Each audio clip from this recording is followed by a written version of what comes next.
Yo, what up? Hello. Good afternoon. Happy Wednesday, 2:40 p.m. Pacific, January 4th, 2017. Thank you for all the auto hosts, Eddie Ammo and Sammy the Berber. Appreciate it. If you haven't noticed yet, today we are playing a game called King of Dragon Pass. It's on the title, it's on the screen, in the directory or whatever. Anyways, before we start playing, I'm gonna talk a little bit about the game, as far as what I know about it. What twos? Thank you for the auto host.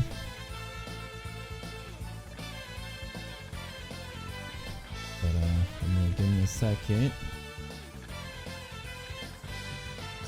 Lower the volume.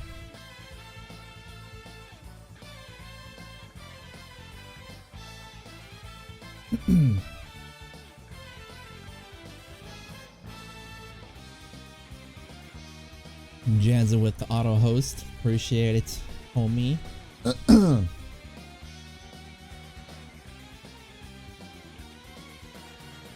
Alright, here we go. So, King of Dragon Pass. So this is a game that I've had for quite some time. I think I got it maybe a year ago. It just came from a bundle that I purchased. And it was one of those games that looked intriguing to me, but I never really had the opportunity to play it, only because we had such a huge backlog. I mean, we still do. But yeah. Anyways, so I've had this game, and I was Googling. Hold on, I have something running. I was Googling for a strategy game. I think I was watching somebody play a strategy game. I was like, you know what? I haven't played a strategy game in a really long time. Let's go find something to play. All the stuff that I have or knew about, I didn't really feel like playing, so I wanted to find something new. And so I Googled best, this is like so random, best strategy game. I think, yeah, I just put best strategy game either of 2016 or of all time, I don't remember.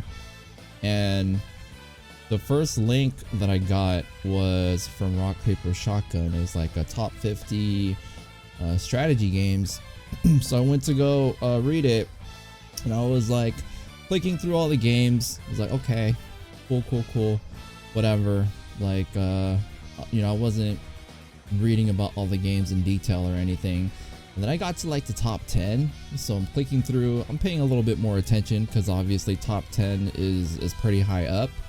Trying to see games that maybe I haven't noticed before. Most of the games I knew about. And then I got to like 4, and lo and behold, King of Dragon Pass is on this list, and I was like, what the fuck? I basically, yes, I was like, what the fuck? I have this game. How come I haven't ever played it? Anyways, that's why I'm playing it today. I just want to see what it's about.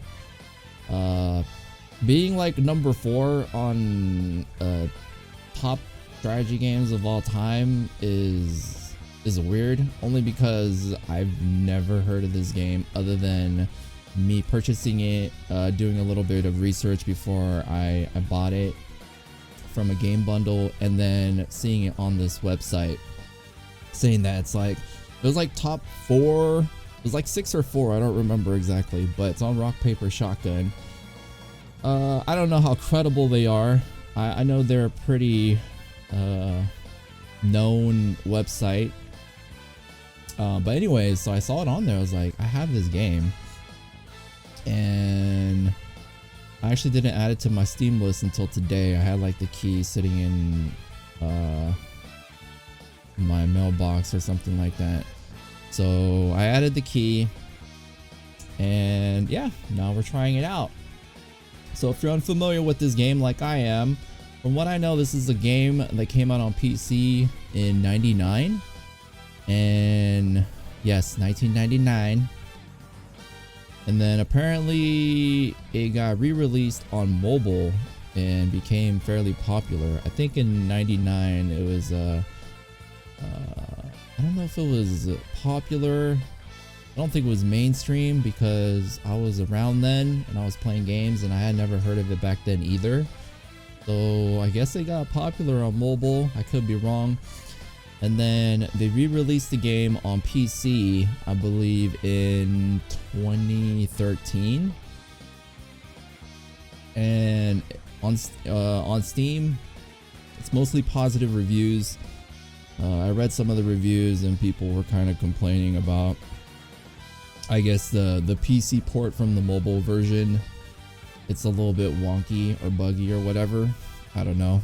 I mean, I haven't played either or, so it doesn't really matter. But overall, the consensus that I got is that the game is a gem. So it's basically an unknown. I don't want to say amazing, but it's an unknown gem. Great game. So what else can I say? So from what I got, it's basically a heavily story driven kind of dialogue based game. It's essentially like a book. So if you're familiar with choose your own adventure type of books back in like the 90s, I don't know if they still do those, but it's a choose your own adventure game. So you have to make tough choices and make decisions. I think you play, I know you run a village. I don't know if you're like a chief or you're a god or something, but you run a village and you basically have to make all of these decisions, whether it's based on the economy, like relationships and stuff like that. And yeah, you run this village and there's opposing villages and opposing monsters and everything that's trying to stop you from succeeding. And apparently the decisions you make highly reflect what happens in the game. So apparently there's a lot of replayability in this game. But anyways, I haven't played it yet. This is actually the first time that I've ran it. I just wanted to make sure that it actually worked, and yes, it's working. I mean, as you can see. So I'm probably gonna go ahead and read a little bit more about the game, like the info section, just to get a feel on the controls and stuff like that. So yeah, let's do it. And thank you for all the auto hosts, Noob Queen and Justin Cupcake. Let me mute this. Mute. Whoa.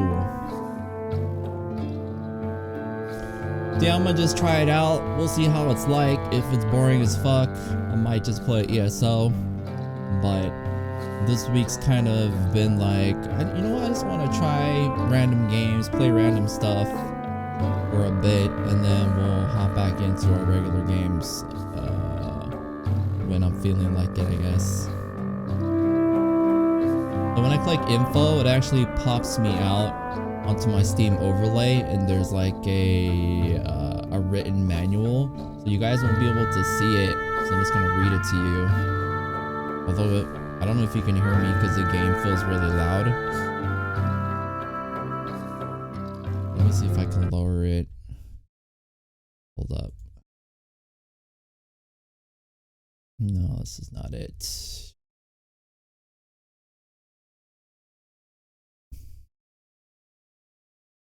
All right, 40.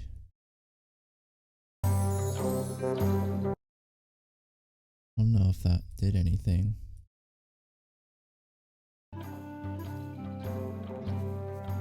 Okay, I think it got a lot lower. Alright, let's read this. I'm just gonna read it out loud, you guys can't see it. In King of Dragon Pass, you play generations In the life of a barbarian clan, every decision becomes part of your clan's saga and echoes in the clan's future adventures. Some choices have immediate effects, but others will come back to haunt you for years or decades of play. You're mortals living in a magical world. The world is alive. Every river and rock has a spirit, as does your clan. These spirits sometimes share their magic with humans. The very greatest of the spirits are the gods, and the greatest god is the Storm King, Glorantha. Your eventual goal is to become king of a tribe and then king of all Dragon Pass. Military might will aid in your quest, but strength alone won't suffice. You'll need allies, magical blessings, the favor of the gods, and the courage to follow Orlanth's least understood example, the willingness to try a big new idea coupled with the power and charisma to make that idea work. If you don't read the manuals, read this. The tutorial introduces most aspects of play, and the lore screen includes the manual, the lore screen. But if you like to dive straight in, at least read the following. Let me turn off my light.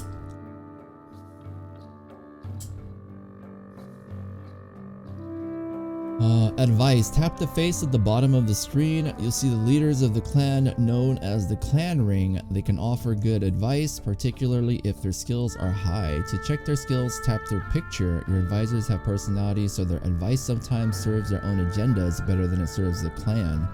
Change advisors via the clan screen's reorganize button. Basic info. How long is this? Oh, it's not that long. The menu button switches between screens. The more info button at the bottom of the menu gives useful pointers and information about the current screen. Go to the lore screen and poke around for information on the clan, its culture, and the myths of the gods which determine its fate. In-game initiated adventures. Check the season and the identity and status of other clans by tapping the info button. Art without text. Tap a picture to see the game's art without text in the way. The many paths. There is seldom just one proper response. Many choices test the abilities of your leaders against some level of difficulty. Most have a chance of succeeding, but even the best choices have a chance of failing. If you fail the first time you try something, that doesn't mean that it's impossible. Luck plays a big role, but you can improve your luck by choosing responses that seem to best match your leader's abilities. Role-playing your clan. Although you can have a lot of fun playing King of Dragon Pass in a variety of styles, you're not likely to fully succeed until you get into the spirit of acting like the king of an Glorantha tribe. 21st century ethics and morality won't take you to the end of the game. Neither will acting like Arnold Schwarzenegger in a fur loincloth. Dude, it actually says that. What the? Okay, don't be Arnold. Don't be Conan. Alright. That's that. Let's do it.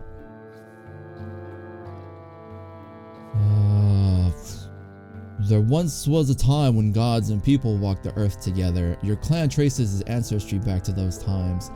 Your clan history begins when you joined the forces of the storm god, Glorantha. Back then, Glorantha was simply one of many upstart rebellious gods bent upon conquest of the world. Glorantha's unique contributions at that time were personal honor and a close kinship to the other deities. Oh, always never knew how to pronounce that correctly. I think it's deities. Who seem to be on the winning side. You shrink this tutorial box, click it. Click it again to grow. Oh, okay. You're in charge of a clan which just emigrated to Dragon Pass. We begin with choosing your clan's backstory. Once you've read the text, click continue. I guess I should read this green one first. There are no right or wrong answers. Choices mold the mythological profile of your clan. For now, click the whoop with Glorantha choice. You can review all your choices before starting in Dragon Pass. After many tribulations, adventures, and discoveries, Glorantha proved himself worthy of marrying Ernalda, the Earth Mother. The two formed the marriage ring and created a great harmony in the world through the sacred bond. Your clan took part in the wedding ceremony. Most clans either whooped with Glorantha or learned a secret from Ernalda. A few clans stood with Elmal, god of horses and the sun, as an honor god. How did you prepare for the great marriage? Oh god. Your men and women donned gleaming armor and stood guard with El Mal to protect the celebrants from Orlant's many enemies. Your men whooped with Orlant and drank the 8 known drinks so that your heads would hurt during the ceremony. Your women withdrew with Ernalda and learned a list of names which they promised not to repeat to the men. Oh, what is this? What up, Drillmain? This is called King of Dragon Pass. This is a choose your own adventure, dialogue, heavy immersion based game. It's a game. Okay, whoop with Orlant. Each early event starts your clan with knowledge of a different divine blessing. Again, there is no best answer. Orlant's struggle to remake the world was just beginning, and many other gods joined him in it. Orlant fought Yelm, the Bright Emperor, and undertook many wars of conquest. Other more peaceful deeds were just as important. Your earliest famous event was the healing of Orlant when the merciful goddess Chalana Arroy joined Orlant's tribe. The 100th day hunt when Orlant and his son Odela tracked the Sky Bear. Jested settlements where Orlant and Issaries, the talking god, outwitted foreign deities in a different negotiation. Looks cool? Well, here's the thing. I had this game for a while and I was always kind of intrigued to play it, but today I randomly googled best strategy game, and then the first website that I came upon, Rock Paper Shotgun, this game was like in the top 10. So I was like, what the hell? So I was like, damn, I better try this out. Are you on Beam? Because I'm thinking, yeah, I'm on Beam. I'm always on Beam, Twitch, YouTube, and Hitbox, but no one ever uses that.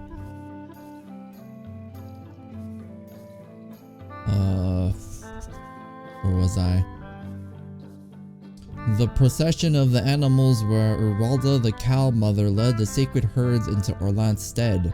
When Barntar, son of Orlant and Ernalda, learned of harnessing oxen to plow. When Lancor Mai, the knowing god, learned how to use the marking bone, which could mark signs of power upon anything. When Pella, the pottery goddess, made the first pot to store grain in. Dude. When Roitina, lady of dance, first did the clan making dance.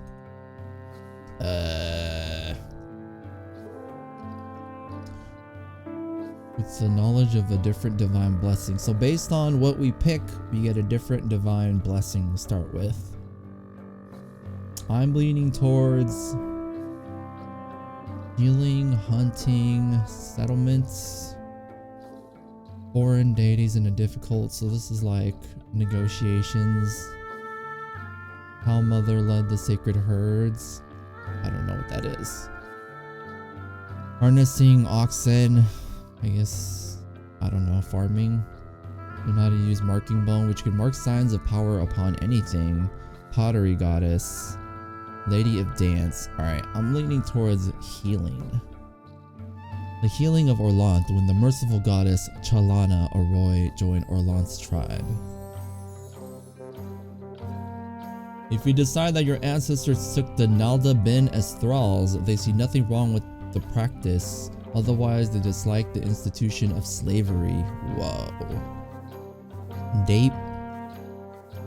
Orlant succeeded in remaking the world, thus began the golden era called the Storm Age. Orlant's son, Vinkot, was a famous warlord during this time. Most people in the area were his followers. He introduced new principles such as the rule of hospitality. It said that after you invited people into your steads, you could not attack or harm them. Thus was much treachery banished from Orlanthe society. Many who would not have survived agreed to his new ways in order to gain his protection. He was a great organizer and helped the many scattered people form into new clans and tribes. Your clan was one of those aided by King Vinkot. After you proved yourself robust and capable of survival, Vinkot placed a remnant people under your protection. They were the Nalabin or stick farmers. You had a choice whether to make them into thralls, slaves, or adopt them as members of your clan. How did you add these strangers? Stick farmers? I don't want to enslave people. Let's go with adopted family. Your ancestors expect you to retain enmity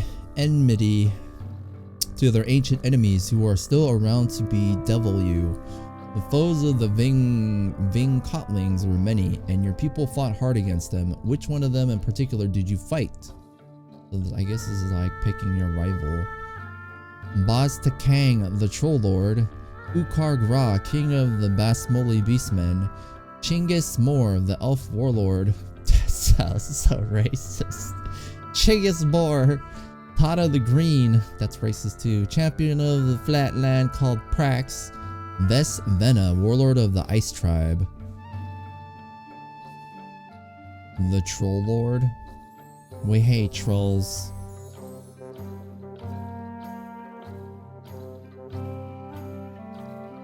The Storm Age ended in disaster when the gods and creatures of chaos came and destroyed nearly everything. Glorantha and his allies fought hard, but chaos almost always won. Many gods died and new ones rose to prominence. Many people died too. Catastrophe shook the world. The sunfall, the rain of blood, and the terrible laughing tsunami. The darkness got so bad that even Glorantha and his companions had to abandon humans to their own destiny. Only a few deities, either small ones or weak ones, remained. Deities? I gotta Google that.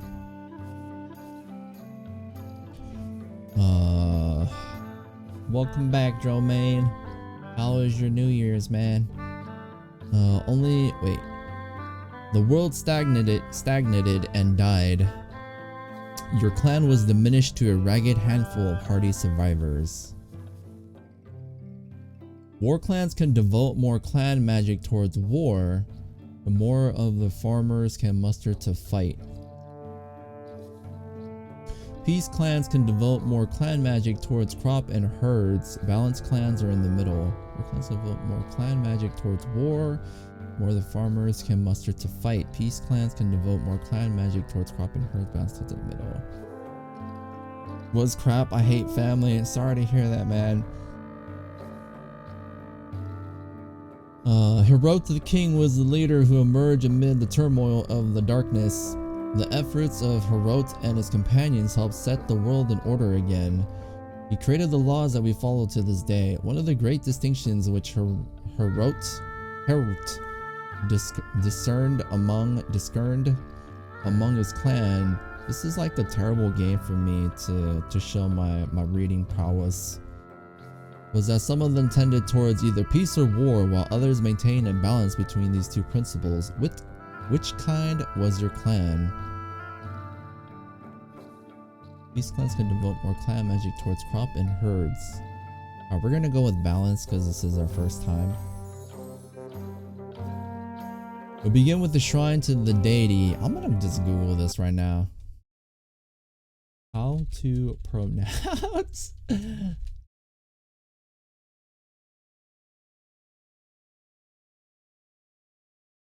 deity.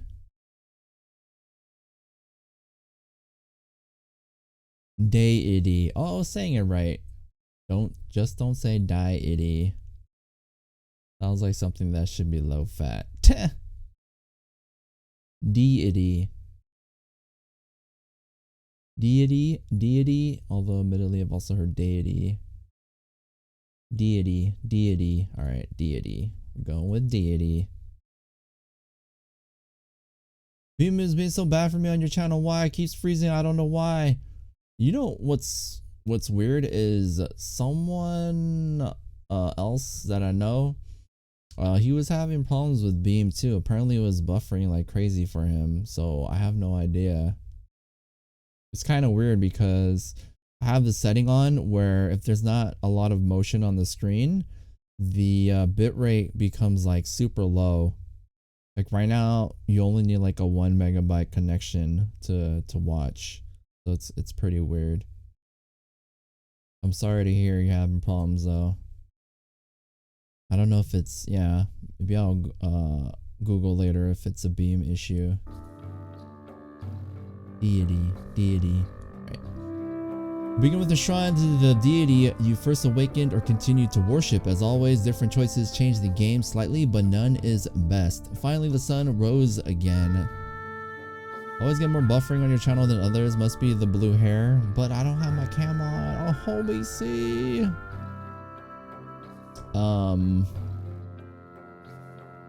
Really? Hold up. That's weird. Are you buffering now, man? I have the setting enabled where it lowers delay on Twitch. I just started using it, so I don't know if it's affecting the buffering. I hope you're not buffering now, because it's like the bitrate is super low. I'm not today though. Okay, cool. Yo, what up, homie? C? How's the fam? Thanks for stopping by, dude.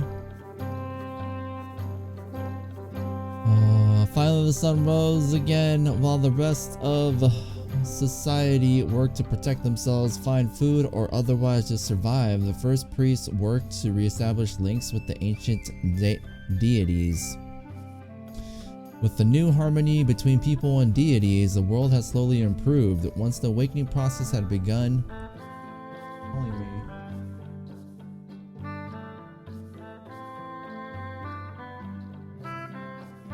nobody important.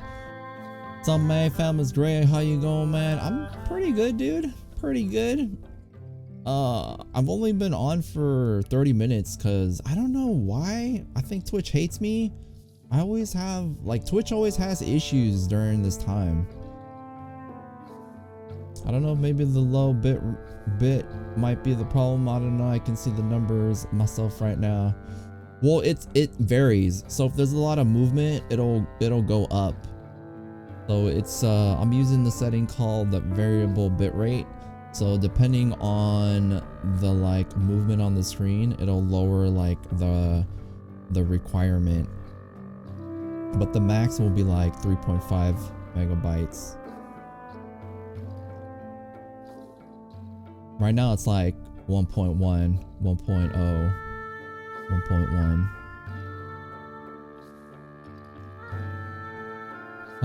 But yeah, homie, everything's pretty good. I'm a little bit, it's a little bit chilly. Not good for a reading game, but it's okay. I will manage. Trying to get my narration voice in check. Although I don't have a really nice voice, so whatever. With the new harmony between people and deities, the world will slowly improve. Once the awakening process had begun, it got easier and went quicker as the gods woke each other too. Who is the first deity which your clan helped to awaken? A lot of the top streamers are all on right now, so I assume that is stressful on the Twitch servers when that happens. Oh.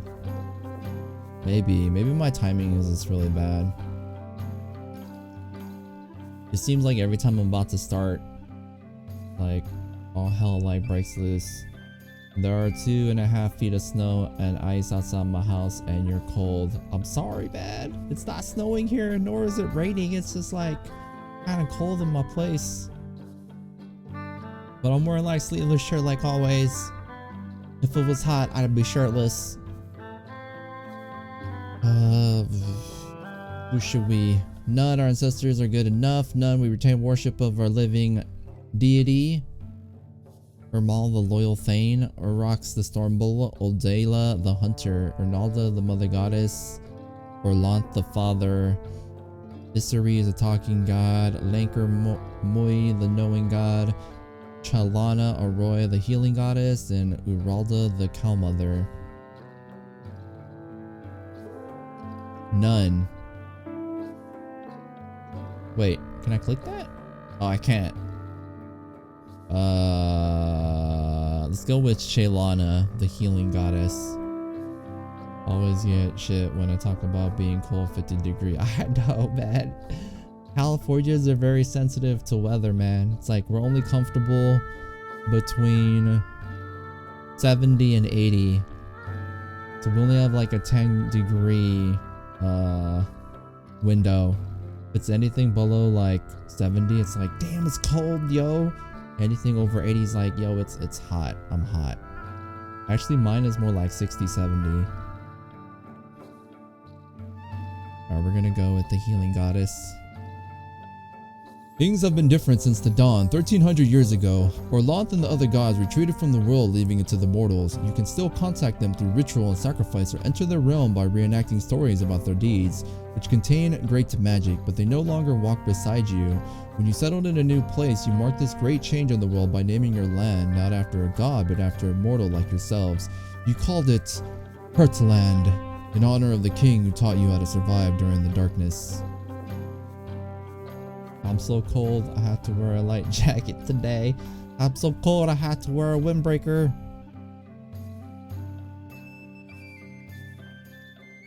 Whatever your ancestors chose, you'll want to treat dragons and their kin the same way. About 600 years ago, a dragon approached you in either its own form or that of a human with the dragon's soul inside it. The dragons had always been hostile, or at the very best utterly uncaring. Glorantha was always the dragon slayer. You had to choose whether to believe it and cooperate and learn to do what dragons know, or whether to maintain neutrality. What was your attitude towards the dragons? Hostile, we would never believe a dragon. Neutral, we didn't go along. Positive, we joined into the dragon knowledge.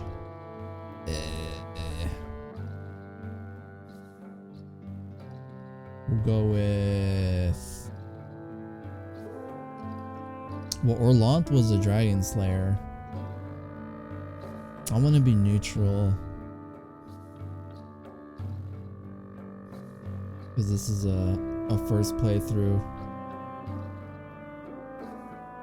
Join the dragons! Oh no! Too late!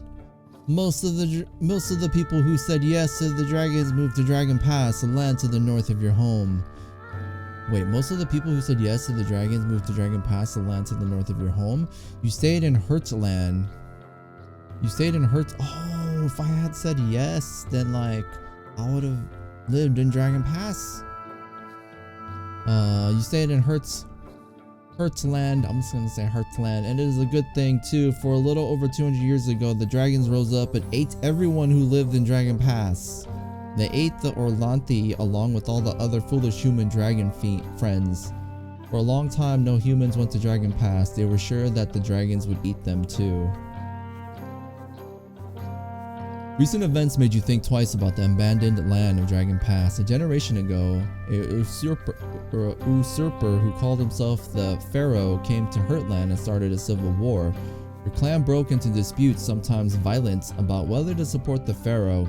In the end, your group of dissidents decided it would be better to risk the dangers of Dragon Pass than to stay and kill your own kin, the greatest sin an Glorantha can commit. Those unable to live under the Pharaoh would move northward to Dragon Pass. People of similar beliefs from other clans had already made the same decision and settled there, so you made a new clan just as your ancestors had done in the days of King Hurt. What? No, the dragons betray me! Large borders are harder to guard. Enemies will find it easier to elude your patrols.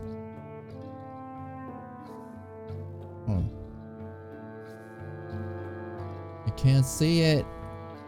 Your new clan made the dangerous trek to Dragon Pass and selected a place to live. Like the other Glorantha refugees from Heartland, you settled in Viniland, a mountainous area in the southeast of Dragon Pass. You would call these lands your home, or Tula. Tradition required you to make a formal land claim. How much land did you claim? Large borders are harder to guard. Enemies will find it easier. Okay. As much as we needed, no more. More than we needed to grow into. Lots more than we would probably need. Huge tracts, far more than needed.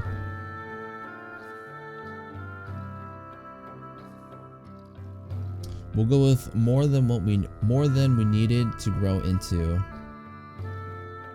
Because I mean, we want more than we probably need, or we don't need it, so why do we want it?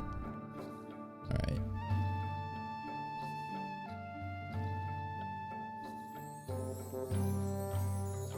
Only enough to grow. Yeah, exactly. See, we're all on the same page, bro.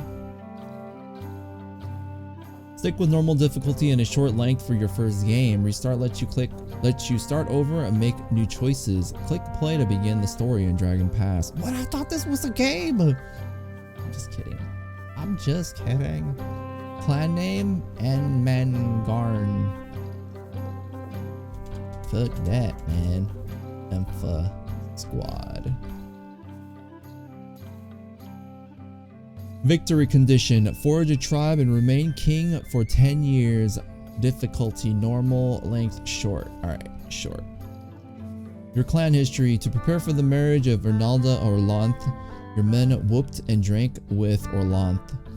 Your clan's earliest famous event was when Cheylana Arroy healed Orlanth. You added strangers to your clan as adopted family. Your ancient enemy is Boss Takang, the Troll Lord. Yours was a balanced clan. You first awakened Cheylana Arroy, the healing goddess. Your attitude towards dragons was neutral. You have more land that you need to grow into. Nope. It's kind of like Mountain Blade, where you make decisions to determine like the type of character you are. Here we go. Emph squad. Our clan is called Emph squad. Whoa. Sacred time is 2 weeks of magical ceremonies which precede each new year. Yo, what up, Stash? These graphics. I know, right? This is like a choose your adventure game. I think I like this game. I mean, I can't really judge yet, but so far so good. Up in here, up in here.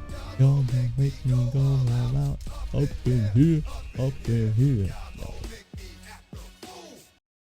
Yo, Stash with the host. Thank you for the host, Stash. Appreciate it. How's it going, bro? How's life? Miscreated. Every time I see that game's name, all I think of is the Avril Lavigne song called Complicated. Don't ask me why. I'm weird. Alright. Here we go. Sacred time is 2 weeks of magical ceremonies which precede each new year. Here you allocate the clan's magic resources for the coming year. Members of your clan council or ring offer advice. Click another advisor. I wish I could name the people. Click another advisor for their advice or the text to hide it. Click the boxes to allocate a point of clan magic to crops, herds, and war. Then click proceed. This leaves a reserve in case you need it later. Alright, let's do it. So let's look at it. The year is currently 1329 sacred time. A reputation is there's stick picker and king. We are in the middle. A forecast or god talkers say that the omens indicate a typical harvest. The Alenix spirits have chased off the vermin spirits and there should be few rats this year. Leakin says, spend what we can on mysterious so we can sacrifice to understand and perform Orlanth's blessings. I'ma forget his voice. Emph squad clan last year. We made the dangerous trek to Dragon Pass and claimed more land than we needed to grow into. We built a clan hall, some steads, and a shrine to Orlanth, but when we left Heartland, we lost much of our connection with the gods. Other clans we knew back in Heartland also sent immigrants to Dragon Pass, so we already have friends and enemies in the new land. It's now time for the annual allocation of our clan magic. Magic, reserve 7. I don't know what that means. We have crops, diplomacy, health, herds, mysteries, quests, trade, and war. So we have 800 cows, 140 goods, 550 food, 7 magic, 769 people, and a population, and weapon things is 10. I'm assuming that means, I don't know. We have 10 spears. Alright, let's see what everybody says. They have little icons too. I don't know. I don't know if that's like their sign. Like Capricorn or something. This dude's name is Kulbrast. Devote 3 to diplomacy, then we should do rituals for war, trade, and mysteries. Leave something so we can deal with any crises that come up. So it seems he's into diplomacy. Cold Brass, age 29, bargaining excellent, custom very good, leadership good, magic good, warships, Isseries. Kind of fixed my issue, but no earbuds now. Apparently my phones were not helping. Oh, well I'm glad you fixed it, but yeah, no earbuds, that sucks. Lakin, age 29, cool animals, bargaining, combat, custom leadership, magic, warships, all pretty damn good. Everyone's good at like everything. Bastakos, keep at least 1 point of magic in reserve in case we need it for something unexpected. 1 magic point in reserve. Alright, sure, we can do that. Oh, he means keep it. I have 7. Oh, we have 7 magic. Okay. Let's just listen to what they say. Let's actually do stuff based on what they say. Spend what we can on mysteries so we can sacrifice to understand and perform Oron's blessings. Mysteries on what we can. So we'll hold off on that. Devote 3 to diplomacy, then we should do rituals for war, trade, and mysteries. 3 to diplomacy. Or Glorantha. Spend all we can on mysteries, then we can sacrifice for understanding of the important blessings. Didn't someone just say that? Well, this dude, Lakin and Glorantha are saying the same shit. Probably because they're like 2 years apart. Age 51. Cool. Damn. Is this a lady or a dude? Vanina. It's easier keeping people healthy than trying to cure them later. I think we should allocate 2 health magic and conserve a few points in case we need to call on Shaylan or Roy during the year. Oh! He's 60. Probably not in good health, that's why it doesn't show it. We got Minara. I think that's a girl. Allo 2 to crop magic. Our herds are also important, so earmark 1 for them. Leave some magic available in case we need to call on the earth goddesses. By the way, with an Urarta worshipper on the ring, we could perform more ritual for livestock rituals. Allo 2 to crop magic. Alright, sure. Crop.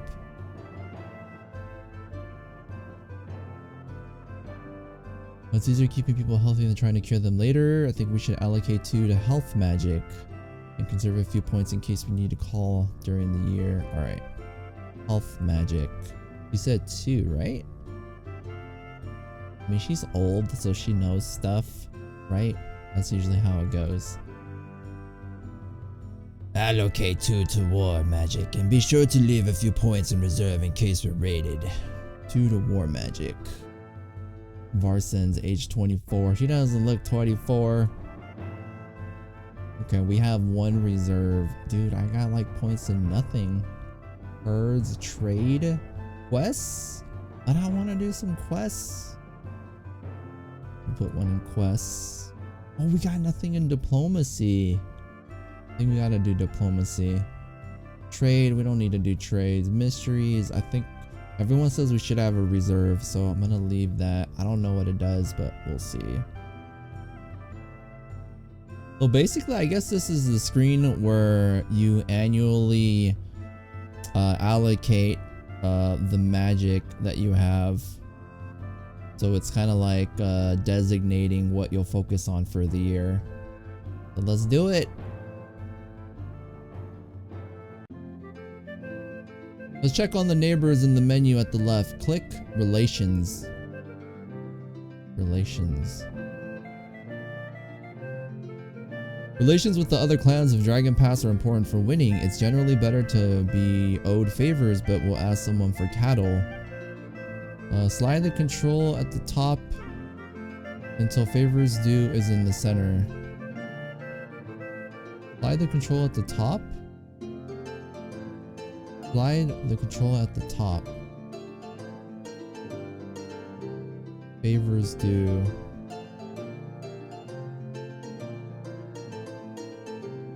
I'm so confused right now. Where does it say that? Slide the control at the top. What control? I'm playing with a keyboard mouse. This?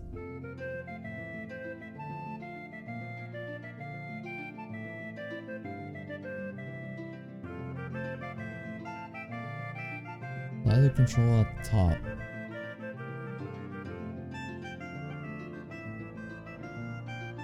Favors due. Favors due.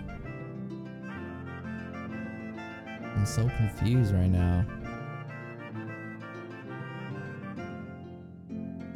Ask someone for cattle.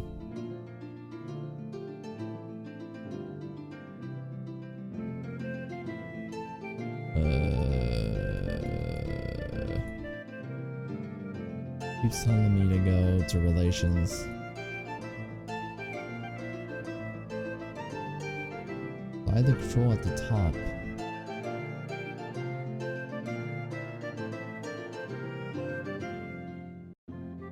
This is just a map. These are the clans. Favors due. Favors due. Trade?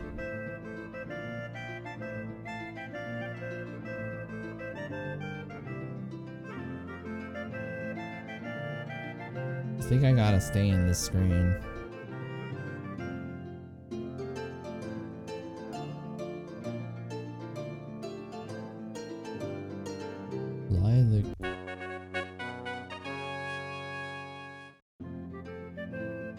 Oh. The dialogue, choose Kubras as our best diplomat. Press the small picture of his face. Kulbrat. Kulbrat. Which one was Kulbrat? Oh, over here.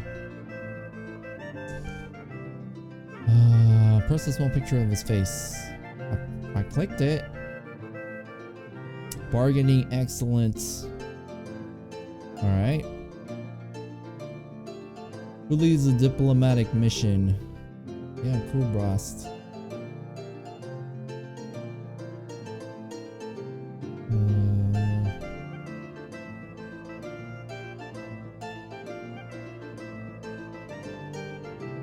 Okay. So then I pick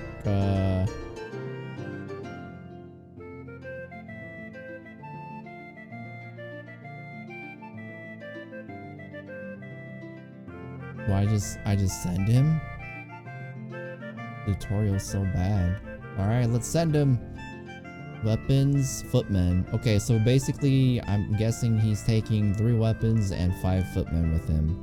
So 2 dudes are useless, they fisticuffs. And we're not taking anything. Whatever, let's do it. Demand tribute. Give gifts. Hold up. What did it want me to do? Something about cattle? Favors due.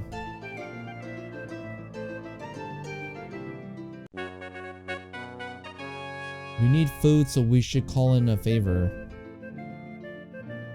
Alright. So I just send him. So goal. Demand tribute. Alright. Send. Uh-oh. I'm back again. So what happened? I sent Kulbrast on a diplomatic mission to a neighboring clan. While the mission is on its way, events require your attention. The ring will advise you when you click someone. The recommended actions highlight in blue. Kubras can't give advice. Click this picture to see why. He's away. Pick any response. There's seldom a wrong choice. What? Sora Goodseller, a trade priestess of the talking god Isseries, comes to trade. In addition to the usual exchange of goods, she asks if we have any white horses. Although we have some light gray horses, none can truly be called white. We should at least show generosity so she will spread our good name among the other clans. We could paint a horse white. I've done it before. Although we can't fulfill our guest requests, nothing says we have to honor unreasonable requests. We have failed in our obligation to a guest. A horse is usually worth 4 cows, but white horses are fairly rare. He really wants to own a white horse. Yeah, no shit, bro. Alright, apologize for not having one, apologize for not having one and throw her a feast, offer to save the next white horse for her. Oh, so click the blue one. Is like the recommended action. Alright. Offer to save the next white horse for her. That's a kind offer, but I'm sure I'll be able to find one on my travels. Damn it! What happened? Come back to the screen. Bert encourages us to get along with our neighbors.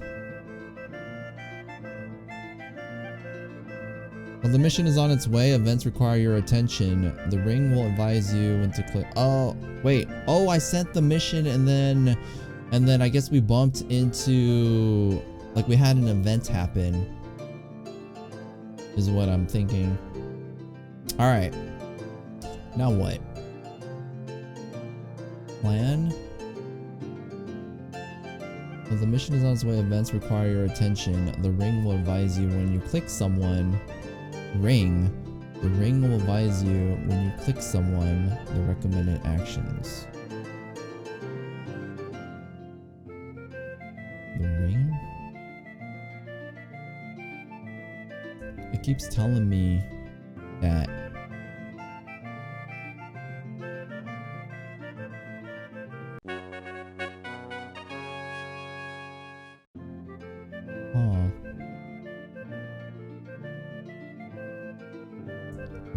I made him go all the way over here.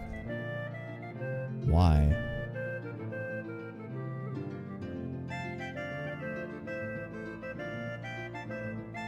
I don't get it.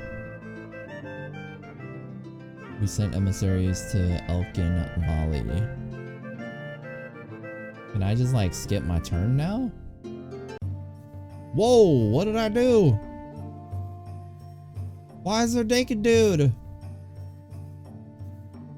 Everyone is gossiping about what happened a few hours ago. The young woman Inoni Slara was found out in the forest making love with Koro. Whoa, this game is naughty. A notorious poet and troublemaking warrior of the Huron clan, Koro left without a formal farewell.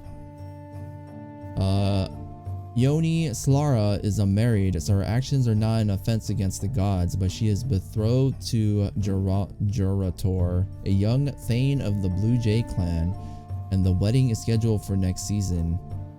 Uh-oh. Another crisis! Choices your impact dealings with 2 other clans and the mood of your own. Ignore your advisors and insist that Coral marry her. Jurator's clan is allied to ours. Jurator's clan is on the cusp of a feud with us. Okay. End betrothal. Insists Coral marry her. Let marriage proceed as if nothing has happened. Tell Jurator about the incident. Tell Jurator but urge him to continue with the wedding. So ignore my advisors and insist that Coral marry her. The matter is not yet resolved. Before raiding Coral's clan, the Hurani find out more about them by clicking them. Find out more about them by clicking them in the clan list below. Hold up, I gotta go pee real quick. Let me read the chat. Bitch, where is the fair pay for that rare ass shit? Wait, what? This game is naughty. It is naughty, man. The first picture I saw was a naked dude being chased by like 3 women. There's a naked chick under the blanket. I would insist Coral marry her. I think I'm supposed to click that only because I think this is part of the tutorial. Okay, hold on, I gotta pee.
Alright, I'm back.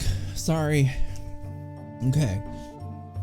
Before raiding Coral's clan, the Hurani find out more about them by clicking them in the clan list below. Doesn't seem right.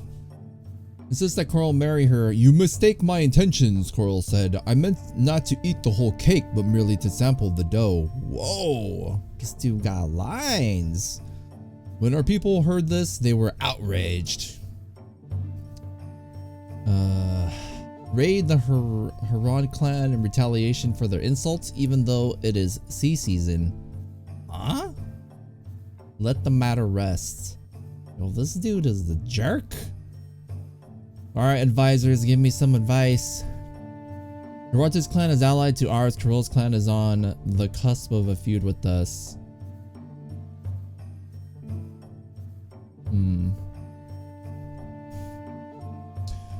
Coral's poetry is fine indeed. More snakes live in the mountains than any old fool thinks.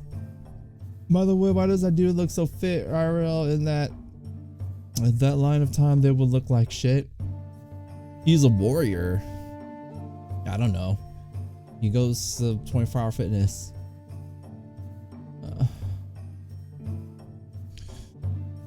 Unislara has done nothing wrong, nor has the otherwise disreputable Coral. It would be absurd to marry her to him. A marriage is like any other trade. A bargain is a bargain. This is juicy gossip, but we need to plant our fields more than anything else right now. Let's just hope Coral didn't impregnate her. What?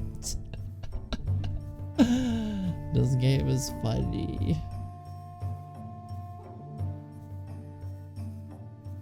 Damn, dude, but he just like insulted her. So he's basically saying he doesn't want to marry her. Like he just wanted to have a fling and then apparently run off naked. So if he does not marry for that, he should die. I think we should raid them, yeah. Because according to Lakin, Jurator's clan is allied to ours. So if we don't raid Coral and just let him go, it might alienate Jurator. So we're gonna raid them. I don't even know what sea season is. Raid the Huron clan in retaliation for their insults, even though it is sea season. Now decide who goes on the raid. Footmen, mostly farmers who are quite capable of fighting. Weapon Thanes, Weapon Thanes are full-time warriors. And woman auxiliaries who heal and encourage. Then click proceed. I think this game's dope so far. Okay, we decided to raid. So we're raiding the Hurani. Well, shouldn't I see what is the Hurani's, how strong are they? Known clans.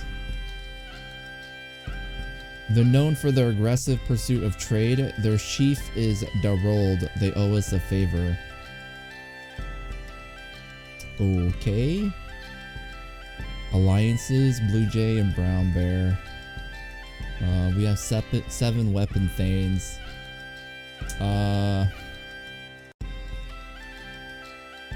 88 Footmen. Auxiliaries. Alright, I'm just gonna go with the default. We're gonna go with the default. I would do 2-3 auxiliaries. What do you mean, 2/3 auxiliaries? But that's 2/3 of our women. The auxiliaries are our women. They need to increase our population. I'm gonna go with the default. 5 Weapon Thanes, 88 Footmen, and 11 auxiliaries. Here we go. You were spotted by the Huron patrols, and our 5 Weapon Thanes and 88 Footmen are facing 13 Weapon Thanes and 135 Spearmen. What? Oh, damn!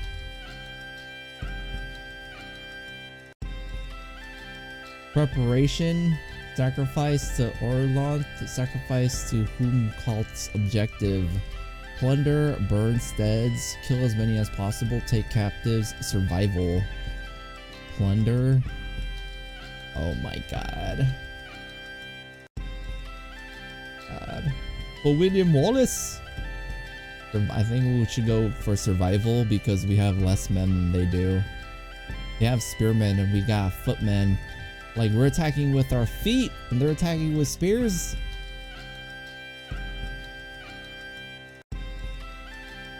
Tactics.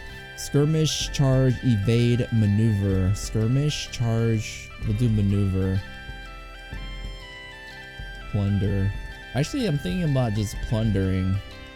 Cause I'm assuming plunder means like steal their shit, right? And they should be the state strategy.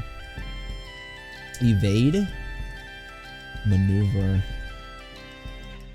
No, but evade means like dodging them.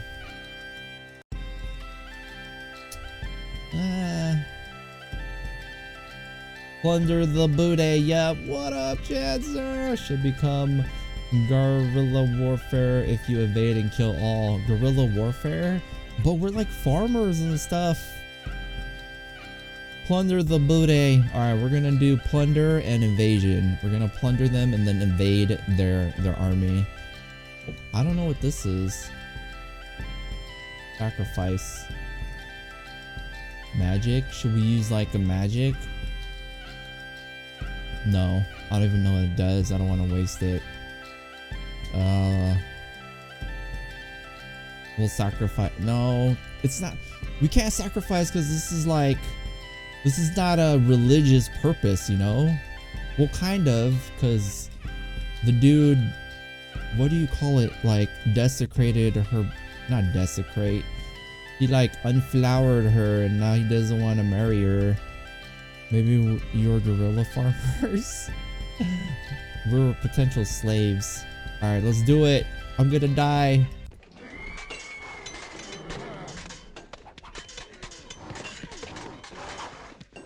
The Hurani charges into us before we could withdraw. It was a short, nasty battle. Our magic defeated theirs, but they were able to rally.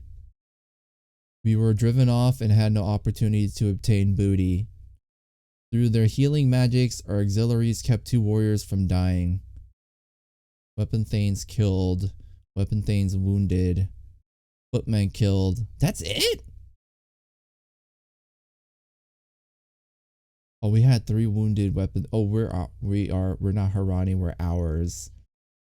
11 of our footmen were killed. 2 of theirs. 2 footmen wounded and 29 of ours. What the hell? No, desecrated is right. Technically, they say deflower, but it's the same difference. Ah. Click the X at the end of the battle results to see how the clan takes the news. Uh-oh.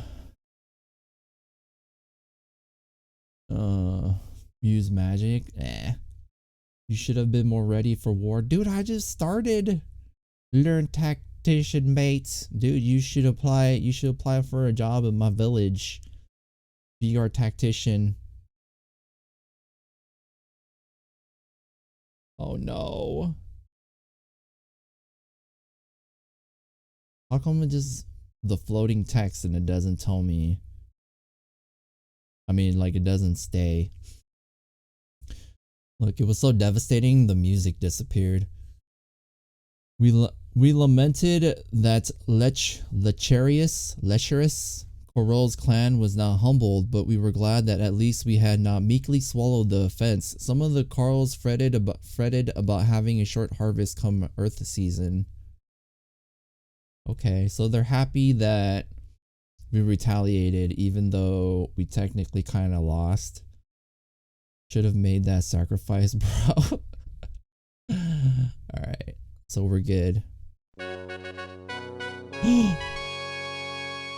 The Elkinvali met our party at their borders and advised us to go home. They said they would never pay tribute, and especially not to a clan they had a blood feud with. At that point, I just left. Dude, I didn't know how else to ask for cattle. It's true. Even if no weapon thanes were killed or injured, it can't hurt to strengthen your fighting forces. Switch to the war screen to hire more warriors. Fyrds encouraged us to get along with our neighbors. I don't know. We deflowered our women. Okay, war screen.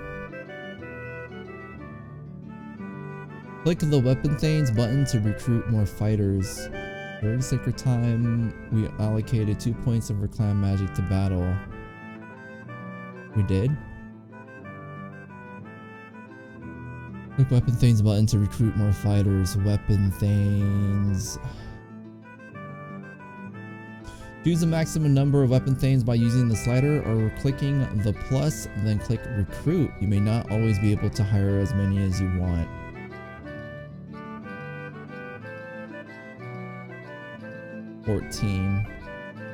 I guess we're taking footmen and then we are promoting them to weapon thanes. I have nothing to add. Why are we always worried about weapon thanes? Why not recruit some good cooks and dancers? We could probably send a few more weapon thanes, and we have 3 wounded weapon thanes. We need 302 workers in our fields and pastures. We don't have enough weapon thanes to defend the clan.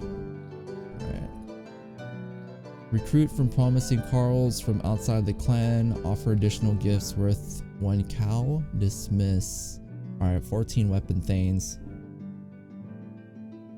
Recruit. You're able to raise 7 weapon thanes. Now we have 15. Switch to the lore screen, which provides information about the world of Glorantha. Lore. You don't need to know all this right now, but to win the game, be familiar with the myths. Sacrifice to the appropriate deity to learn their details. These will help when you reenact the myth as a hero quest. A hero quest duplicates the feats of the gods to gain magical benefits. Click the sword story.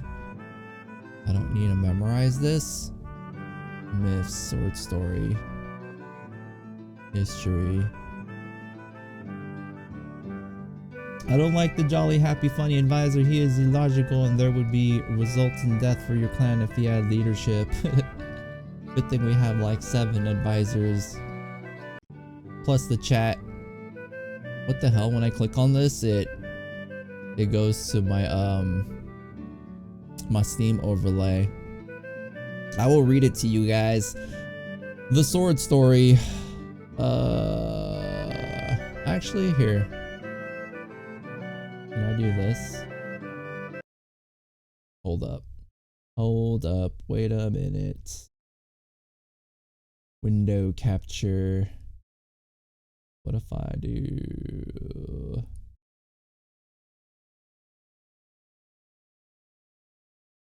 That doesn't work.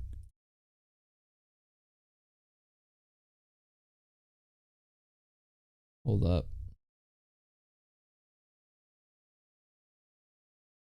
Oh, here we go. The sword story.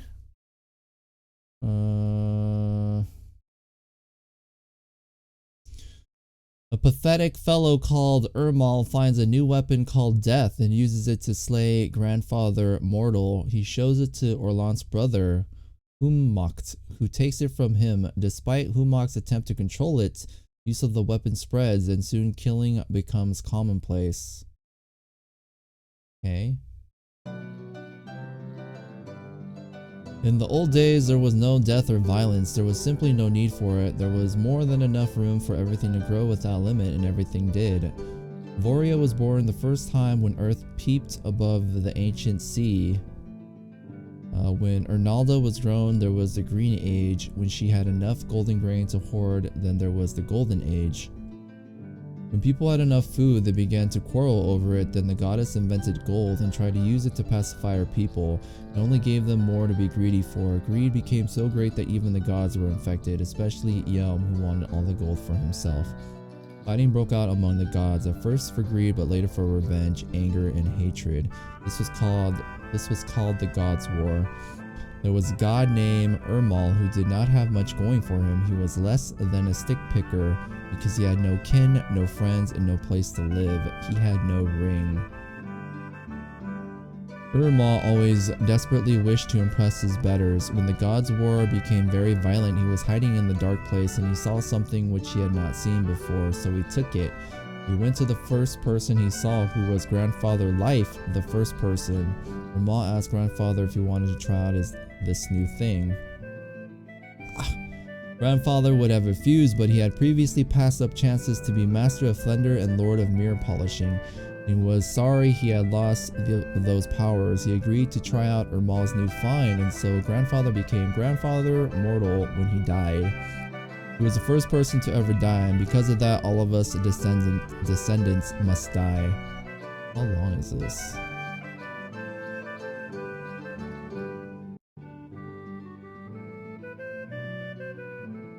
Okay. Ermal went then Mukhat to show him the death thing. Mukhat was the god. Actually, this is like a deeper into the sword story. I already know the gist of it, which is Ermal finds a weapon called Death to slay Grandfather, Orlan's brother, who takes it from him. Attempt to control it, use of the weapon spreads, and soon killing becomes commonplace. So the death weapon is a sword. Okay.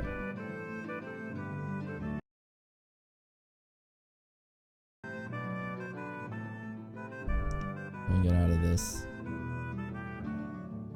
Most of Dragon Pass is still unknown since your clan just arrived. You have a basic idea of the geography from when people lived here before. Switch to the map screen to see what you know about your new home.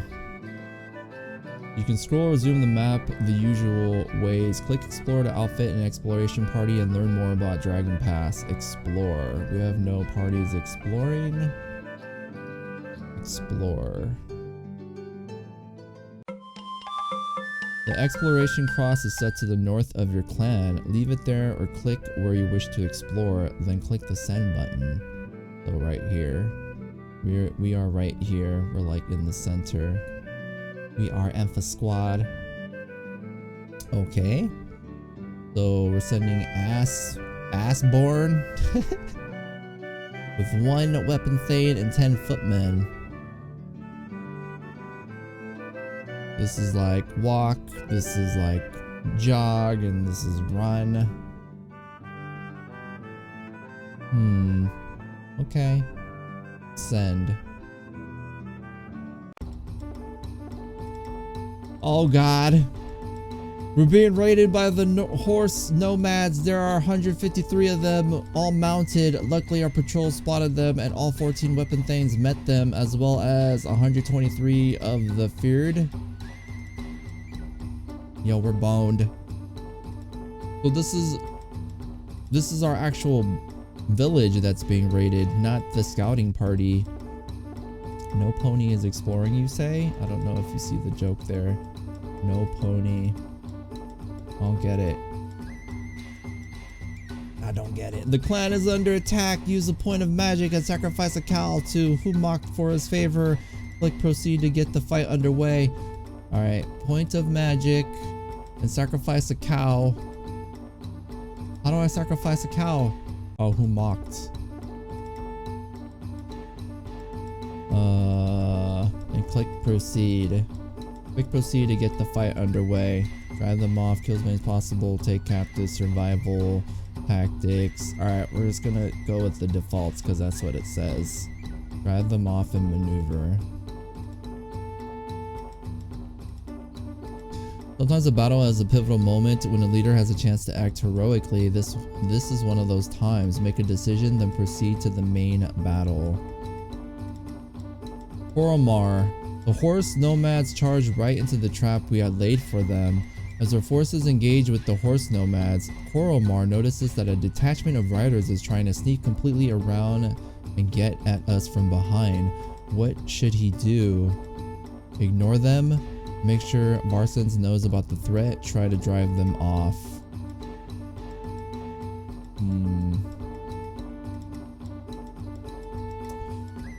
Make sure Varsons knows about the threat. Try to drive them off.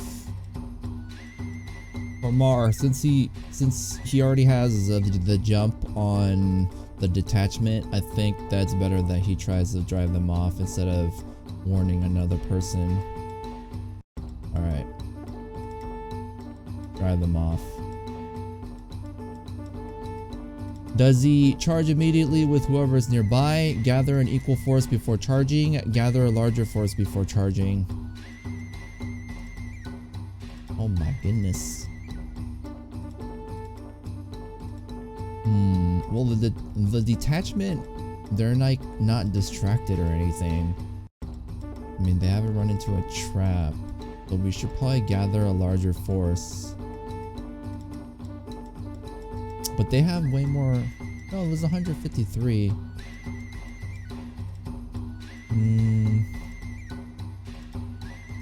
We'll go with equal force.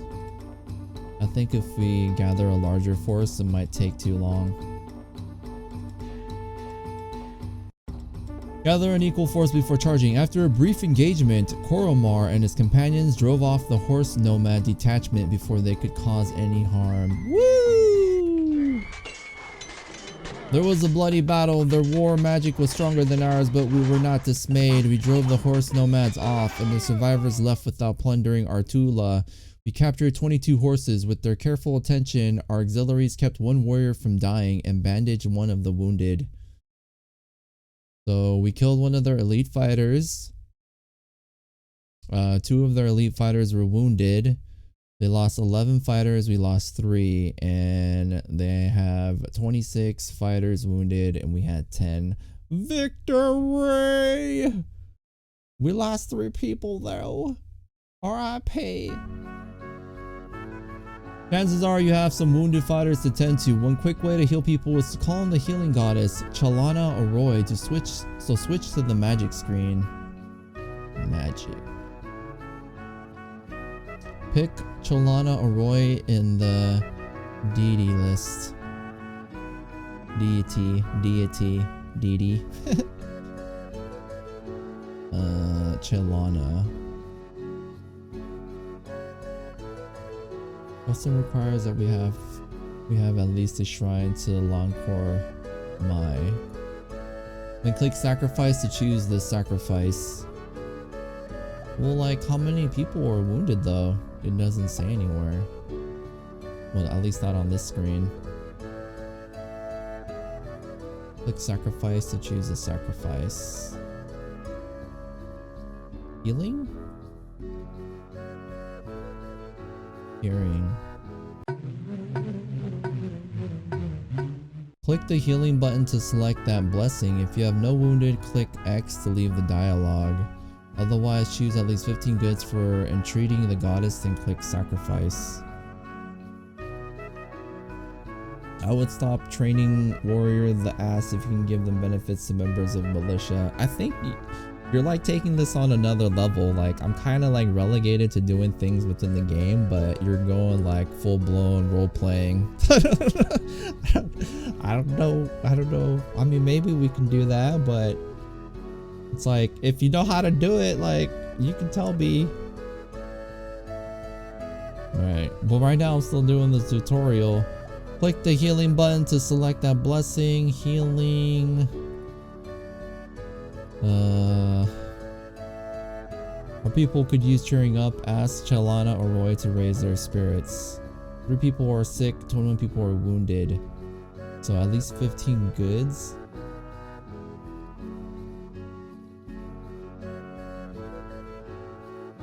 Otherwise, choose at least 15 goods for entreating the goddess and click sacrifice. Alright, sacrifice. In her mercy, Chalani Arroy healed all of our wounded. Sometimes you'll just want to pass by. At the upper left, note that it's now Earth season. When the clan takes in the harvest, you wouldn't want to call up the farmers for a raid. Instead, click the season wheel to advance to the next season. Okay. Custom requires... Oh, this dude keeps saying that because he worships that temple. So... An earlier decision has a delayed effect. See what your advisors have to say. Sometimes matters brought before the clan or ring are not truly issues for the ring to settle. So choose leave this matter to her kinfolk. What? What issues? What decision? Neither the farmers nor the warriors are very happy. Holding a feast would be a good idea, or asking Cheylana or Roy for her hope blessing. Holding a feast. How do I hold a feast? But where are the issues though?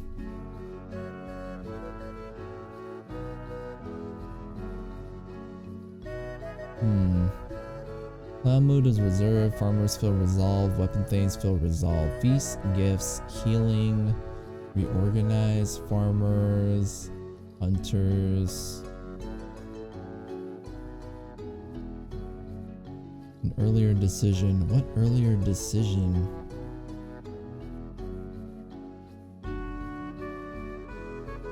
Tell me what it is.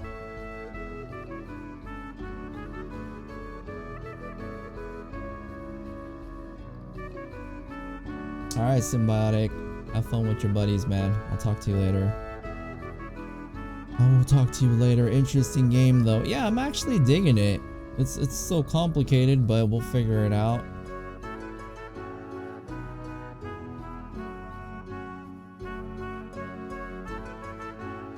Saga.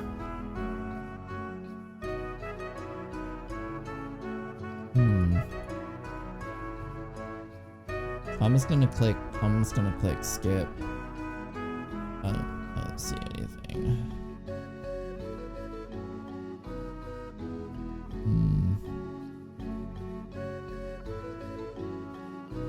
See what your advisors have to say? Hold on.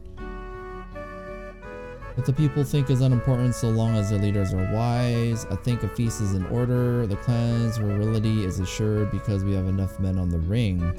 The people are very healthy. The foolish man lies awake all night and worries. When morning comes, he's tired out and everything's just as bad as it was. With the external threats we face, it would be prudent to reorganize as a war clan. So basically, two people are asking us to have a feast, and one person is saying that we should reorganize to a war clan. Let's have a feast first.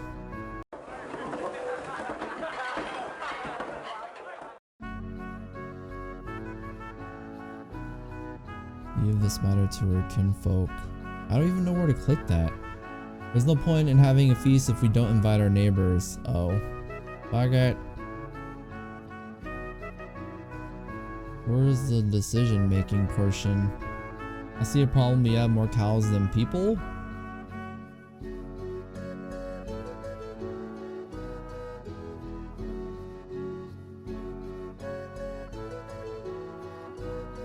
Huh.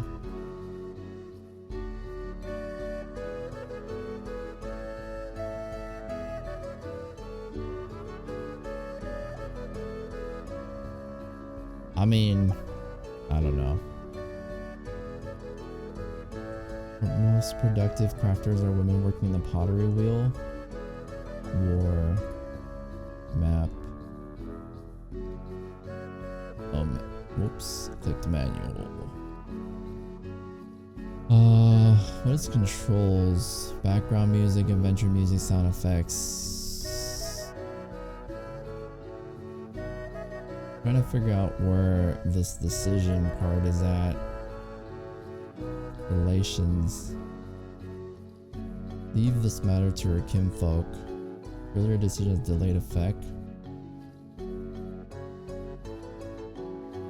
Plan ring or not. How do I... Where is that? Use them in the magic. Where does it say leave this matter to her kinfolk? Maybe that means after skipping. Alright, let's just try skipping.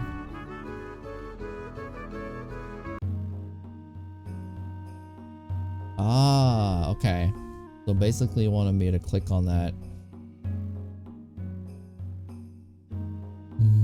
Check out war. Maybe you can set more units for war and build a small army to attack that dick tribe again. I mean, yo, we need to settle it first before we go ham. You should play like... You need to play like, what's that one game called? Like Age of Empires. Kuro's clan dislikes us more than Gerator's clan. Alright. You know Slara, whose betrothal to Gerator of the Blue Jays was broken off after her seduction by Kuro, the poet of the Harani, is now pregnant. Inu Slara is very happy, but her kinfolk see her pregnancy as a reminder of an embarrassing chain of events. Leave this matter to her kinfolk. Encourage Gerator to marry her. Encourage Kuro to marry her. Leave this matter. Scold for being careless. Scold her kinfolk for being unreasonable. Alright, so we're gonna leave this matter to her family. People were happy that the ring did not interfere. Mood went up. Mood plus. Your expedition has returned with another opportunity. Decide how to handle it. Your clan ring can advise you. The newly explored territory will be shown the next time you look at the map. Your explorers encounter a woman from Heartland while mapping the northeast. Her name is Alondra.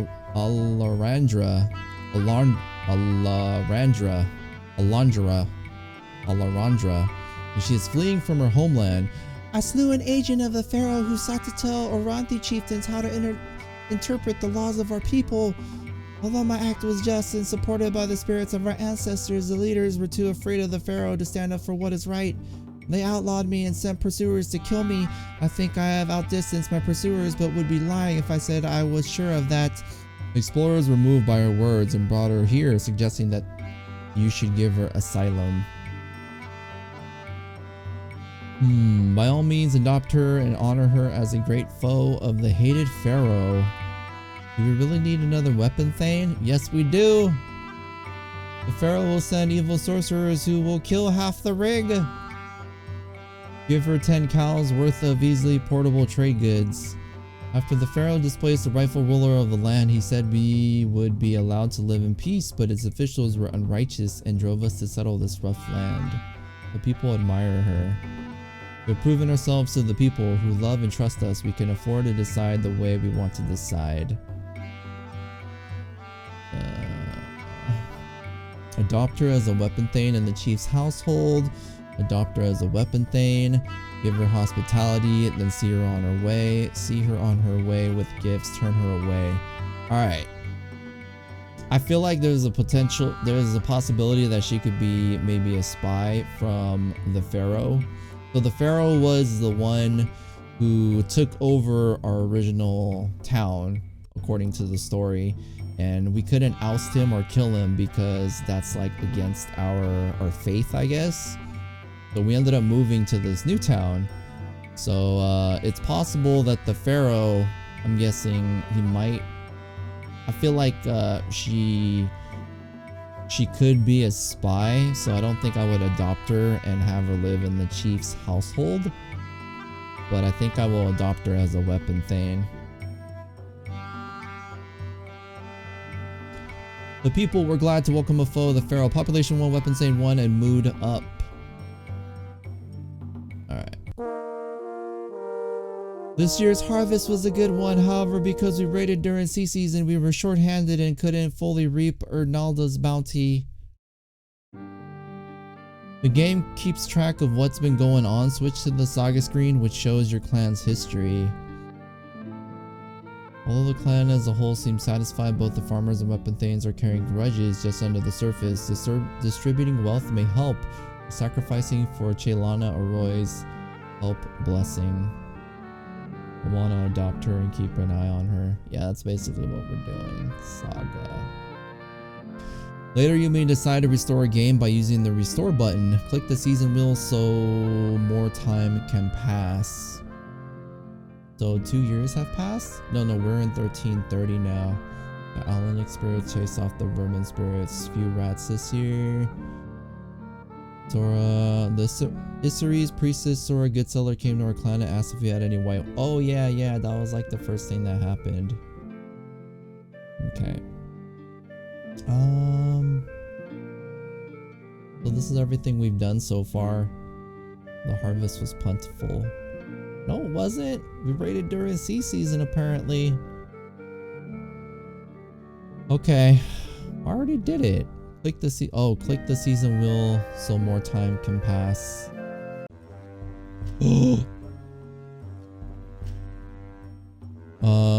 Kuschile, a Thane of the Huron clan, comes to complain that he was insulted by a member of your clan ring.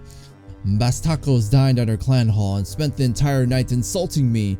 He waved his bare buttocks in my face, touched my wife in an improper manner, and spit chewed food in my face. Because he is a member of your ring, my clan consider any insult made by him to be an insult made by your entire clan. Unless you punish him, there shall be war between our clans. Oh god. So much confrontation. Although members of the clan ring are in a sense your playing pieces, they do have minds of their own. There are sound mythic reasons to have a trickster on the ring, but sometimes practical reasons not to remove Bastakos from the ring. Bastakos? Who's Bastakos? Is it this dude? Have them duel. Hermal's japes often made fights worse. Once, for example, he helped the dwarves kill many elves with the thing called death, and he did it for a laugh. He was right to insult Kuschile, but wrong to fondle Kuschile's wife. That's the best part, man. I can convince Kuschile that a trickster's insults should not be taken as seriously as those delivered by a normal Glorantha. Oh, this is Bastakos. Bastakos. Of course I was right to ridicule him. He's 30. Kuschile is very bullheaded. He will be hard to convince of anything. The people love Bastakos but do not want a feud. Uh-oh. So the people love him. So basically the ring. So I guess the ring is like your council, like your advisor council. So the ring or the council, their recommendation is Bastakos was right to ridicule you. I don't think we should do that. Convince Kuschile not to take Bastakos insults so seriously. Outlaw Bastakos. Remove Bastakos from the ring. Suggest that Kuschile duel Bastakos. Dude, he'll get his ass whooped. Combat very good. Should we have them duel? No, but this guy is a warrior type. That's why he'd say that, because his combat is renowned.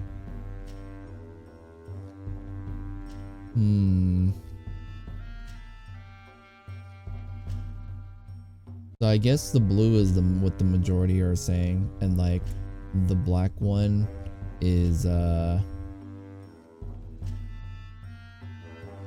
wait, what does it say? But sometimes practical reasons not to remove Bastakos from the ring. Oh, that's the one that they want you to do in the tutorial. Remove Bastakos from the ring, the one ring.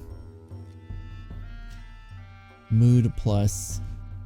Kuschile was pleased by our justice, and the people were happy that Bastakos' insults would no longer seem to come from the entire clan.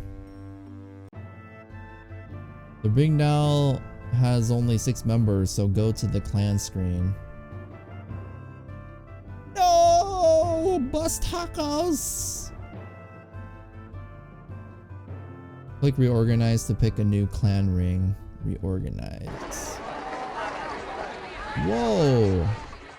You can sort the clan leaders in several ways. Click a leader for their opinion. Note that Bastakos can't return to the ring for a while.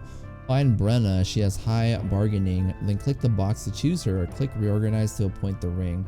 Also, Bastakos was a bargainer, so we're trying to replace him with a similar person. Brenna?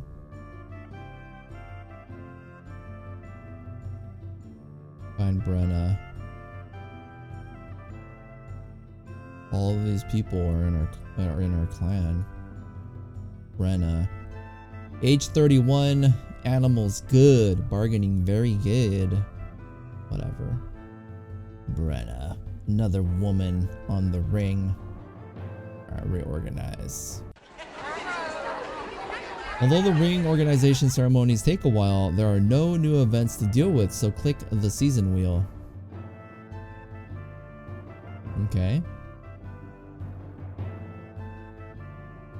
Here on the frontier, we are forced to band together for protection. Alright, season wheel.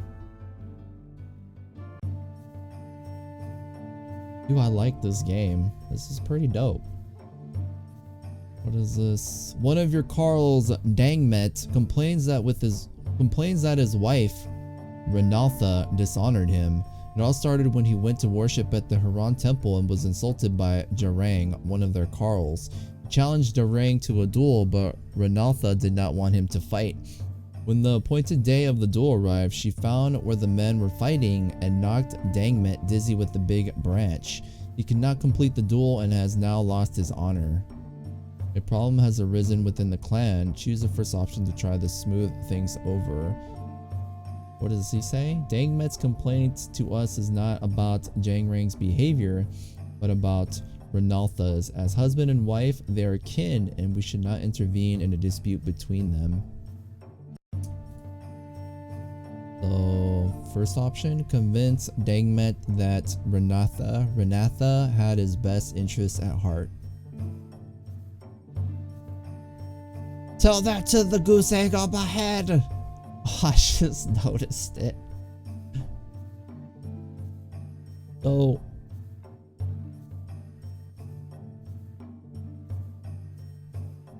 Wait.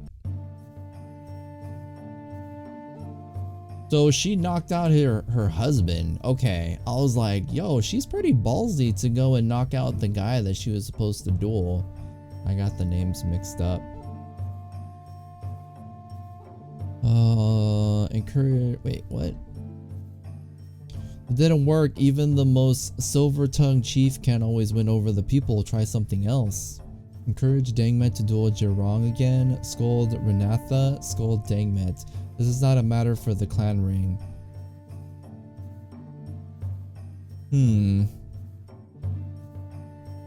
This is a husband and wife issue. I'm just like worried that what if he beats his wife or something? Right? But I mean, should I scold his wife on his behalf? That's weird. And I don't think I should encourage him to duel, because I'm assuming this is like a duel to the death or something. So I'm just gonna let them I'm just gonna let them decide on their own and forget about it. Don't beat your wife, man. That's messed up. Mood plus. Yay! The people were happy that the ring was wise enough to not involve itself in a petty dispute. As for Dangmet and Jarang, they met again and took to sipping ale together, lamenting the meddling ways of wives. Woo! Alright. Oops. You have played 1 full year now. I got an achievement. Initiate.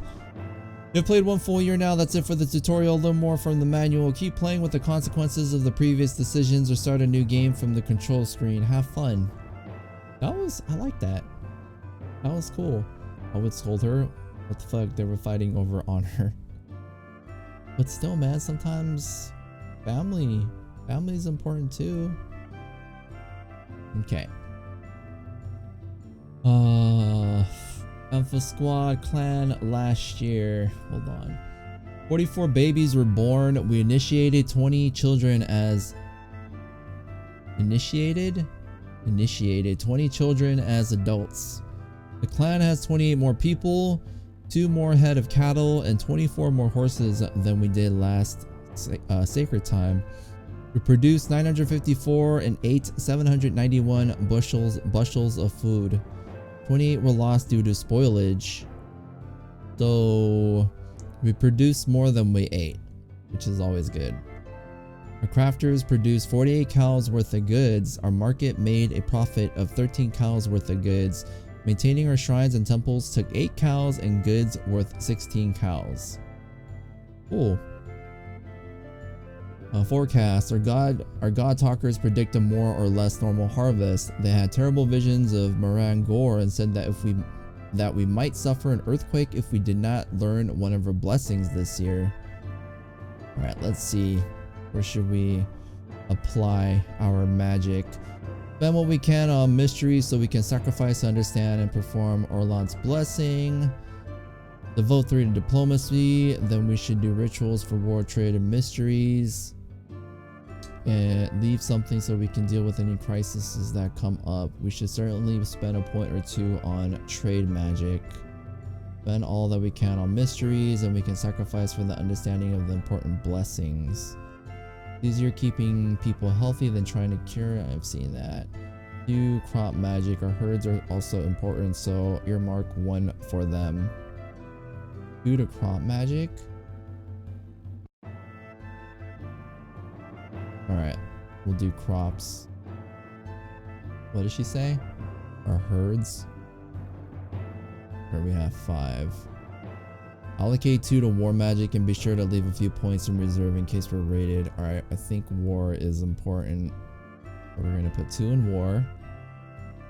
And they said mysteries, right? We have 3.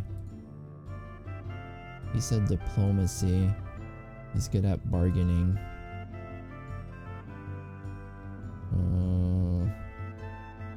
Mysteries. I think we will go with 1 on mysteries and 1 on diplomacy. Only thing is, I didn't put anything on trade. Sure, we'll do 1 on trade.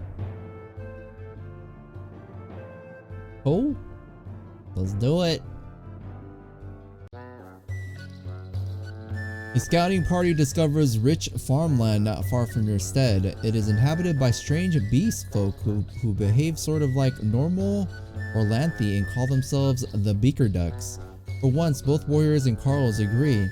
It would be a fine thing to drive these small, inhumane creatures from this fertile valley and claim it as your own.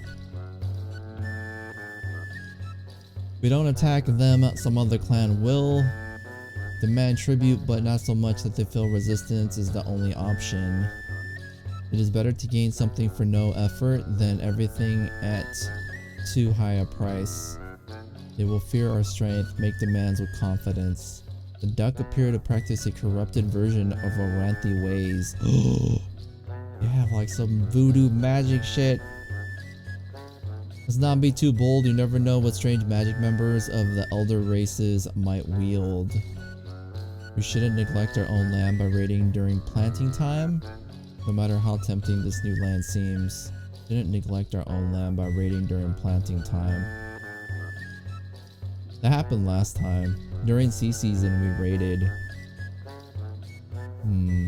Health is your love. What? I don't know. The ducks know their home terrain. May a brave man has been humiliated because he underestimated a foe. Approach the ducks and offer them a peace pact. Each year you must give us enough food to feed 50 of our people. Each year you must give us enough food to feed 150 of our people. Demand that the ducks cede you half their lands.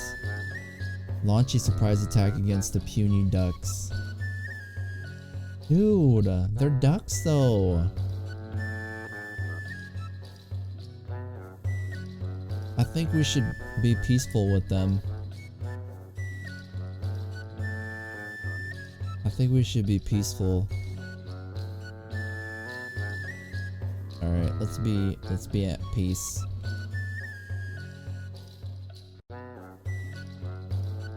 Mood minus. What? The ducks accepted and gave our clan a place of honor in their songs. They said they would also praise us to their kin in the swamp. That's it! No, like, golden eggs or anything? What are they called? The Beaker Ducks or something? Is that a clan? No. Dude, there's a lot of clans in this. This song is so happy. Neither the farmers nor the warriors are very happy. The clan mood is worried. The farmers feel resolved. The weapon saints feel resolved. Nobody to act as trickster on the ring. A worshipper of Ermal makes a handy scapegoat, and once in a great while is useful. We have no tricksters. If we add more trading partners, we could support more crafters. We must add more men to the ring. Our clan's virility depends on it. Dude, there's already 1, 2, 3, 4. It's probably a woman. 4 and 3 women. The people are very healthy. Foolish man lies awake all night. I've seen that. With the external threats we face, it would be prudent to reorganize as a war clan. I kinda want to do that. The clan is worried. Farming. Our food situation seems okay. The expected harvest should last a year. Harvest 812, 164 herds, 18 hunting. Slaughter. What is this? Like bless crops, rain, vigor. Oh, the little icons give us benefits. So like she blesses crops. And he does rain and vigor. Where's vigor? Well, I don't see that anywhere. Magic. I'm guessing what it does is it gives me advice from the most qualified person for that particular like category. Magic. Custom requires that we have at least a shrine to Longcore Me. Longcore Me. The knowing god and god of law speaking. He is one of the 7 Lightbringers. He's the patron of jurors and scholars.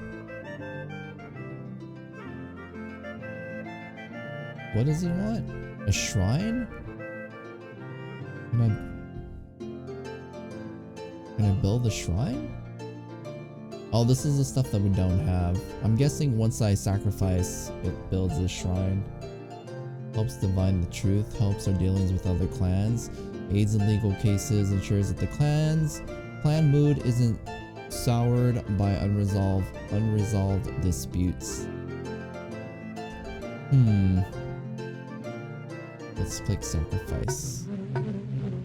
We should find out what others think of us. Find out what others think of us. Answers questions. Helps divine the truth. I'm guessing that's... he's saying clan lore. I can't click it. The knowing god is always a bit stingy with his knowledge if you ask me. You must ask Lancor Me how to perform literacy magic. What is threats? Divination. Learn what a clan thinks. Strength? Threats. Learn which outsider possesses the greatest threat to us.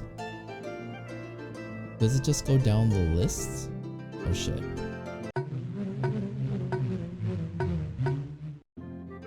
Oh, I only can learn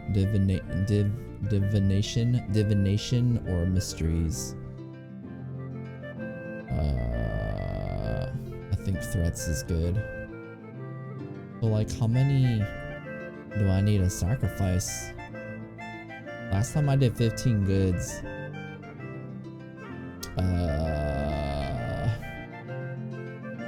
Yo, Weird Game Studios with the auto host. Thanks, man. Sure. 15 goods. Our god talkers learned that the Harani would pose the greatest threat. That's it! Reports from traders say that the Haran clan considers themselves to be feuding with us and will be striking at us soon. Oh god. What is this? A young warrior woman of your clan, Geronalda, comes to the clan hall with the warrior woman of the Hillhaven clan, which you are feuding with. The other young woman's name is Genesta. Geronalda declares that she and Genesta have undergone a ritual and declared themselves blood sisters. They will fight to defend one another to the death if necessary. They say that we should follow their example and end our foolish and destructive feud with the Hillhavens. We are weaker than our foe and will lose out if we negotiated now. Young woman warrior of your clan, Geronalda, comes to the clan hall with the warrior woman of the Hillhaven clan. Okay. We're feuding with. So we're feuding with Hillhaven.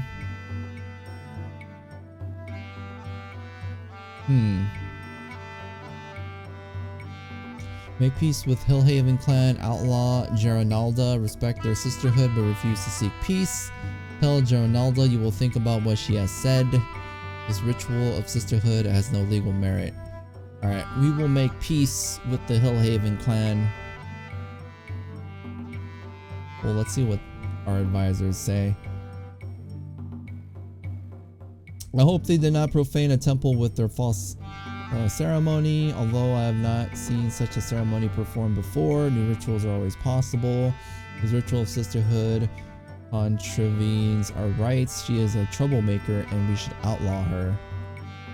Bad King Ugrain declared that Darusko was his brother, but when Darusko won more glory at the Battle of Candafant, he threw Darusko into the ravine.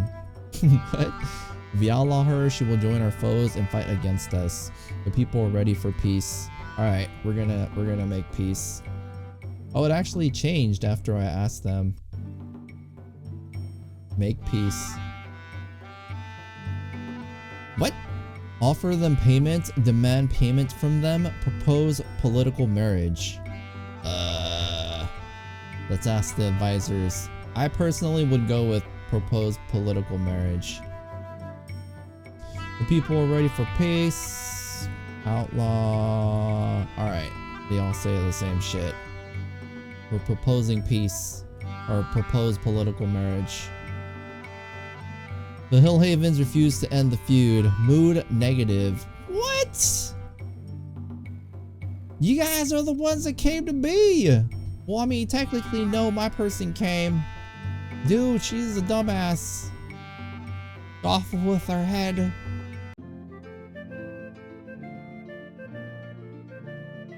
Well, that was shitty. I think Quest might be the shrine. Before we can succeed at founding a tribe, we need to perform the making of Storm Tribe Hero Quest. With Renata's aid, Orlanth made the first tribe by gathering his kin and allies. This quest can improve our tribe's mood, reconcile a tribe with another clan, regain the king's favor, gain tribal regalia, ward off rebellion, make our clan kingmakers, make our clan kingmakers, improve our political reputation, or make the quester a strong leader. Huh. No. Alright, let's go down the list. Relations. Fyrds encourage us to get along with our neighbors. Alright. Here's us. We are Emph squad. It would be pretty dope if I can rename all these people to like you guys. That would be funny. Like, who wants to be the old lady? Alright, let's see. Grey Dog, Haran. So the color indicates our relationship with them, because we already fought with Haran and Hillraven didn't want to end their feud with us. And this is the clan that we accidentally demanded tribute from. But I don't know what the other colors mean. Alright,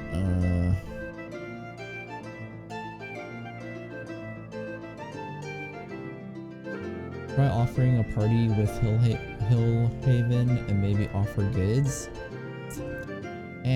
It's okay. We're having a feud, but there's no aggression yet, so I don't want to sacrifice our supplies, especially when I don't know like how much like as the time goes on, how much it eats at our like inventory and stuff, you know? Like I have to feel out how much supplies we're using and stuff like that, and like how aggressive tribes will be. Most productive crafters are women toiling at the loom. Our most productive crafters are women toiling at the loom.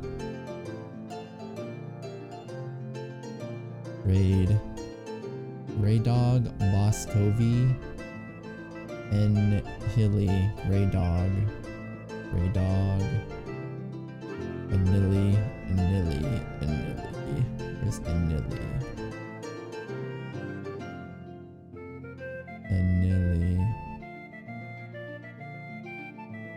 Grey dog.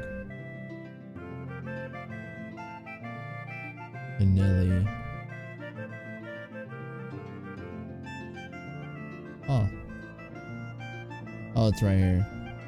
And Boss Covey. Oh, I can just click on the name. Boss, they're known for pottery and fanatical attitude. Their chief is Darndriv. They owe us a favor. They're known for the fertility of their fields. The main deity is Ernalda. Their chief is Harambe. They're known for careful planning. The main deity is Argon Argar. The chief is Hend. Interesting. Let's actually go through everything first, and then I'll decide on doing something. During sacred time, we allocated 2 points of our clan magic to battle. Alright. We have 172 footmen and 15 weapon thanes. We need 302 workers in our fields and pastures. Well, how many do we have? Farming?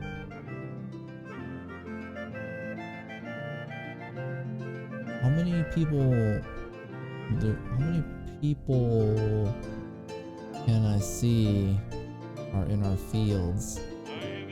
Battle raid.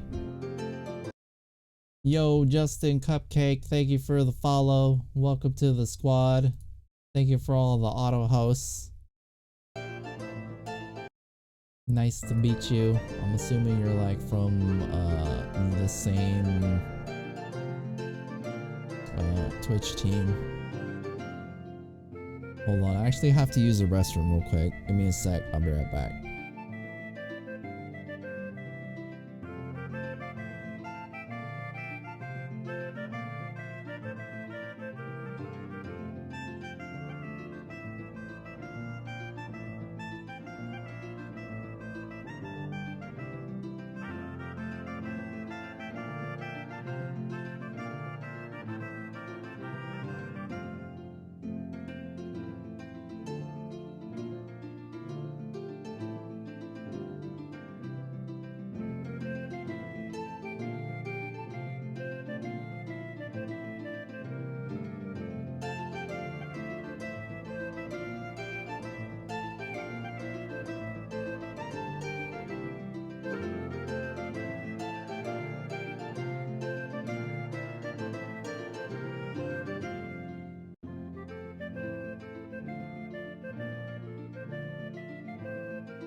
Alright. Yo peoples, how many people are still watching? I don't know, man. I don't look at how many people are watching the stream. So I couldn't tell you. Well, people are lurking for the most part. Alright. Cattle raids are attempts to steal cows without being seen. Raids are full-blown attacks on another clan.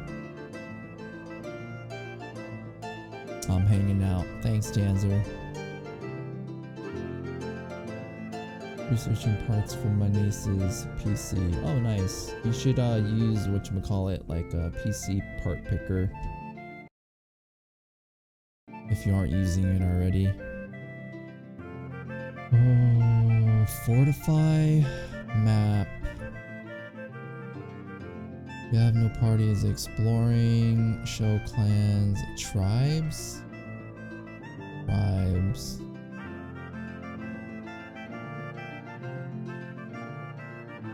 Lore.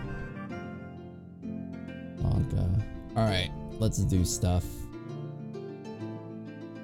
Okay, we are gonna get some more weapon things.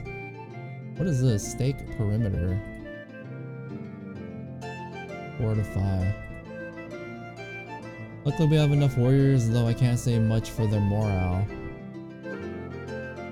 Take perimeter, build a ditch, ramparts, wooden stockade, stone wall, watchtower. Perimeter, ditch, ramparts, wooden stockade, stone wall. 150 goods. Dude, we can't. We have like no goods. We have what, like. I know we got less than. I thought we had less than 50, but apparently we can make wooden stockades. But. Or we'll make a watchtower. Population +1. You know Solara had a fine baby boy. He looks just like Coral the poet. Oh god. He was a poet? His title was poet? That's pretty funny.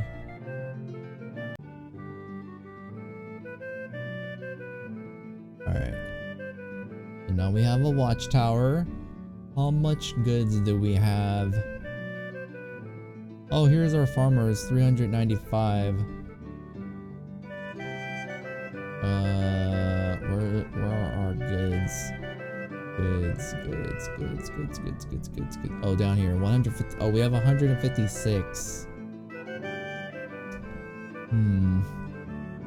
We have more weapon thanes. 302 workers in our fields and pastures. Alright, we're gonna go with 19. We're promising Carls. Ask someone else about this. I think we have about the right number of weapon thanes. I don't have anything to say. Can't think of anything else. We should have enough weapon thanes for our basic defense. Well, like 4 people said that we have enough. Full-time warriors require horse twice as much food as a farmer and annual gifts worth 1 cow. New weapon thanes need 3 cows worth of equipment. 3 cows of equipment? 1 for a shield, 1 for a sword, and 1 for armor. Damn. Alright. Trade relations. Alright, let's send an emissary to Grey Dog. We should ask someone for some food. Wait, somebody owes us a favor. Trade. Boss Covey. Alright, Boss Covey. They owe us a favor. So we can go to relations, go to Boss Covey. Emissary. We need food, so we should call in a favor. Alright, so how do I ask for food?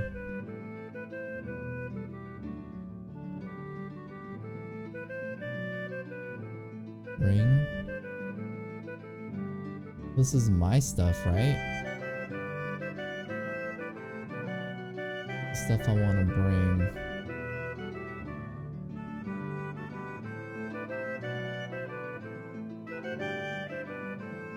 The defensive shit more is needed. Yo, Drumman, have you played this before? You seem like you're like an expert at this. Like, I could have sworn you said you're new at this, but I feel like you know everything by heart already.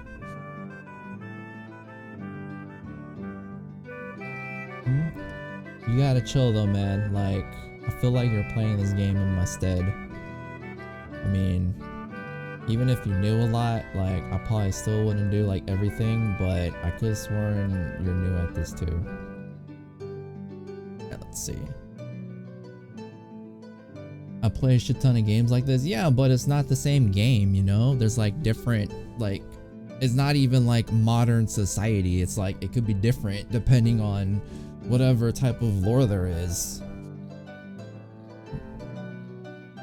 But who knows, man? Maybe I'm not out to survive. Maybe I just want to learn the game right now. Alright, let's see.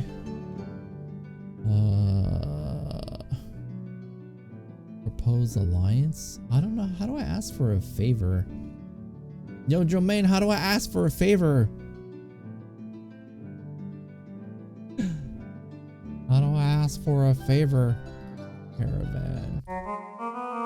We have enough trade goods to sell some. We should buy some food.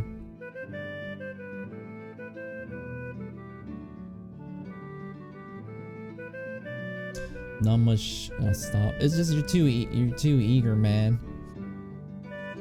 But I mean, I'm glad you enjoy the game, but it's like it's like you're gonna overthrow me.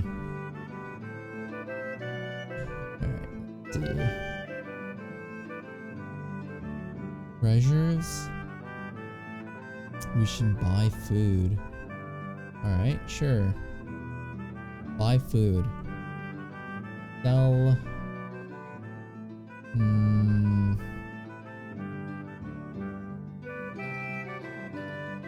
We'll just buy food. Alright. 3 weapon thanes and 5 footmen.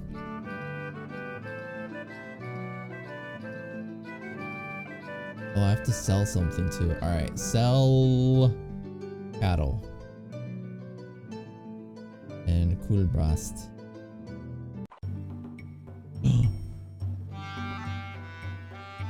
Unyieldingly, thank you for the auto host. A delegation from the Elkenval clan comes to Tula to propose a peace settlement.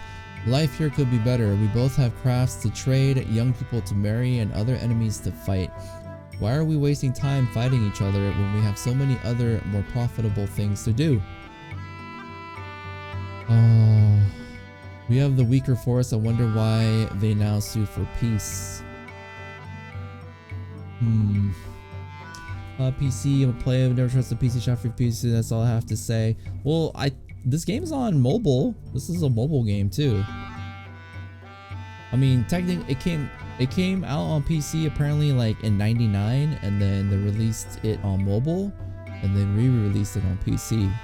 So I mean, if you really want to play it, you can probably look it up on your phone. We have the weaker force. Let's see. We have not yet revenged ourselves against them for the many slights they have given us. I say no peace. We could subject them to a ritual of truth as proof of their intentions. Yo, this lady's psycho. Since they're approaching us, we can rightly demand proof of their intentions. We can demand one of their noble youngsters as hostage, or a peace spawn of cows left with another clan. If they offer us gifts, we should reciprocate.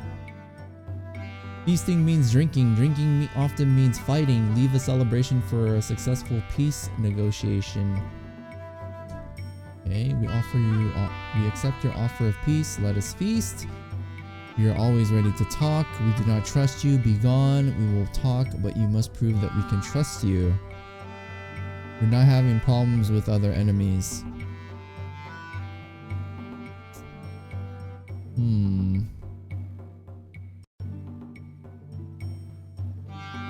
We will talk, but you must prove that we can trust you. I think that's important.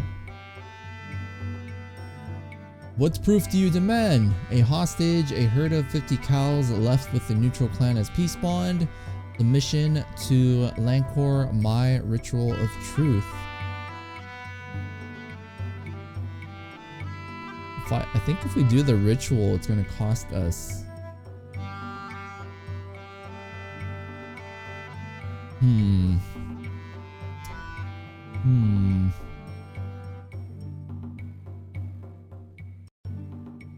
Let's go with... I don't care about a damn hostage.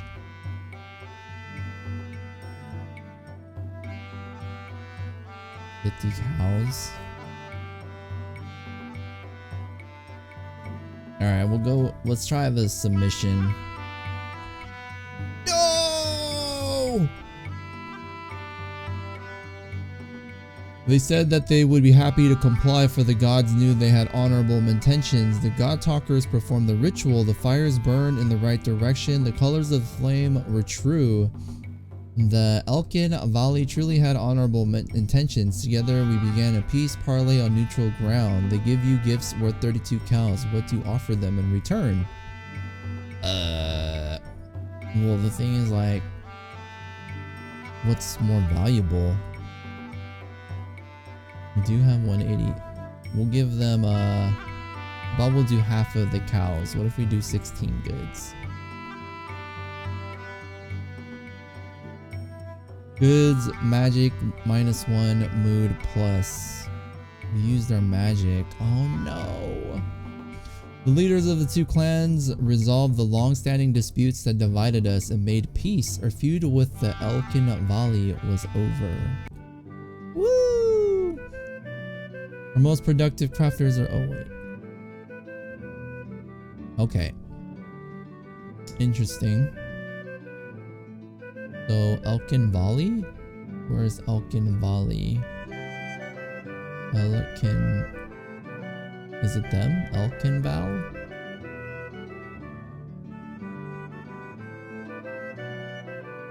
I guess it's Elkin Val. So purple means we're like at peace with them. War. Magic. Farming. Alright. We're gonna go to the next season. Kubras' caravan to the Boscovy is blocked by a band of ragged outlaws. His forces are slightly outnumbered.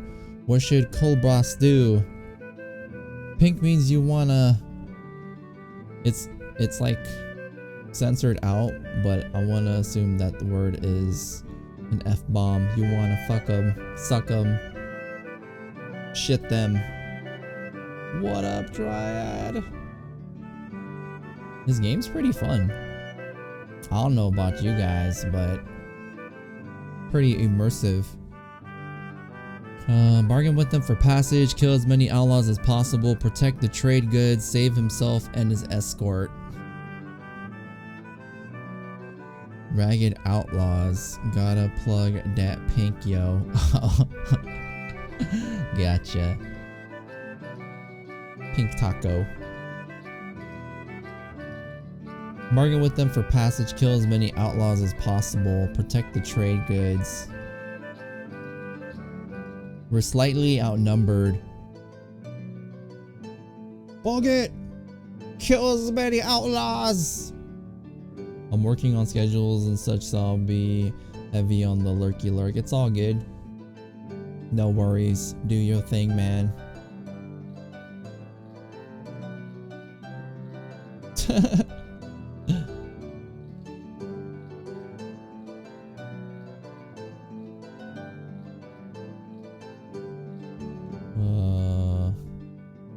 Oh, we can play games together. That'll be what is it? It'll be the right command. Kill as many outlaws. The outlaws turned out to be skilled with magic. They had no trouble besting us. Kulbras took a wound, as did many of his escort. They managed to return with the caravan intact. Damn it! No. A patrol spotted a cattle raid by the Harani. They have 9 horsemen and 28 spearmen. Our patrols managed to summon 7 weapon thanes and 22 of the fyrd?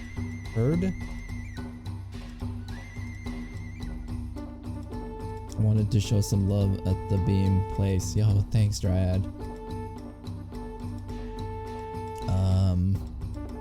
So we're outnumbered. We have no magic.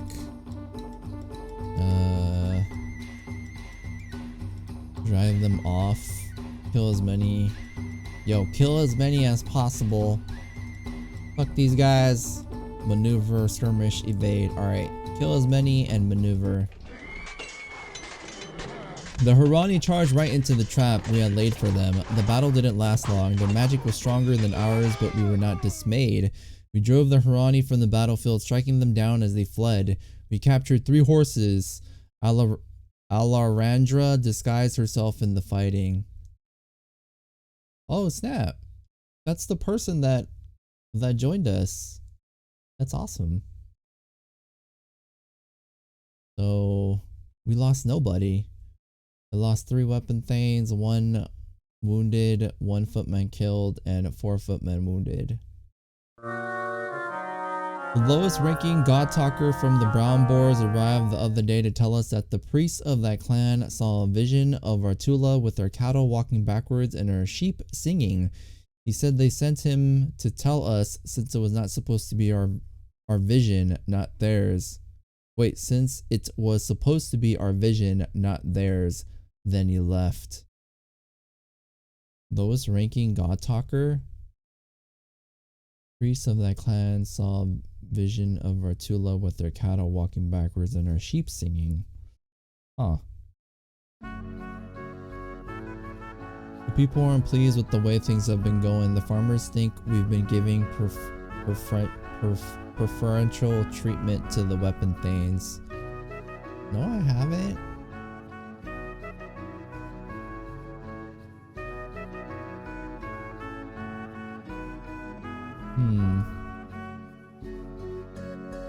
So how do I do stuff for the farmers then? Farmers, adopt new farmers.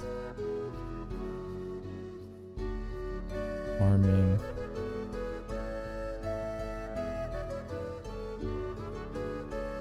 Relations, trade. Hunters? Alright, farmers. Adopt new farmers from nearby clans, any clan or distant kin in Hearthland, vagabonds and wanderers. No one is worthy of joining our clan. We need 234 carls to tend all of our cropland and 65 herders. We have enough for now. When the Nalabin approached our ancestors during the darkness, we adopted them. This isn't quite the same situation, so I don't think it will affect our clan magic. Why are we considering any sort of offer when we have no need of more farmers? Okay. Basically, stop trying to recruit farmers. I guess we'll just skip for now.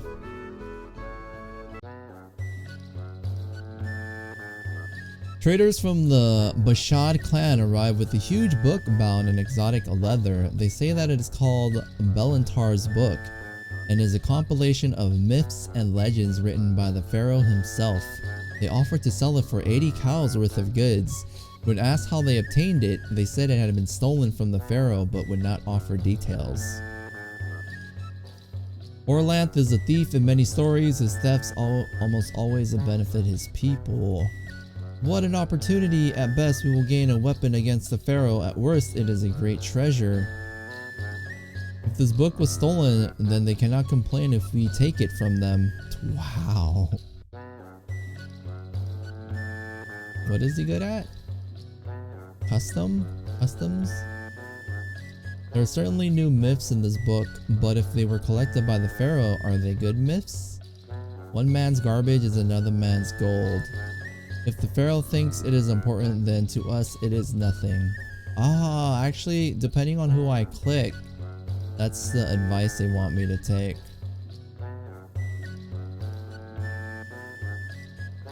Most people said take it.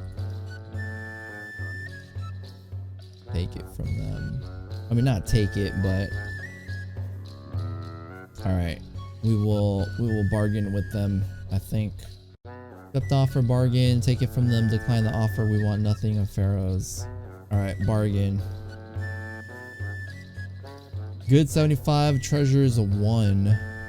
We bargained for a better price. Brenna took charge of the book. She found it a confusing collection of contradictory story fragments in no particular order.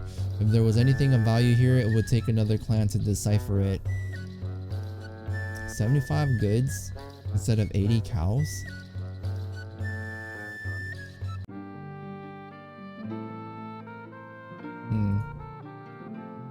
It is dark season.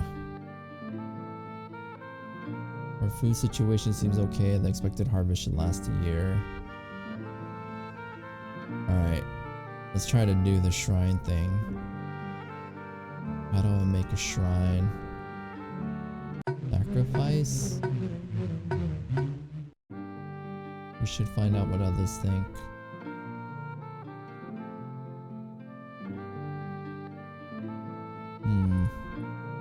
I've seen all this before.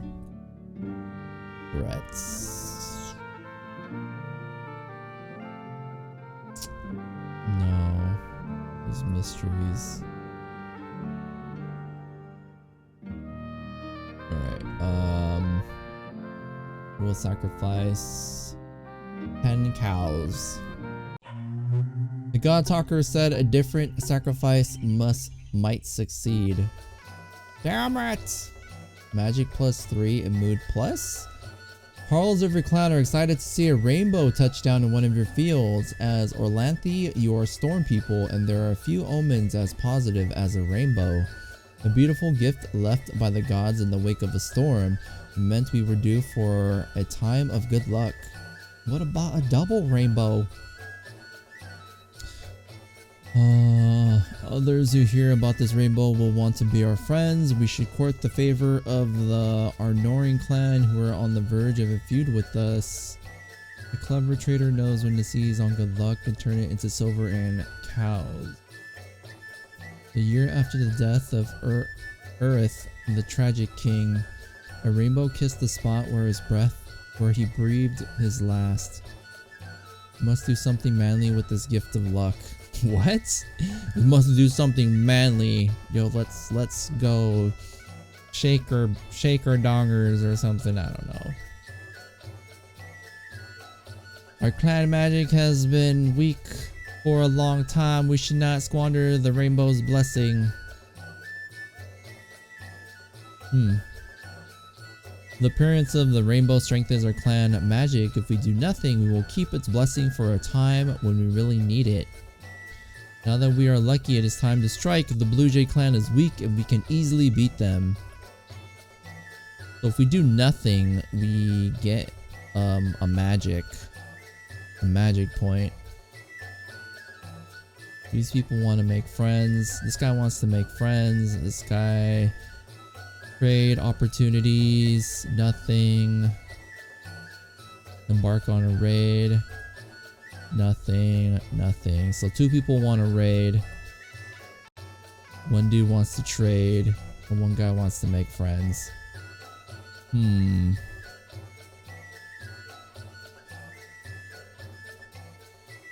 don't think we should raid.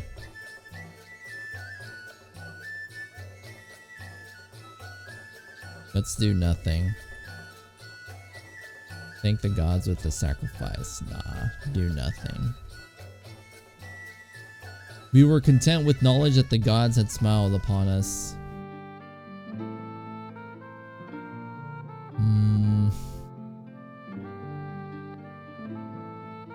It's a shrine. I don't know how to make a shrine.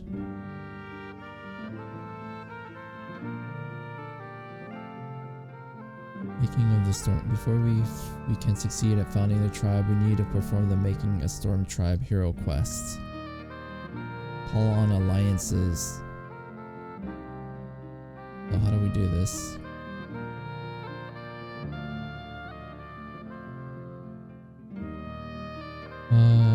With Thunder's aid, Orlando made the first tribe by gathering his kin. Moves can improve a tribe's mood, regain king's favor, improve her political reputation, or make a quester a strong leader. How do I... Well, the question is, how do I do it?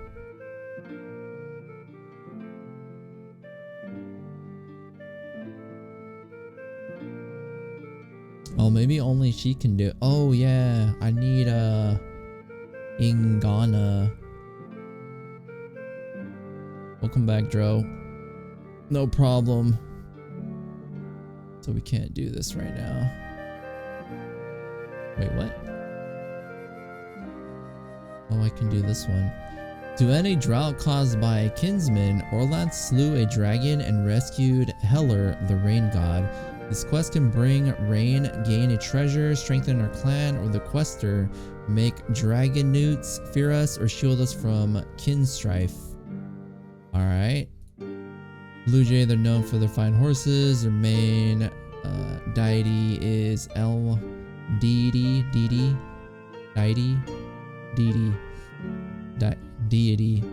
Elma, the chief is Vandarl. We're allied with them.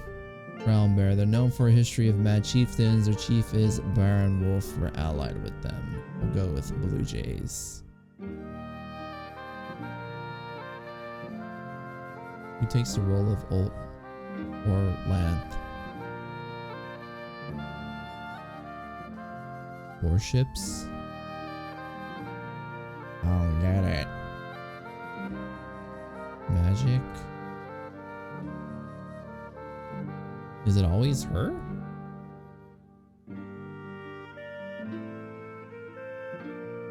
Didn't we have someone who worships Orlanth?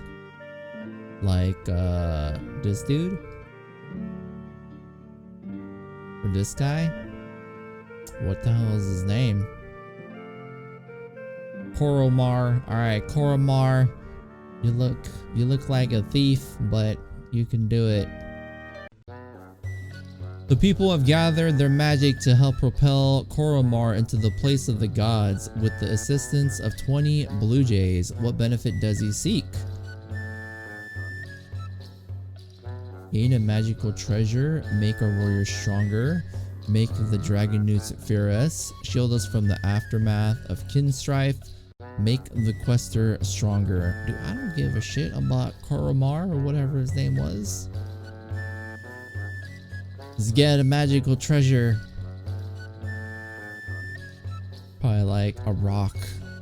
They're gonna worship a rock. See, look, there's a rock right here. The Urnalda priestess says the words that Urnalda once said to Orlanth. Only one person is doing this, but I have refrained from telling you, dear husband, because I know that you honor kinship so much. Koromar speaks the words of Orlanth and bids her to continue. At your command, O husband, I will instigate kin strife. Your nephew is the cause of our woe. He is drying my yields and starving the world. His name is Daga, the son of Molani, your niece. What? I fought with my brothers already and most of my nephews as well. For you, sweet wife, I will go and speak to him, and then I will threaten him, and then I will curse him, and then I will drive him off or kill him. Oh shit, I'm supposed to know like the lore or something. Oh no. I don't know. I have fought with my brothers already and most of my nephews as well. For you, wait, what's the difference? Well, for you, sweet wife, I will go speak to him, and then I will threaten him, and then I will curse him, and then I will drive him off or kill him, imprison him, or once there was no chaos in the world. Kin strife was bad, but not as bad as it is now. Maybe the fight with Daga is what allowed chaos to come in the first place. I must find another way. Let's click the hint, because I have no idea.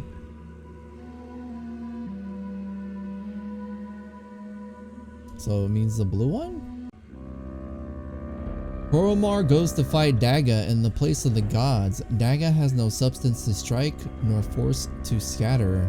End the quest, keep fighting, do not stop until Daga is slain. Let Daga win, but fight defensively to minimize injury. Take a few blows from Daga, then flee. Take whatever punishment Daga dishes out. Daga has no substance to strike, nor force to scatter. No substance to strike. I don't know what does that mean? So he doesn't want to attack and he doesn't want to flee?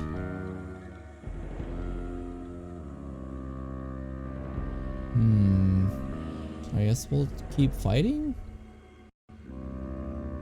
Whoa. Magic -9, population -1.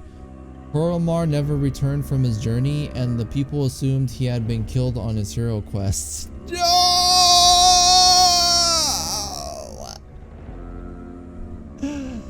Koromar, I didn't realize you had a nice ass too.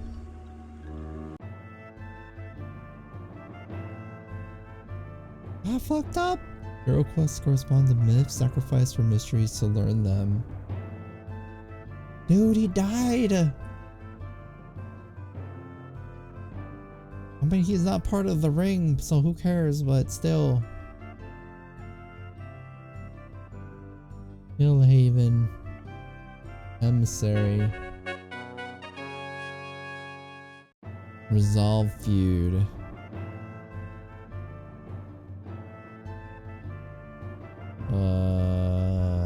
We're not gonna take jack shit. Just Kubras, go! Good blast, go. The chances of forming an alliance are best with the apples. Huh? What apples? Food? Here. 50 food.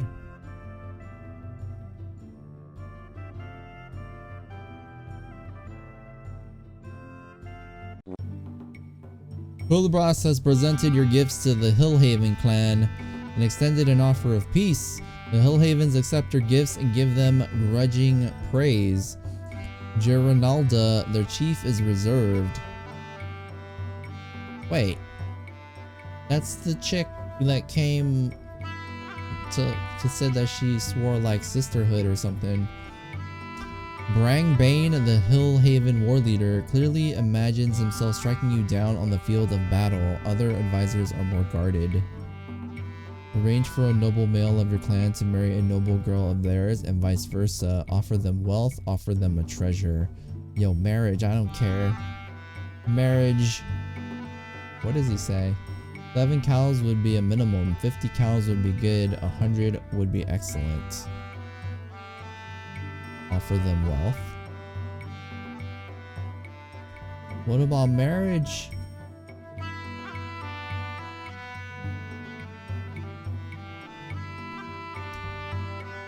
Let's try marriage.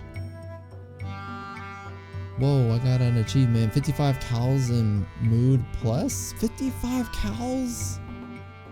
The marriages were agreed to. Bride prices were exchanged for dowries. Twin feasts were held in our hall and theirs. I think that's in. My cows, no. What is this?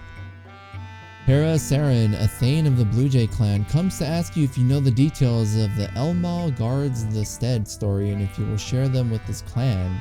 We wish to improve our ability to move about in the realms of the gods, he says. He reminds you that you owe his clan a favor.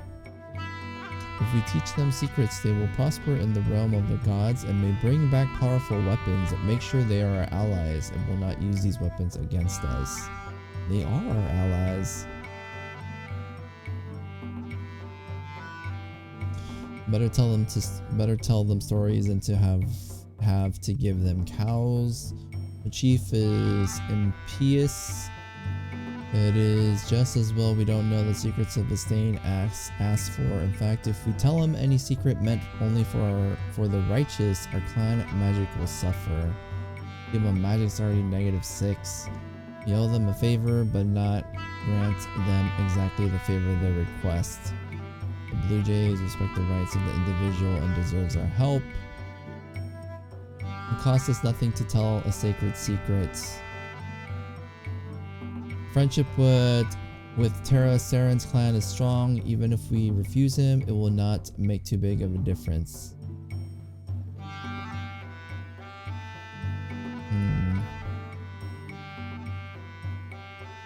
Make up the details, offer him details of another story. We don't know these details, we know, but we're not going to tell you.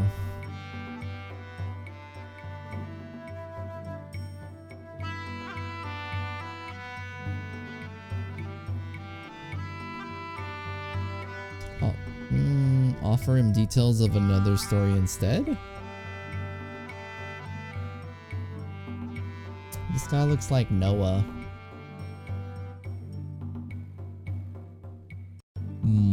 We'll offer him details.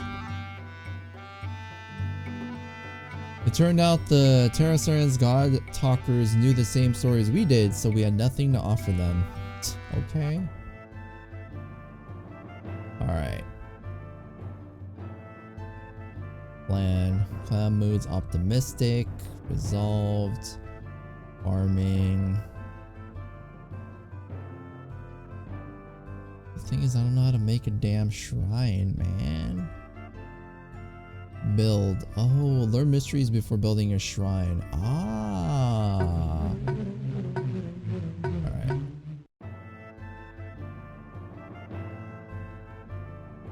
Alright, we'll do 15 cows.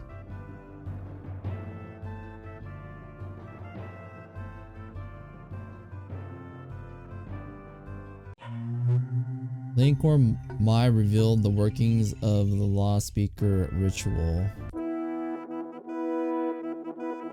It's true that we could always allocate magic to mysteries and learn more blessings and myths. We only have 3 magic.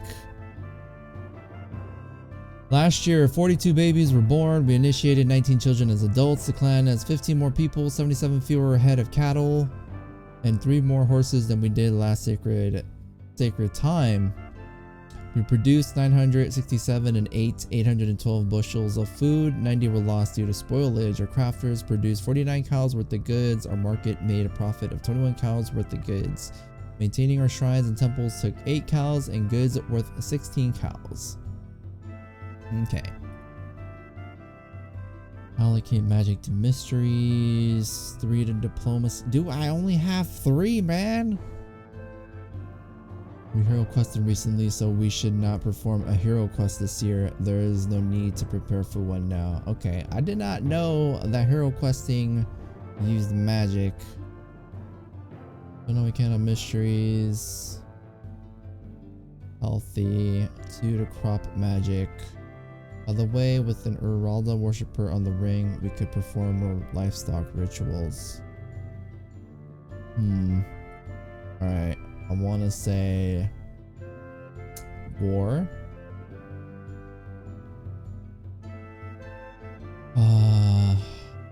Mysteries. Alright. He said the spirits of our ancestors were peevish because we were stuck in our ways and not learning anything new. Alright, dude, mysteries. Cows -8, goods -20, population -11. The year began on a bad note. Moran Gore shook one of the hills and sent a river of earth down onto Karlstead. The entire family smothered in the dirt and their livestock are missing. The next time the God Talkers warn of Ernalda's sister's wrath, we should pay attention. So this basically means there was an earthquake. I guess Marangor is like the god of earthquakes or something. That was shitty.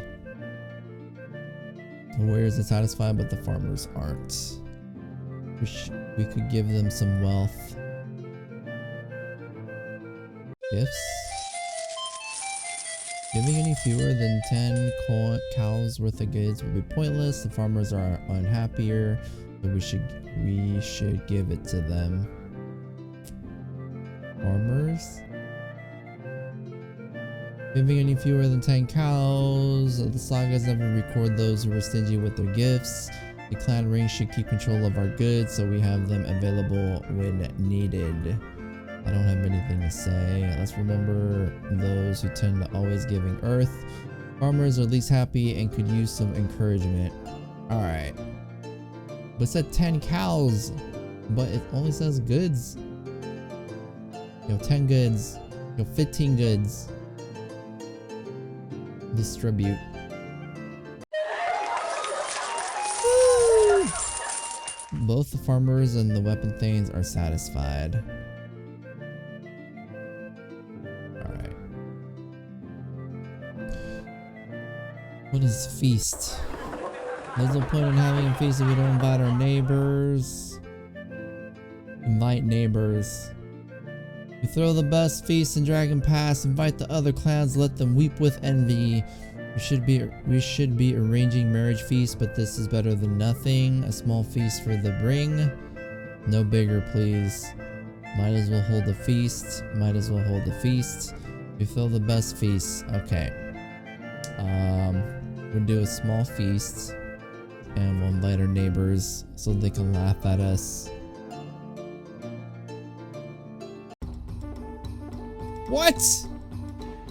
We're being raided by the horse nomads. There are 152 of them, all mounted. They slipped past our patrols and we could raise only 7 weapon thanes and 71 of the fyrd in time.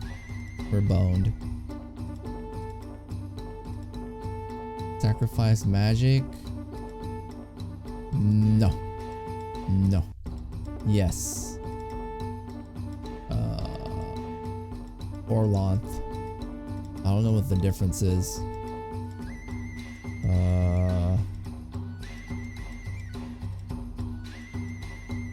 Yeah, we should kill them because the bastards are raiding us in maneuver. Alright, ready? The horse nomads charged right into the trap we had laid for them. There was a bloody battle. Our magic helped carry the day. We drove the horse nomads from the battlefield, striking them down as they fled. We captured 17 horses. We lost 2 elite fighters. They lost 1. We had 1 elite fighter wounded. They had 0. We lost 2 fighters. They lost 11. We had 9 fighters wounded and they had 15 wounded.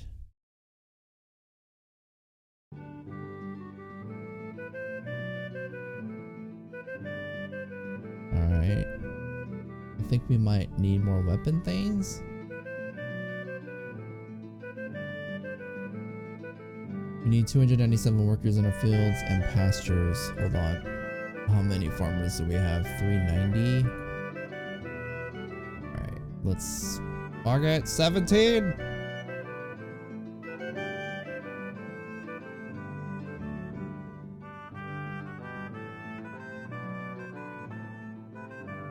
Yeah, they all say we need more. We were able to raise 4. What happened to 17?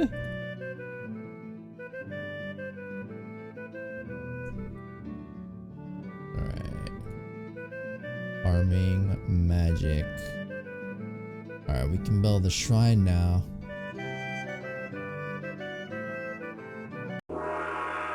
We haven't learned all of Orlant's blessings. We allocated mysteries magic so a sacrifice may succeed. Huh?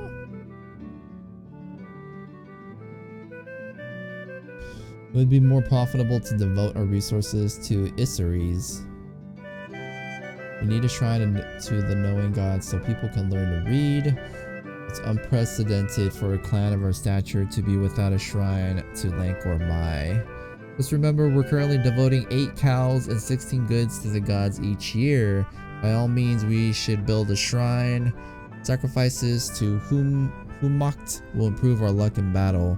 We build a shrine, we'll get some benefits on an ongoing basis. Sounds pretty positive. So, can I pick? Or I just build the small one? 1 blessing, 10 cost, annual maintenance, 4 goods, and 2 cows. Doesn't seem so bad. Build it! I am happy to report that Hitarl of the Green Wings began a while ago to find excuses to visit Inosalara and her kin.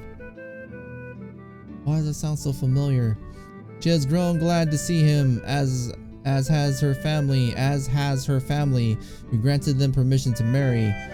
Hitarl proclaims himself lucky to find such a beautiful and fertile wife. Oh, that's the chick that got boned by the clan. She was prego.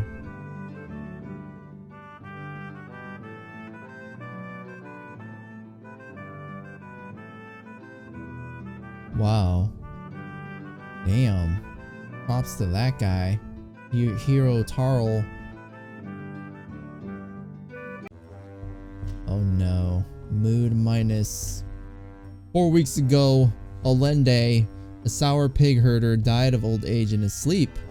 His family mourned and buried him, but death has not inconvenienced Olende. Each night he climbs from his grave, returns home, sits at his son's table and demands a meal. He stays until dawn, eating their food and drinking their mead. His family is distraught. He is eating us bare. We won't have enough to last through dark season, and the sight of a rotting corpse eating porridge puts us off our own dinner. Our children grow thin. They cannot sleep for nightmares. Interesting. Undead, bring me my sword. We really do need to resolve this before Olende eats into our food reserves. The undead are potent, driven. Magic is risky. Sometimes the dead bear tidings, but this one just wants pie.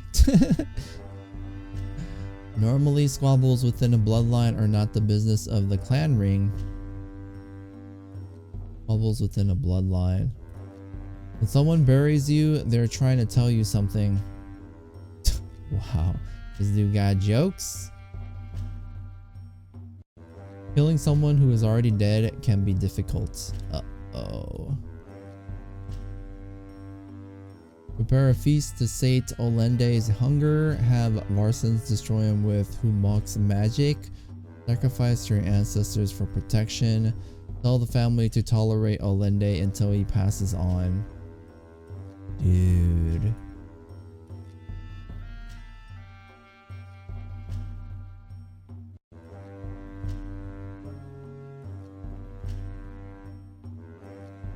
So what would this fall under? Leadership, animals, magic, animals.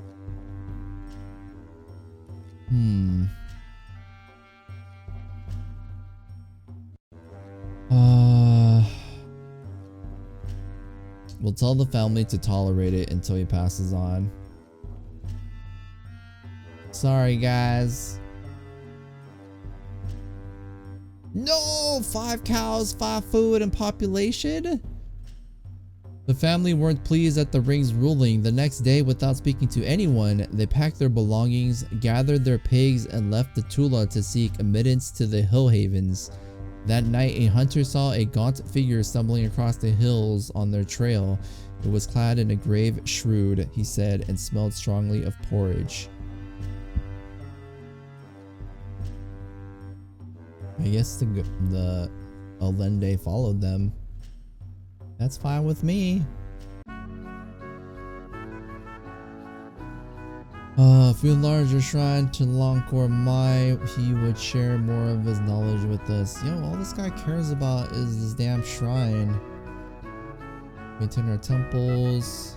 Sacrifices to Fumka to improve our luck in battle. Build a shrine, we'll get some benefits on an ongoing basis. Who mocked? Who mocked? We have a building for this. Shrines give 1 permanent blessing. Hold on, how many wounded do we have? 4?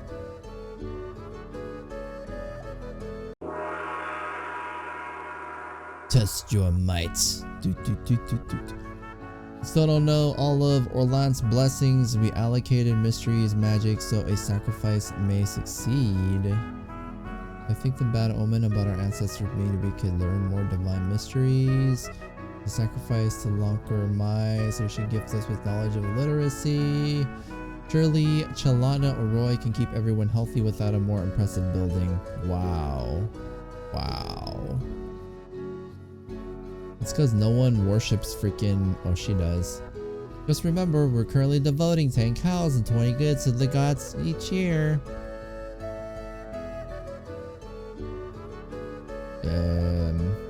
We're good.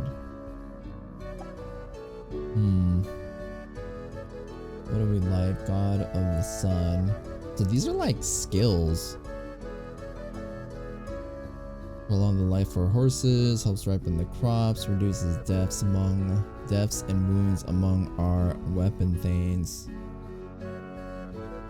That was a really cool event with the dead old man and the family. Yeah, it was pretty cool. I like how the events are very like I don't know how to put it, like very different. All of them are pretty unique. I'm just wondering like how long until it starts getting repetitive, but we'll see.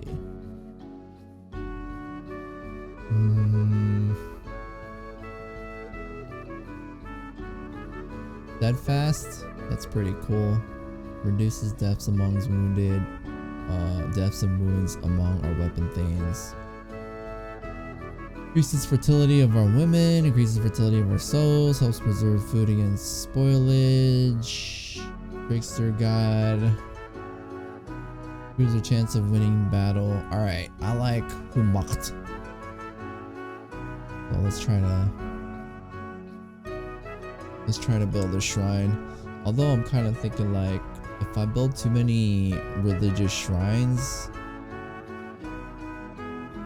I'm like, wondering if they'll get pissed. Father O'Neill, thank you for the auto host.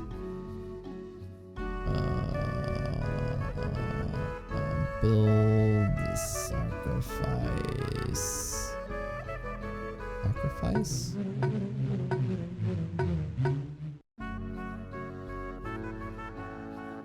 Battle luck. In peace, Humase is ready. In war, we sacrifice so that the Olance battle thane can hack to victory.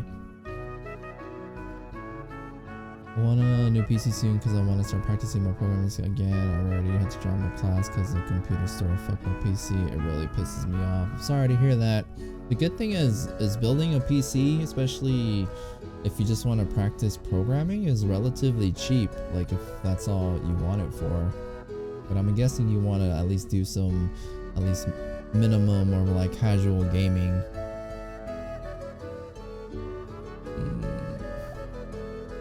But yeah, I always see PCs for cheap.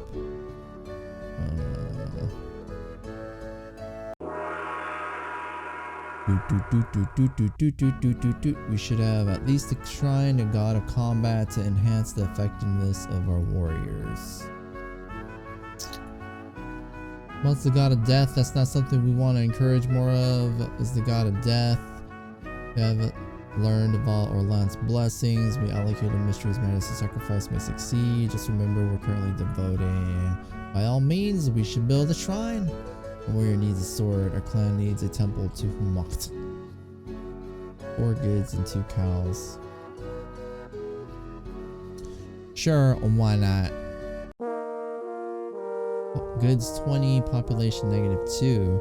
The marriage between Slara and Heotarl was a fine affair. The Green Wings hosted us, impressing us with their hospitality and generosity. Oh, I do love weddings. Interesting. So, because we built a shrine, we got a permanent battle luck, I guess. It's pretty good. That's the one I wanted. Here's the ability of a warriors in battle. Morale. Okay, let's see. Relations.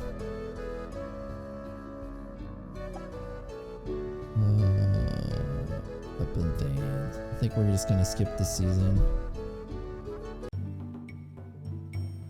2 warriors from the Eagle clan visit with their clan trickster, Yorsar. Our elders know you have no trickster on your ring, so they thought that Yorsar could join the Emph squad clan and serve you.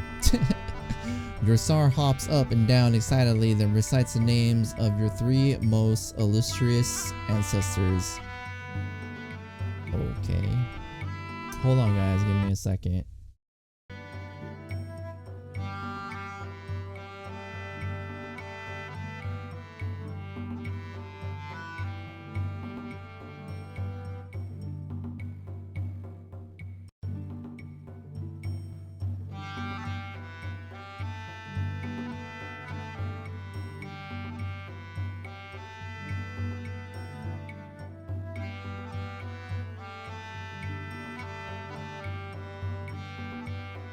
Alright, sorry about that.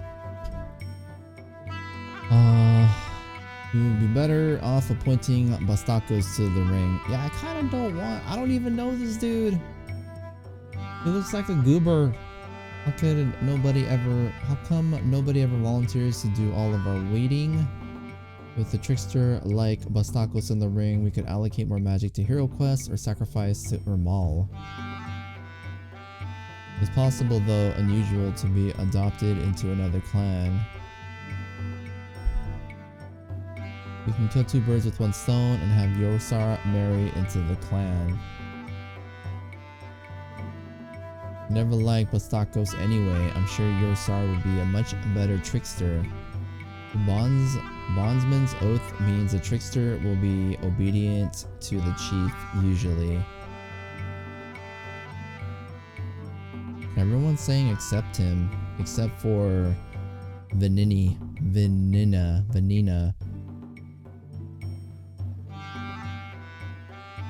The old lady. All the ladies say, well, except for her. Two of the ladies say, "Are you trying to trick us?" And then the rest say, except for Varsons. He wants Bastakos back on the ring.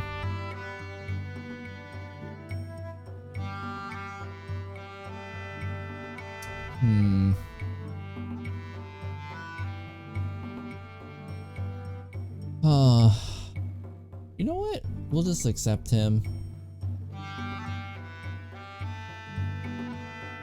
The Eagle Warriors hint a gift would be in order. Do you offer them any gifts? Hell no. I barely even wanted this guy. Goods plus 10. When Lakin tried to administer the bondsman's oath, Yorsar kept bursting into uncontrollable laughter. Finally, he dropped his trousers, squatted, and dropped a turd in the clown hall. As onlookers recoiled from a horrible odor, he ran off and was not seen again. To everyone's surprise, there was a silver chain atop the dung. Are you serious?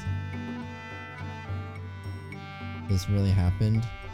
Dude just took a shit in like our town hall. And then we pull the chain out of his poop.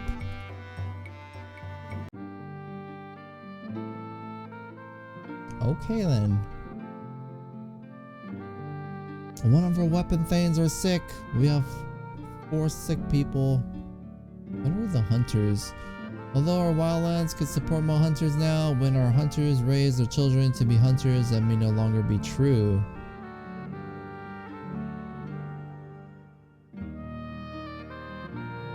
Hunters supply the clan with extra meat, farmers become hunters, or hunters return to being farmers. Alright. The shit glitters with silver and gold. Well, it was only silver, so it wasn't amazing. It was okay. Alright. Skip the season. I like the events. Our explorers are tired of guarding our merchants. They say that they can bring back loot if we will just send them out to explore Dragon Pass. Our explorers are tired of guarding our merchants. Okay. We're being raided by the trolls. There are 9 dark trolls and 144 trollkin. Luckily, our patrol spotted them, and all 17 weapon thanes met them, as well as 129 of the fyrd. Fired. We can do this. Dark trolls. Psh.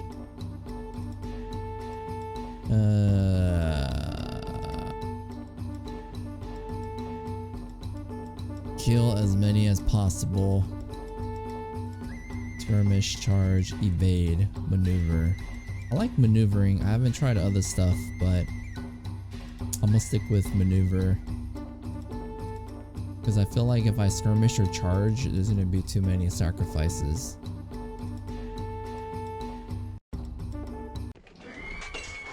The trolls charged right into the trap we had laid for them. The fighting was fierce.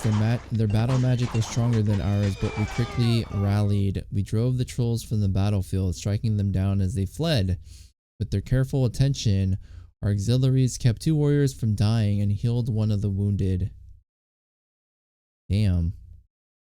Nobody died. We only got 9 wounded fighters. Dope.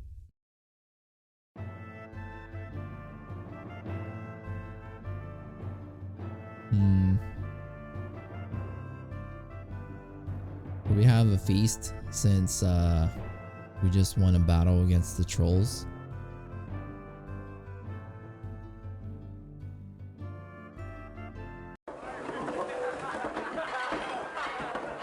Alright. Let's do it. We'll have a small feast and invite our neighbors. Oh no. Southerners come to your Tula claiming to be the agents of the Pharaoh, the tyrannical.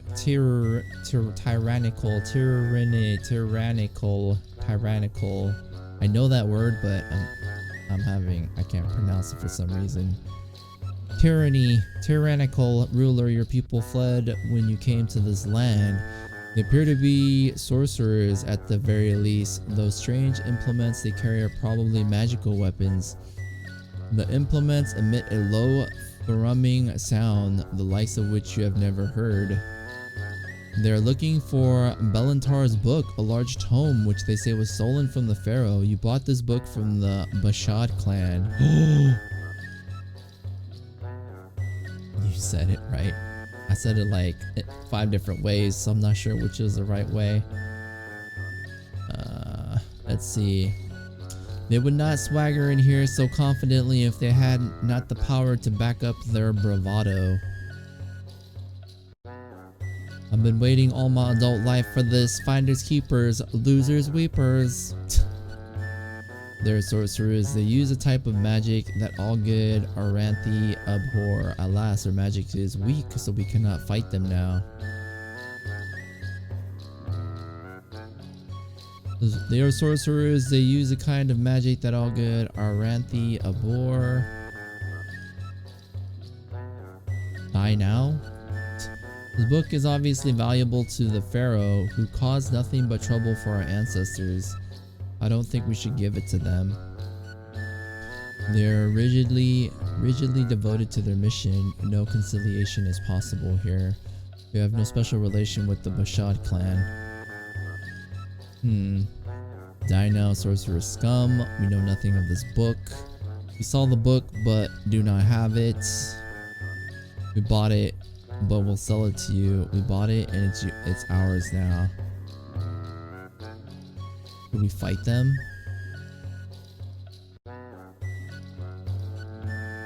Let's just lie. We'll play it off, even though they probably have some voodoo magic.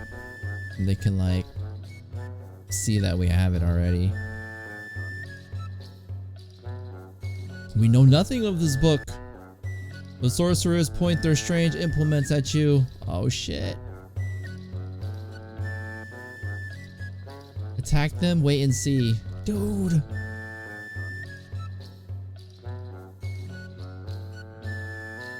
No, no.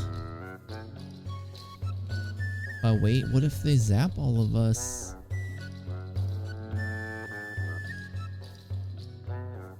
Uh-oh.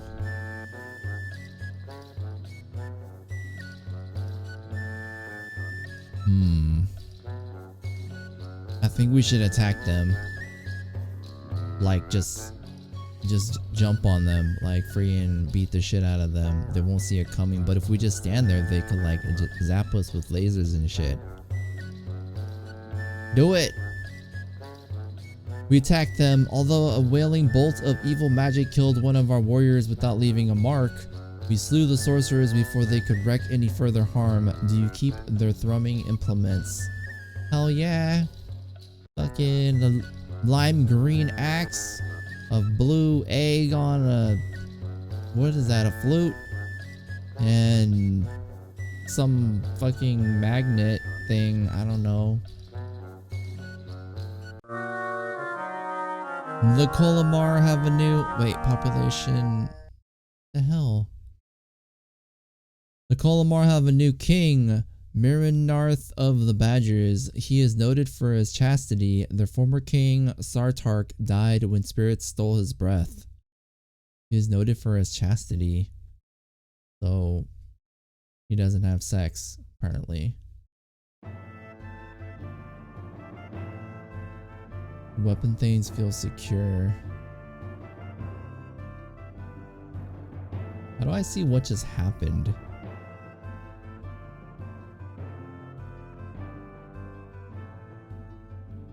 Sorcerers came looking for the book, threatened us, blew one of our warriors. It says I got stuff, but I don't know I don't know exactly what it was. Oh well. Alright. Food is okay. Magic. Whatever. Relations.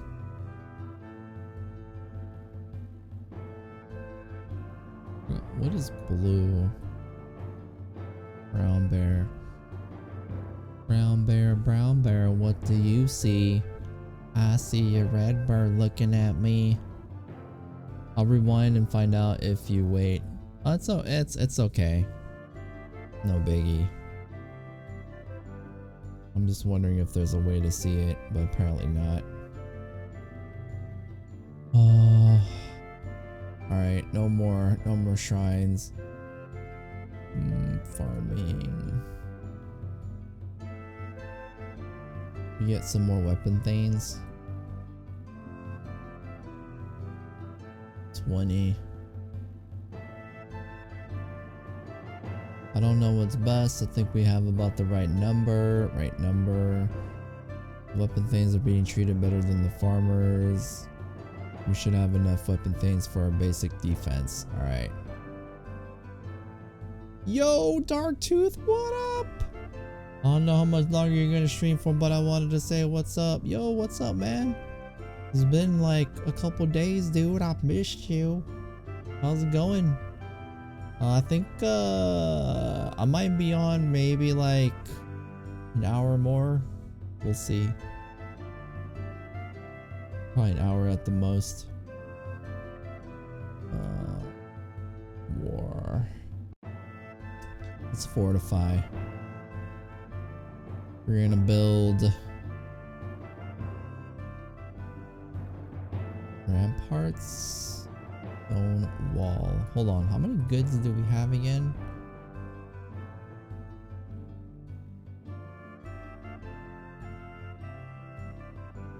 Oh, right here, 116. 116. Stone wall, ramparts. We'll build a ditch because it's cheap.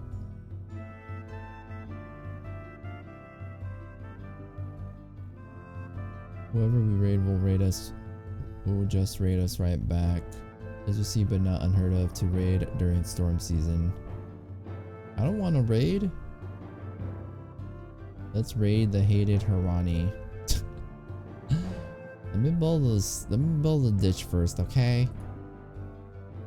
The ditch will slow attackers and give us time to hide some of our wealth if we're defeated in battle. Strange tidings. The sheep was born in Kenstrel's stead with a mobility rune on its forehead. No one knows what this means, but everyone has a theory. Jan Stan. Interesting. We hero quested recently, so we should not perform a hero quest this year. There is no need to prepare for one now. Dude, I'm not gonna do that again.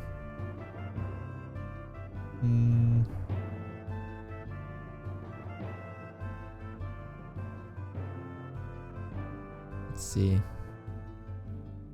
43 babies, 20 adults, 6 more people. 46 fewer heads of cattle, 17 more horses.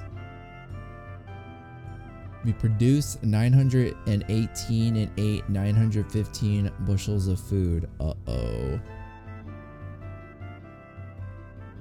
Crafters produced 53 cows worth of goods. Market made a profit of 1 cow. Alright. Seems like... Oh no, it wasn't.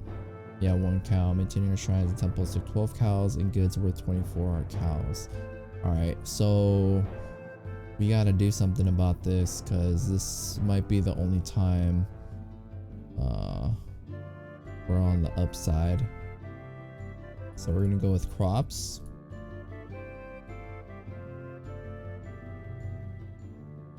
And these dudes basically say like the same shit. Alright, we'll do diplomacy. Mysteries? Then we'll do war. No, war doesn't. I feel like war hasn't really done anything. Like we've fought without using magic, and it's been pretty good.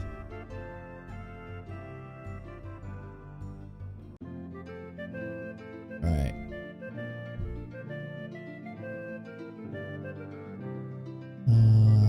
Food situation's okay. Herds, hunting, cattle.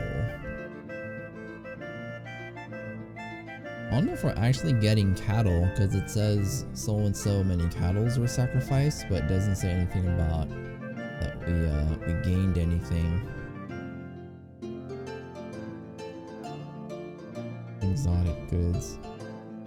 Most productive crafters are women toiling at the loom. But I can't like craft. Use them in the magic screen. Covey. They're known for fertility of their fields. They're known for careful planning. Known for pottery and fanatical attitude. Gray dog. Let's go.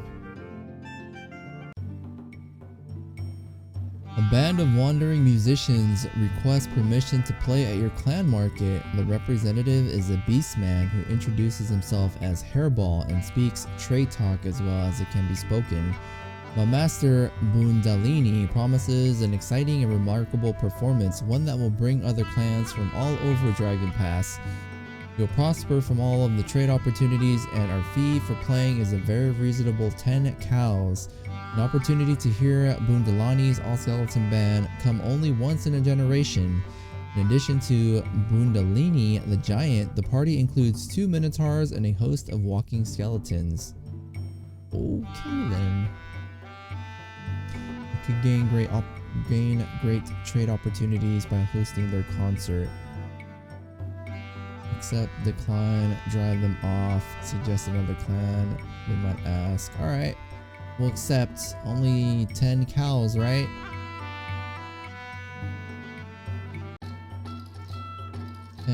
Minus 10 cows. Mood, farmer morale, warrior morale. Bundalini and his all-skeleton band play at your clan market, and the booming sound of the giant's drum attracts the curious from all of the Dragon Pass. A festival atmosphere ensues, and people from many clans come to trade, to talk, to swap gossip, and to forget old slights. Our warriors wish to prove their abilities. Challenge members of other clans to tests of skill and strength. Encourage your people to enjoy the event. Forge new trade arrangements. Give gifts to other clans. Seek advantageous marriages.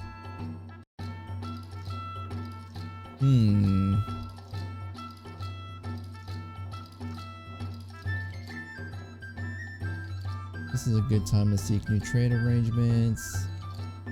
In this festive atmosphere, we can seek to improve our position without incurring the spite of others. It's a good time to seek advantageous marriages. Winning contests of skill and strength will strengthen our clan magic. Oh! Seek better deals when we trade our grain. Don't talk to me unless you're here to tell me I can kill them all. What? Calm down, bro. Take a chill pill.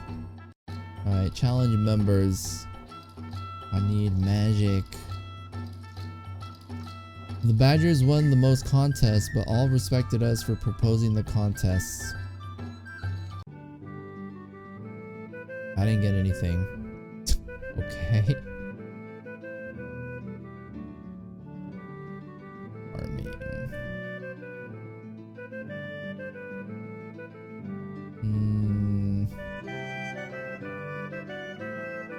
Let's build a shrine that betters our farming. Chaos. Increases the chance of victory. More deaths and wounds on both sides. No. Half blessing. Increases the fertility of our cows. Rain helps Helps raise our crops, deals out more wounds in battle, improves the effectiveness of skirmishes, reduces death and wounds among the farmer. Reduces the fertility of our fields when people are killed on them. Oh.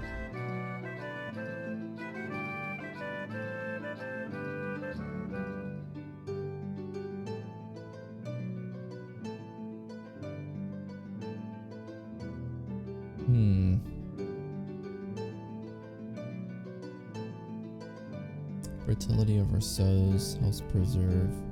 I mean, do I really want the women to be more fertile? I mean, I gotta feed the kids. Helps ripen the crops, reduces death, improves their chances when defending. Alright, Elmal's pretty cool. Sacrifice. There's much we can learn about Elmal's mysteries. We know none of Elmal's mysteries. We'd be better off searching through our library for forgotten scrolls or sending explorers to find lost knowledge. Actually, let's do that. How do I go explore? We have no parties exploring.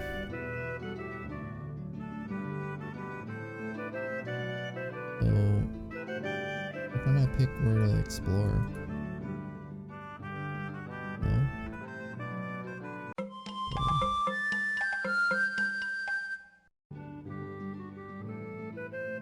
Asborn. Asborn the Explorer. Alright, let's go to these empty areas. We go right in the middle.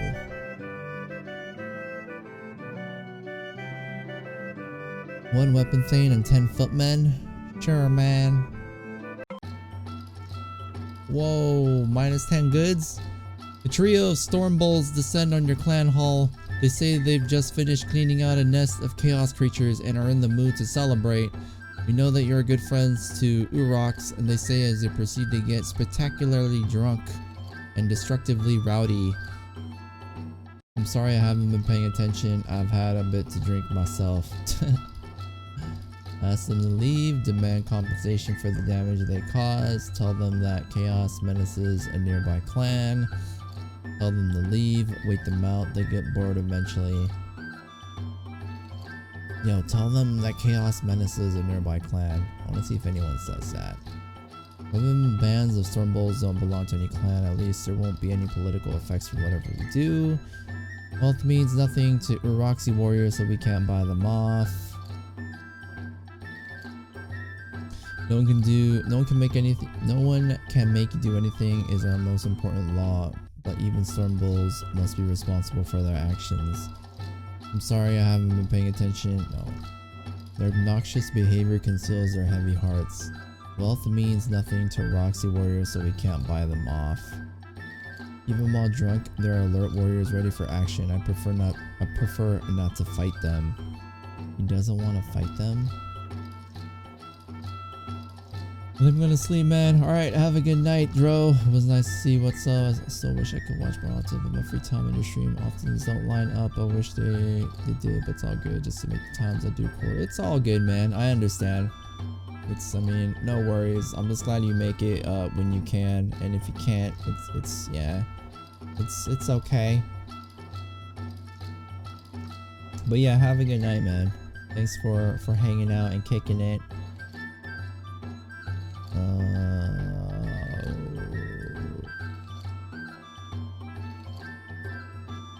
I think we'll tell them that chaos menaces a nearby clan. Tell them... Oh no! Tell them that chaos menaces a nearby clan. Which clan do you name?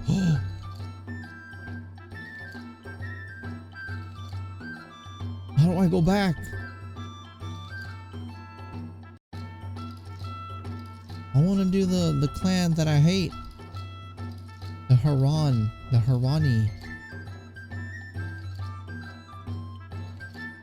No.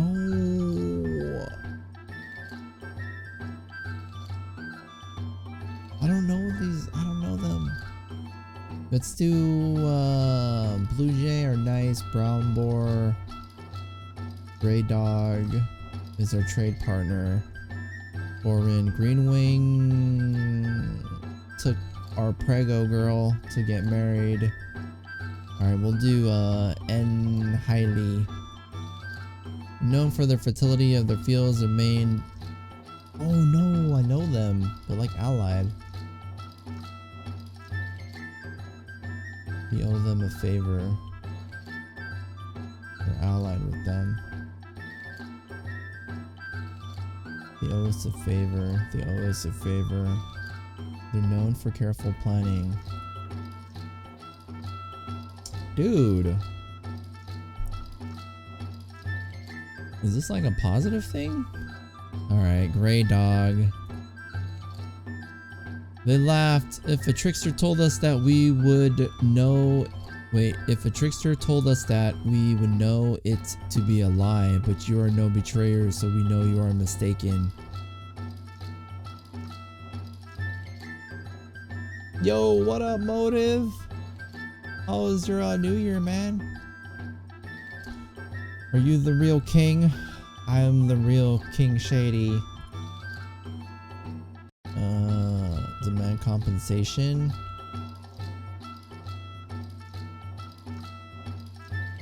But we know you are mistaken. Yo, they just insulted us. Fuck that. Demand compensation. The Eagle Bull is not for the Desert Storm, which cannot be contained by words alone. Belch to the Storm Bulls. What?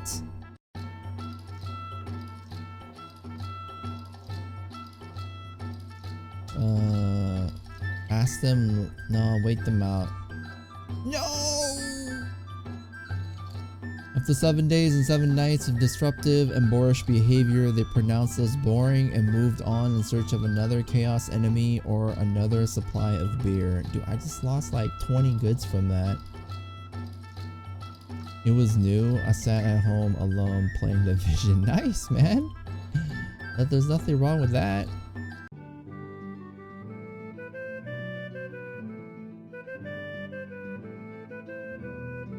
Let's see. Ashbourne is exploring. Okay. I guess we'll just... As soon as this crisis is over, we should collect food from those who owe us favors. What crisis? We need to trade for more food, but first we need to make sure the people don't starve.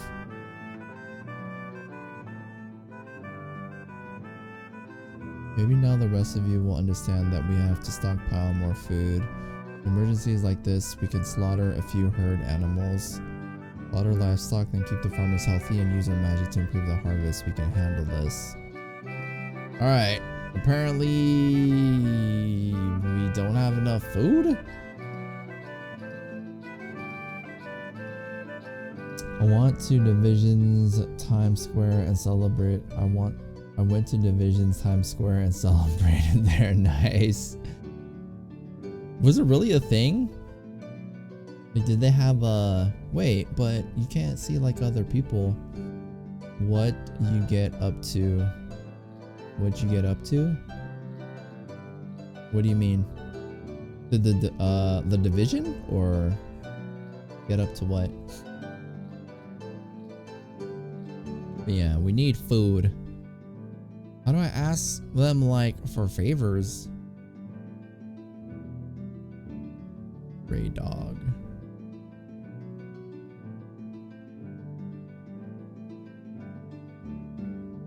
Green wing. They owe us a favor. Who has a lot of food? Fertility. Alright, no. Brown boar. Fine horses.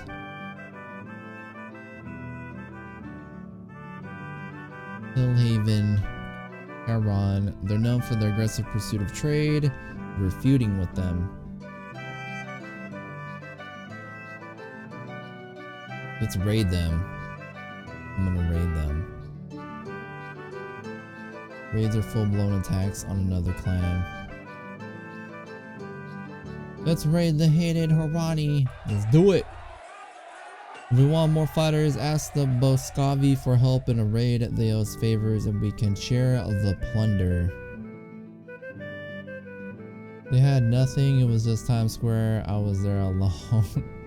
Oh no. What'd you get up to, as in what'd you do for New Year's? Oh, no, I just hung out with like friends and family. That's pretty much it. And I didn't really do anything. I was just basically I hung out with people, but I was just at home. Yeah, I don't really do much on New Year's every year. Even last year I was just at home. We have enough weapon thanes to go raiding. Fire season is traditionally the time for raids. You can spare the farmers for a raid. Send a few women as auxiliaries and can tend to the wounded and exhort the cowardly.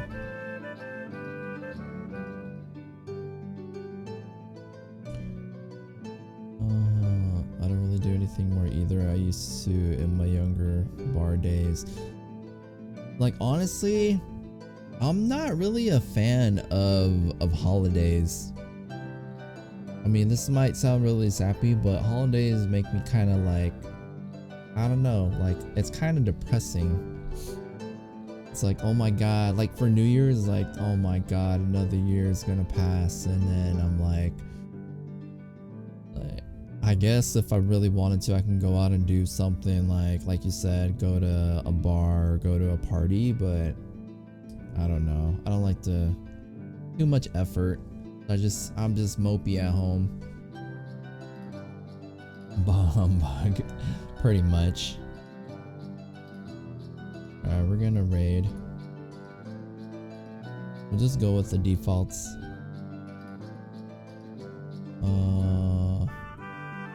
Said ask the Boscavi for help. Favor. Alright.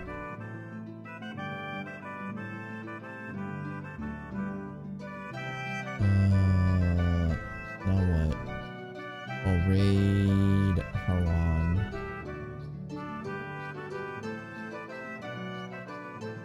Okay, so we good? Raid? I agree, I'm old now. I have no time for all that effort. Yeah, I feel you. The Boscavi sent 21 warriors. We were spotted by the Haran patrols, and our 11 weapon thanes and 84 footmen are facing 14 weapon thanes and 139 spearmen. We're about to get wrecked. But they sent 21 warriors, so yeah. Plunder, burn steads, kill as many as possible, take captives, survive, skirmish charge, evade. We were spotted though. Alright, we're gonna plunder and maneuver with no magic.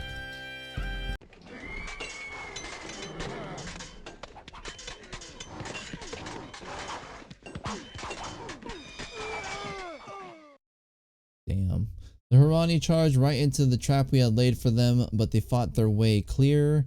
The fighting was over quickly and their battle magic blew over us. We were driven off and had no opportunity to obtain booty. Due to their prompt healing, our auxiliaries kept one warrior from dying and healed one of the wounded. So we didn't lose any weapon thanes, but we lost some footmen. But we didn't get any booty, so it doesn't matter. No booty! Your explorers returned to report an encounter with very strange foreigners. The foreigners wore odd clothes and spoke in a peculiar way. They were warriors and showed no fear when they met our explorers. They identified themselves as the Black Horse Troop and said they served a hero named Sir Ethrylist. The strangest thing about them though was their horses. Examined up close, these weren't horses at all, but grotesque and monstrous beasts, possibly things of chaos. No booty? It was all for nothing. I know, and we had some booties died. Not the type of booty I like though. We'll cement our good relations with our neighbors by warning them of this potential menace. If they're powerful foreigners, they may have treasures, the likes we have never seen.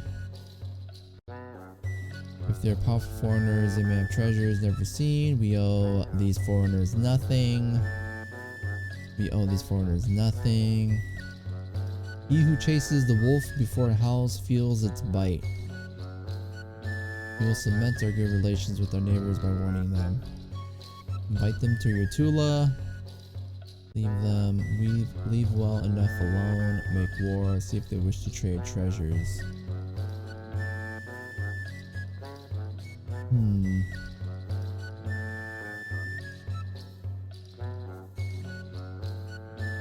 I don't know.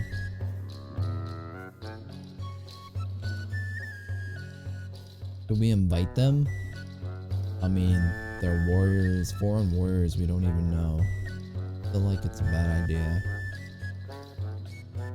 How about trading? They agree to trade with you in the name of friendship between the troop and your people. Which treasure do you offer them? Oh no. Blacktail the bull? A really fine bull who sires more calves than normal. Humming items for them from the sorcerers. A weighty tome supposedly written by the pharaoh. We'll give them the very colorful weapons that we got from the dead sorcerers.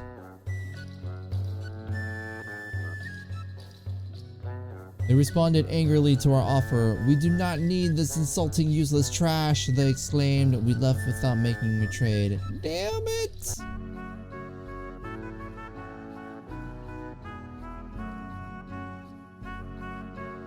Yo, we need more food. Wait, he said it's okay now. We need more food.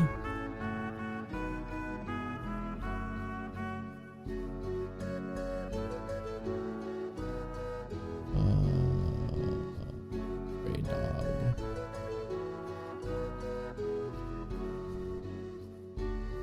Hillhaven. Brown boar. Yeah, where are the ones that we have favors with? Naldorine, are known for the large cattle herd. Alright, emissary?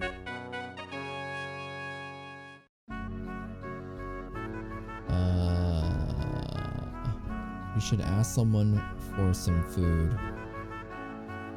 Like how though? Do I just goal? Ask for food. Alright. Cool. Open things, footmen.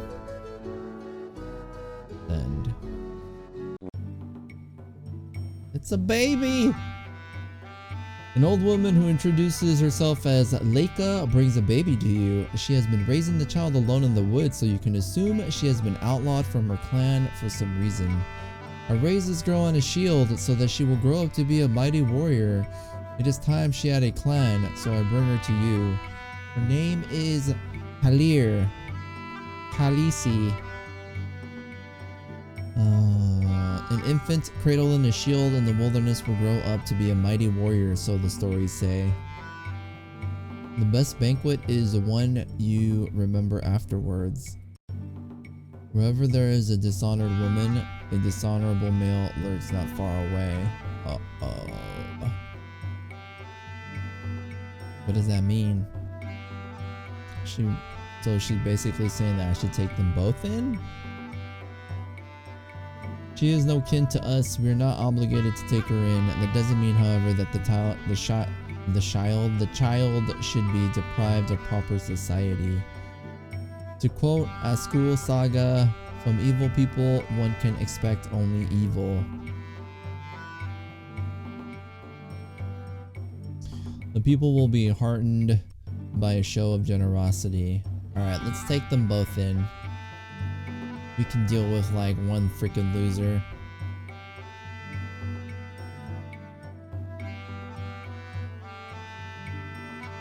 Wait, ask the woman why she's an outlaw? Did we ask her? Let's ask her. My own outlawry is a long and sad story, she said. Let us say that it was a matter of wrong passion and that I accept my punishment. And this girl's mother was also outlawed, and the child is the result of her shame. She is innocent of any blame and needs a clan to grow up in. This girl's mother was also outlawed.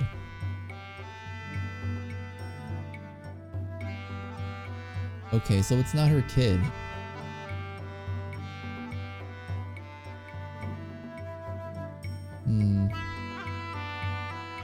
Let's take them both in. Even though she's like tatted. It's okay, man. I don't discriminate. Population and mood. Leica was surprised and pleased by our generosity. Welcome, Leica. Welcome to Emph Squad. Alright, let's see. We already sent an emissary. What is he doing? He's not the dude that went, right? Magic. Alright, we are just gonna chill. Your emissary Kolobrast approaches the Ernaldori, asking them to make good on a favor they owe you. Kolobrast seeks a gift of food from them. How much food do you ask for? If we act generously, we act like a king. Half of the customary amount, a little less than custom demands. Customary amount enough for 40 people, a little more than custom demands, half again what custom allows, 3 times the customary amount. Half of the customary. We'll do a little less than custom demands. 30 food. Not that much. The Ernaldori granted his request and said that we were generous. We are generous. Alright. How much food do we have? 859. Yeah, we're getting like more people, but I don't think our food's really going up. Let's see. What if... How do I get more crops?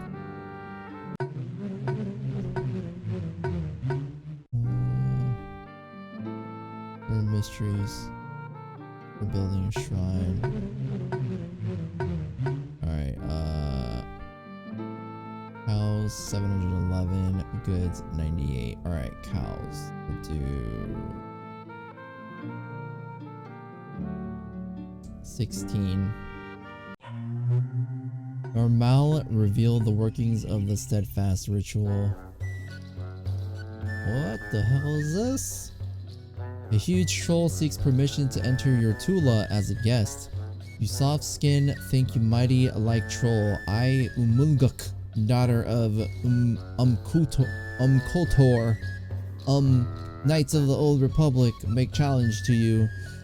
If you have mighty champion. And then she smashed a nearby boulder into shards with her mace.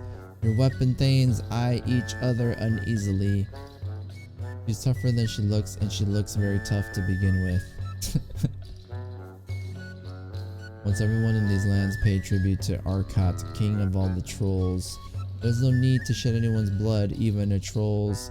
Duels like this are sanctioned by Aranth, and humans and trolls did coexist before the pharaoh came. Those are our ancient enemies. We need to attack her or accept her challenge, or else our clan magic will be weakened.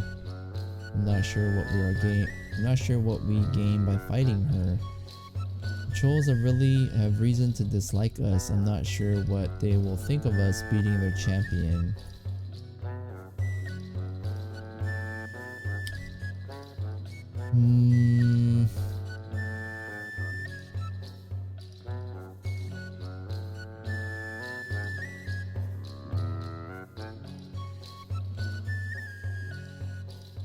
So she wants the duel? Huh. Accept the challenge if she wagers something valuable. Decline. Attacker.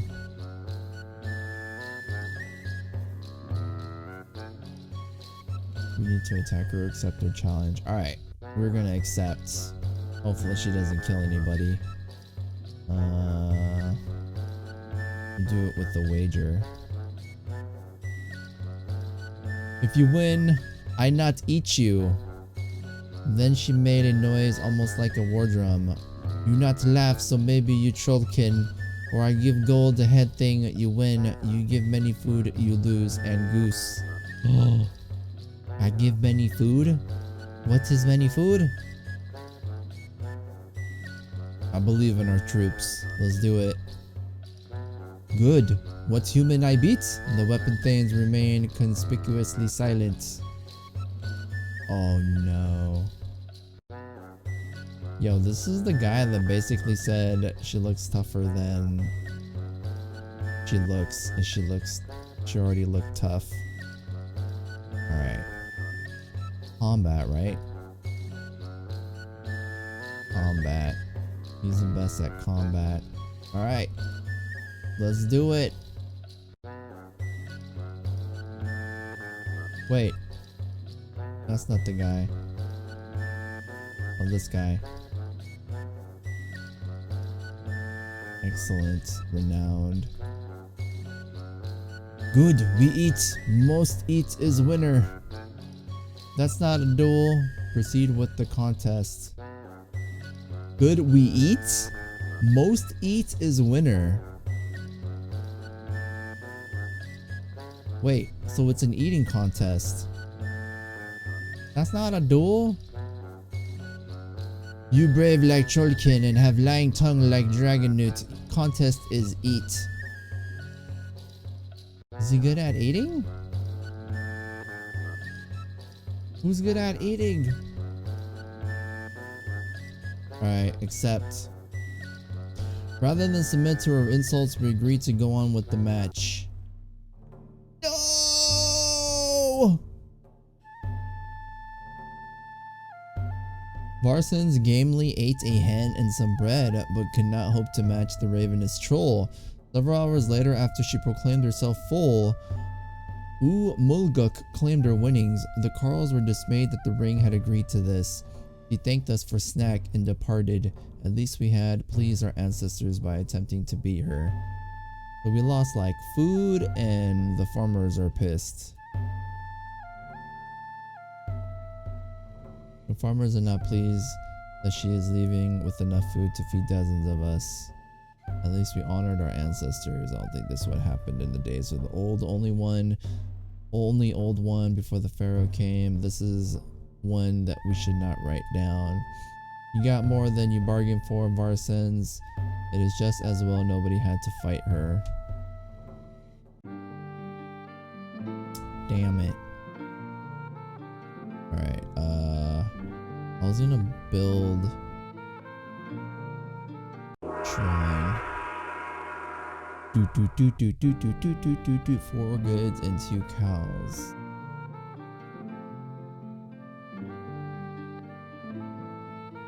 God Tucker said to sacrifice to Maron Gore. I would rather not risk an earthquake. Thank you, so let us honor her soon. 12 cows and 24 goods to the gods each year. Alright, let's do it.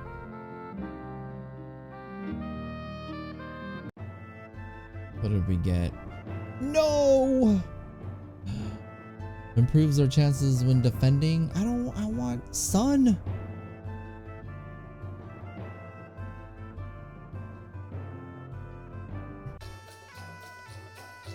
Orstalor, a prosperous herdsman of the Blue Jay clan, has come as an emissary from his clan leaders. He has gifts for you. He says they are worth 28 cows altogether. The Blue Jays aren't a strong clan, but they're our allies. We should treat them with respect. Accept the gifts. Accept the gifts, throw a feast for Blue Jay Thanes. Give Stellar a reciprocal gift. Refuse to accept. Threaten to raid them unless they give you more. Wow. Trade the gifts and trade for more cattle. The Orskull the Just slew Bad King Ugrain and took his throne. He gave gifts to all who had helped him. The angry clan spat upon his gifts, which led to war when there should have been peace. Threatened to raid them with reciprocal gifts. Wow. Like, you came here without us asking you, but you need to give us more stuff or we will raid you. That's like drawing attention to yourself. You can use this gift to sacrifice for Lancor Mai's blessing. You can hope this is a prelude to a trade agreement. If we feasted them, we would bring cheer to our own people and theirs. Like it. Except, while plowing the fields, the Carls find something strange. It's the enormous skull of some kind of dragon creature. Peruna, thank you for the auto host. The warriors help the Carls destroy it, display it in a temple or shrine, display it in the clan hall, rebury it, trade it away. For some reason this makes me think of Morangor Ernalda's earth-shaking sister. It's probably some sort of dragon thing, not something our ancestors care about at any rate. This treasure is ours. Ours! We would be mad to get rid of it. It might be worth something as a curiosity. I can probably get a good price for it. Dedicate this treasure to the gods. Help the Carls like Carl from The Walking Dead. Carl! Die in the house! Coral! No man, Carl's Jr. I'm hungry now. What should we do? I'm thinking either trade it away or display it in a temple or shrine, but like, what if we display it and it like resurrects or some shit, or dragons come to come take it back? I think we should trade it away.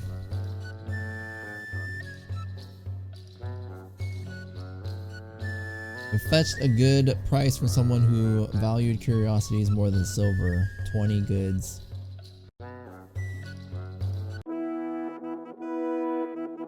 Alright. Your reputation's not going up. 27 babies were born. We initiated 19 children as adults. The clan has 7 fewer people. 7 fewer people? 20 fewer heads of cattle. 3 fewer horses than we did last sacred time. We produced 1,055 and 803 bushels of food. 69 were lost due to spoilage. Our crafters produced 51 cows worth of goods. Our market made a profit of 18 cows worth of goods. Alright, so this year was a lot more profitable. Like, I started panicking last year because we barely got anything. What if you trade it and then the clan that gets it makes a dragon and they come kill you? I don't know, that might happen. This is a very like mythological game, so I wouldn't be surprised, but I hope it doesn't happen. Alright. Our god talkers say that the omens indicate a typical harvest. They were a little surprised to report that they saw few arguments within the clan. Spend what we can mysteries so we can sacrifice it to understand and perform Orlan's blessings. Devote 3 to diplomacy, 2 on trade magic.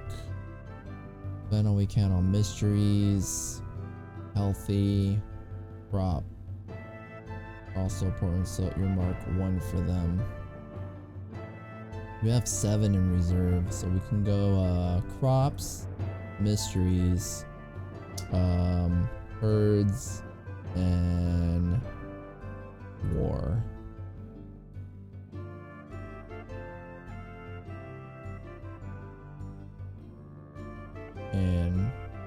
one in the reserve, just in case. Well, I don't really utilize this, but whatever. That guy looks like James Franco, second from the right. I think this is a chick. Minara. Yeah, sounds like a feminine name. Confirmed, James Franco is a woman. Let's see. Diplomacy. You said 2 to mysteries.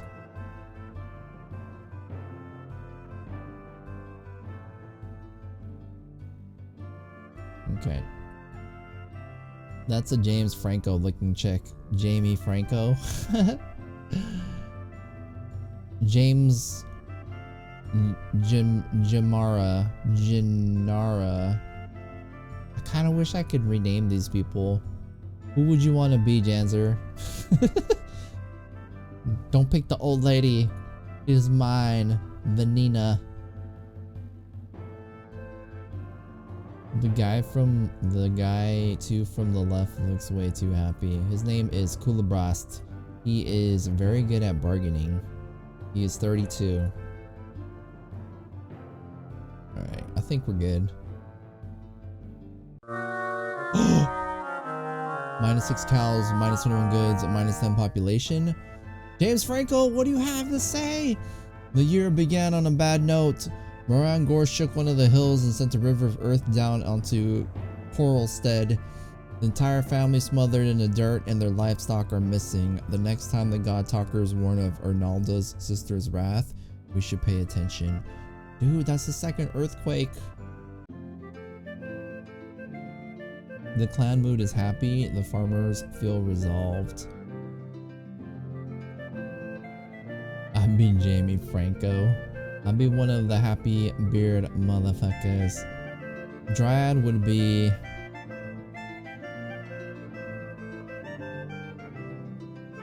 I feel like the hair suits... Like for Dryad, I feel like the hair suits Varsens more, but I feel like you look more like a Kulbrast. Because you're like happy and stuff. You should murder Jamie Franco. I forgot. I think you can actually change people. This is like your council, which is called the Ring. You can actually change the people by reorganizing. You choose 7 clan ring members. So these are our current people. Then we have all these. I don't know what... Oh shit.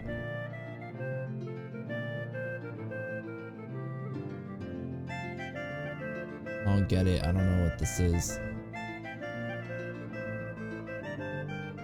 Don't bring up the past. That's why it's in the past. I think Graham would be the old lady, only in my heart. Ingata? I know. It looks butch as hell. Although GT said he was a fan of the lady body, maybe that's Tron's girlfriend. Who? Ingana or the old lady? Either way, both is bad. We got... These are the people on the council. So we got Elgain. Ingard.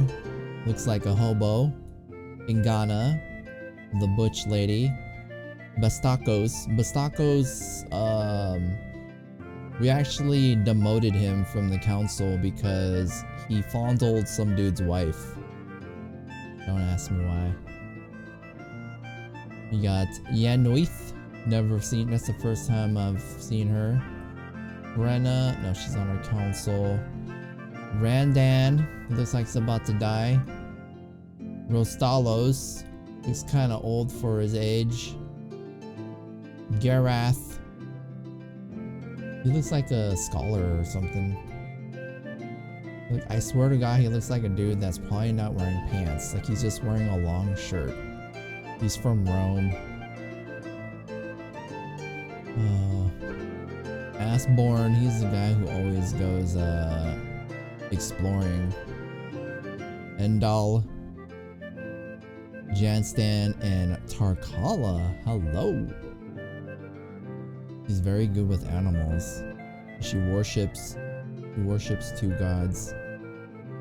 The ring needs me to make sure we have well-trained and eager fighters.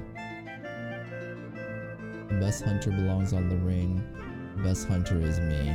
Wow. Wanted to show you guys. Plus look at myself. That guy worships Clorox. The predecessor to Clorox. Urox made with real boliarin gets clean out of the way. That's not a woman. It's Fabio. What? That's probably the most attractive woman, unless Jamie Franco.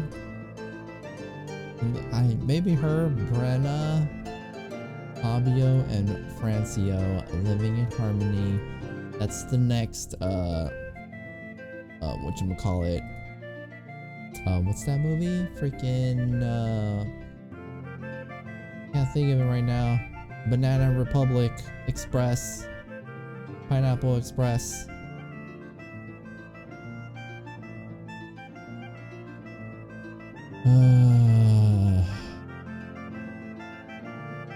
Motive.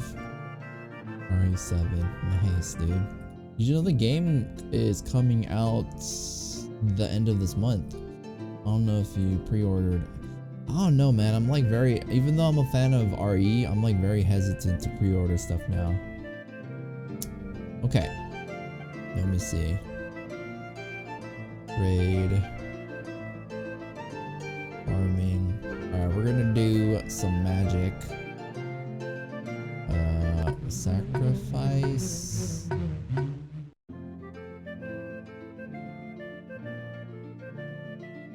I want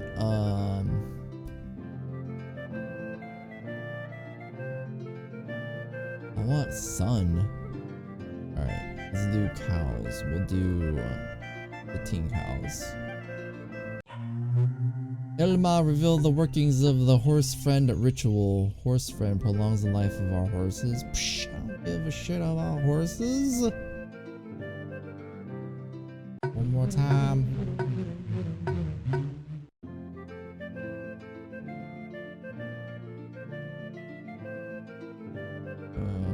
13. Irma revealed the workings of the sun ritual. Yes! Oh. Mordrim the Stout, a prosperous farmer from the Greenwing clan, has come to offer to trade for Blacktail, the best bull in your herds. He is accompanied by his 2 adult sons, Coromar and Harncoral. Wait, what? Coromar was the dude that I had that died on his quest? R.I.P. It makes no secret to his determination to get that bull, offering 30 cows worth of trade goods for it. That's it? I just sacrificed like 40. Things look too peaceful. Time to go to war. There was a whole bunch of bugs. I don't have a ton of faith in a bug-free release, but it was definitely creepy. I'm trying to have faith, but I don't know, man. A lot more survival horror feel. I've watched people play through it, but I haven't played it myself, and I know that they finally did the demo for the PC. Been Clorox for a clean victory. Coral marker for zombie. Yeah, I did this quest thing and it ate up like 6 of my magic, so like 2 years I can barely allocate my magic to anything. Whatever happens, we haven't seen the last of Mordrim. I can feel it in my bones. Blacktail is extremely fertile. We have fewer strong calves without him. I've heard that Greenwing clan does terrible things to their cows, but don't let him know. We've heard those stories. There's no shame in keeping something good. Look at the gleam in his eyes. He'll pay more than 30 if need be. He doesn't just want Blacktail, he needs Blacktail. He could do something bad if we refuse him. The members of the Greenwings know we are friends. We needn't give away our best bull just to please them further.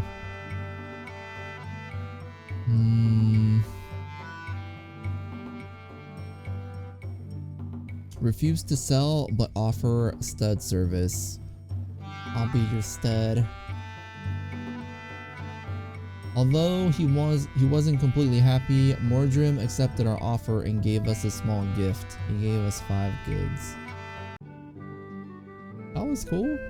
Alright, so Enlarge your shrine to get another permanent blessing, or uncheck the current one to pick a different blessing. Oh, I didn't know you could do that. That's awesome.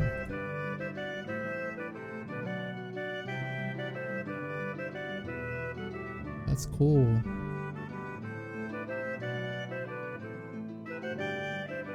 I want lots of crops. True sword. Weapon thanes fight with the strength of 2. Dude, that's awesome. Go with that one. I mean, basically, if our weapon thanes can fight like 2 people, then our chances of winning a battle are already gonna go up, so I don't really need this. Does terrible things to their cows. Here's 30 of our finest human inseminated cows. That would be like a minotaur. Wait, is it a minotaur? Right?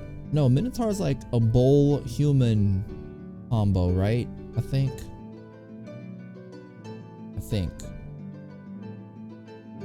Well, I mean, yeah, cows would work.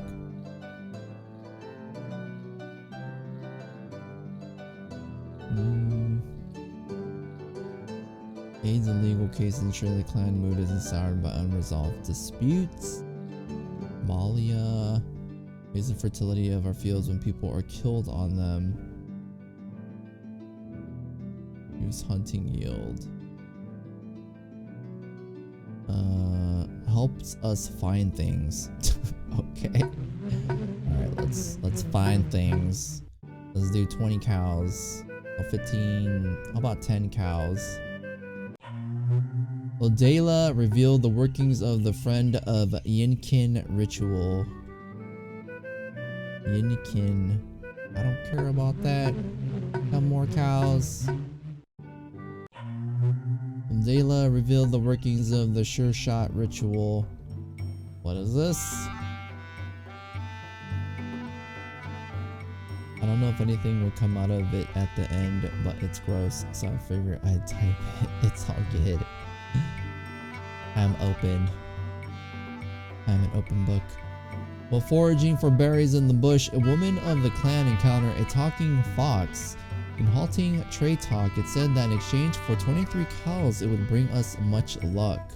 Any number of cows other than 23 would be unlucky.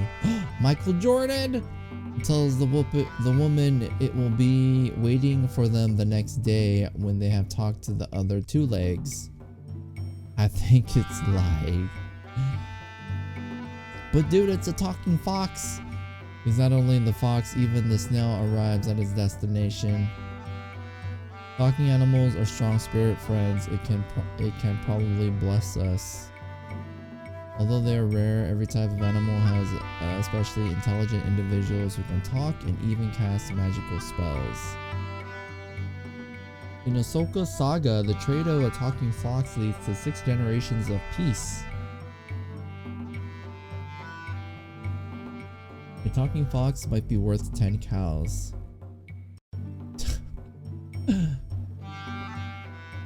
They basically say like, capture it and trade it. This magical omen is a gift from the gods. We must return the gift through sacrifice. What? What should we do, guys? What if like, okay, you have to think, considering the fact there's talking foxes in this, let's say we sacrifice the fox, what if like the heavens get angry and sends down 1,000 foxes to eat all of our food?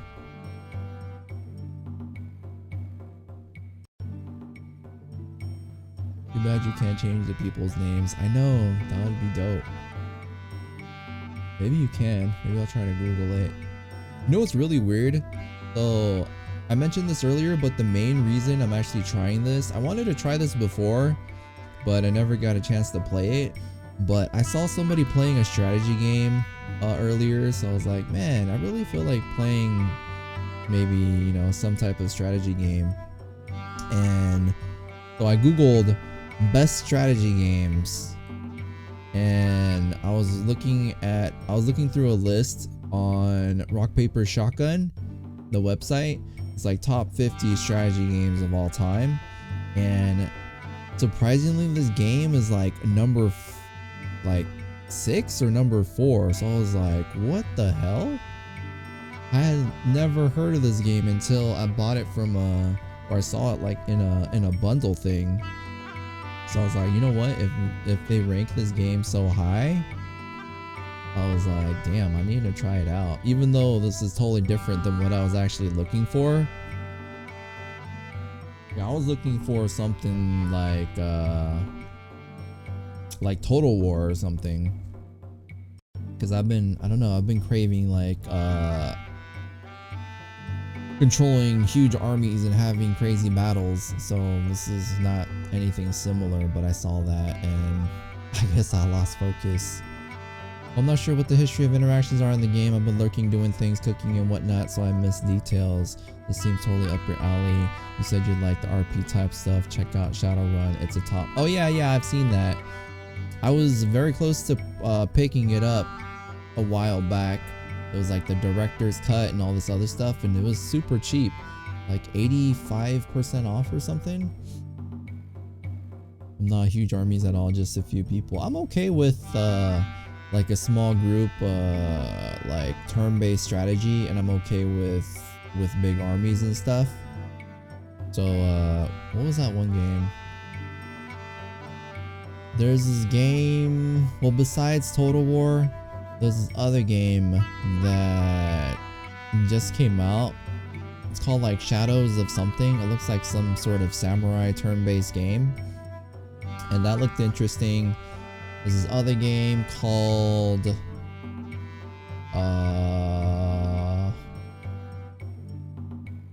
it's called Battle Brothers, but it's in alpha, so I'm like hesitant to get it.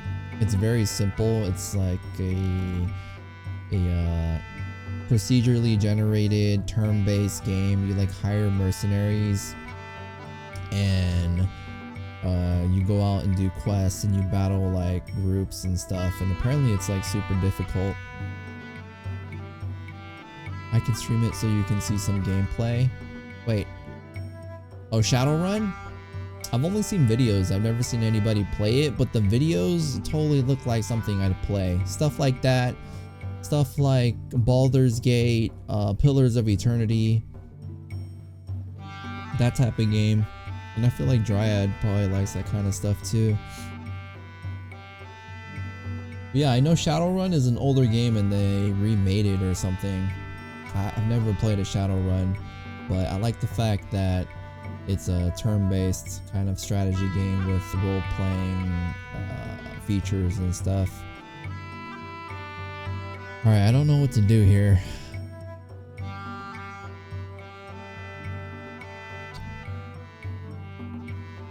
I don't want to sacrifice the fox, it's messed up. What if I just decline?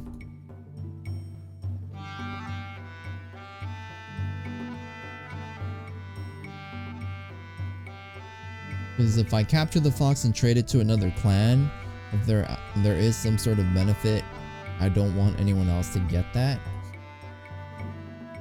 I think what I'll do is just decline it.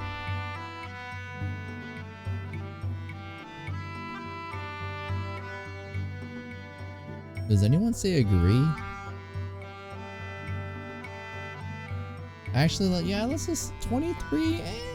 It's okay. Let's try. Mood minus? The fox said we would soon notice luck showering upon us. Then it drove the cattle into the forest. People saw no change in luck and began to say we had given away cows for nothing. Damn it! You can get in there pretty deep. The story is strong. It's a work of love. A lot of the original creators of the tabletop worked on the game. Oh, okay.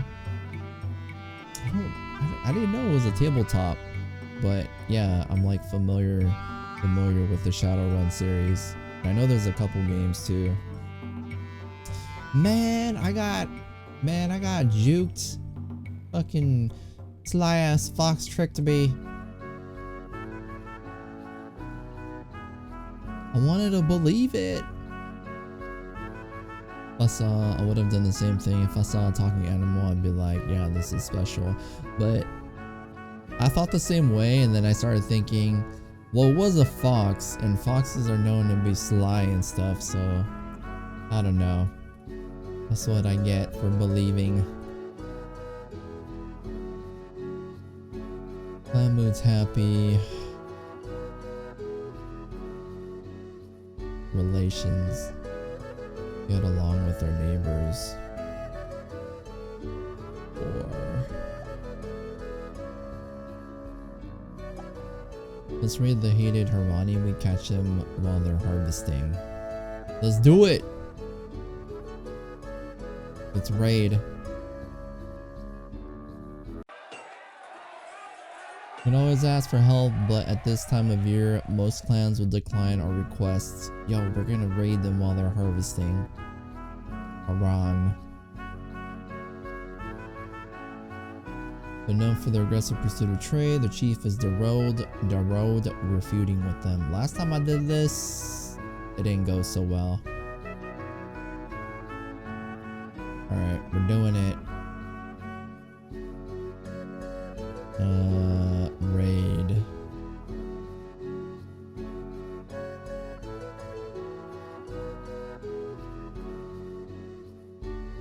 Let's send more. Let's send 100 footmen. And 14 auxiliaries. Alright, here we go. I believe. No! The fyrd refused to muster. They said this was harvest time, not raiding time. The weapon thanes refused to raid without the fyrd. I still don't know if I'm saying that right. Fired to support them. Damn! Has lost morale. They don't want to raid. That's jacked up. I'll have to finish this VOD, might get the game. Going to go do some survival in the Division, man. Great stream. Alright, Janzer. Yeah, it's pretty fun so far. I'm like digging it a lot. It reminds me of those choose your own adventure books, but in game form. But yeah, have fun playing the Division. I haven't played for a while, but I need to catch up. Let's see. Yeah, thanks for kicking it too, like always. I'm gonna skip. I've been waiting and watching for some sign, but it's pretty clear that our clan magic is not much stronger and our luck has not changed for the better. We were tricked by that talking fox. Damn it! I should have listened to you!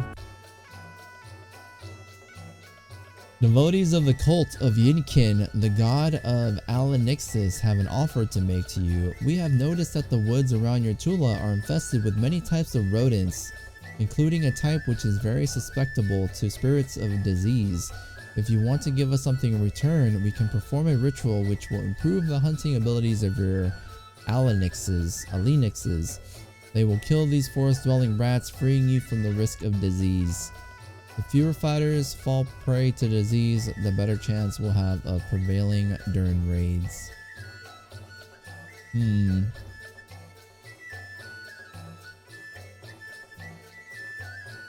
Forest is full of dirty rats, and the dirty creatures are infested by disease spirits. We have some fine kittens to trade. Kittens? The magic will last for many seasons. We are giving too much of our food away. Although he is a cat, Yinkin is Orlant's brother and the son of the mountain goddess Carofin. Any asking price can be bargained down. The cult of Yinkin is very small and has little influence. We'll owe you a favor. They agreed to this and gathered our Alanixes together in a stead. It was remarkable to see these willful creatures following the Yinkin cultists as if they had become sheep. We heard wails and howls coming from the stead and could not tell which were made by people and which by cats. Finally, the Yinkin people emerged and said that the ritual was a success. Dude, they probably possessed our cats or something. Alright. Food. We'll have 837 food, 799 pop. Okay. I think I want to trade. I reckon our market will make a profit of about 5 cows worth of goods this year. We ought to establish a permanent trading route which will bring profit to our market every year. Okay. How do I do that? How do I do that? Trading route. Only boss givey?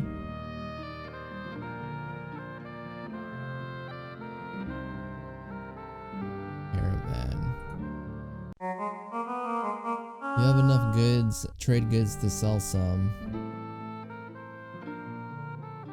How do I establish a route?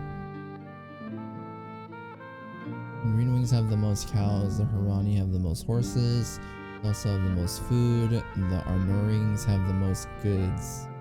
We should sell some trade goods and buy cattle. Trade goods and buy cattle. Enough trade goods to sell. Whatever we sell shouldn't be cows. Our mission should be fairly safe from bandits. But it makes more sense to learn the trade blessing first. That does make sense. Hold up. Trade blessing? Trade blessing.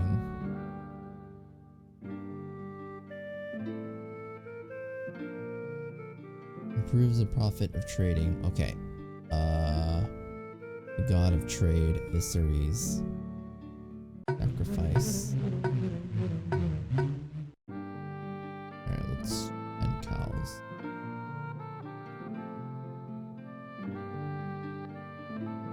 We don't know how to perform any of the rituals, so we should ask Isseries to unveil some of the mysteries of worships.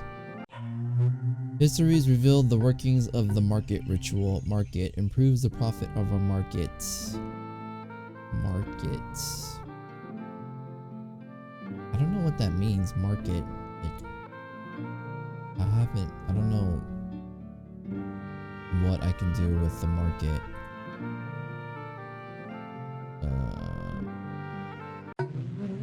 We're gonna try and lower the amount of cows. Let's do 7.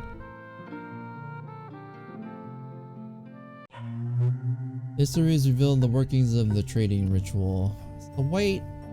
A group of ragged travelers ask for your hospitality. Their leader says that they are wanderers and worship Isseries, god of the road. Though they appear repulsive, they promise news of other clans in exchange. We can easily run these ruffians off. It will pleasure our fighters to do so. Fighters? Attack them, grant them hospitality, tell them to ask another clan instead. If we grant them hospitality, someone in the clan will go hungry. The series protects all travelers, though I suspect these folk have simply sacrificed to him and are not terribly devoted to Isseries. They're outlaws, we can do anything to them we like. They're not traitors, even if they worship Isseries.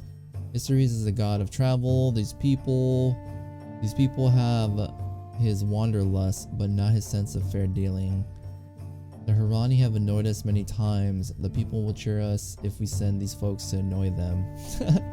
Alright, let's do that. I think you should go ask the Harani. Wait. How do I tell them to go to the Harani?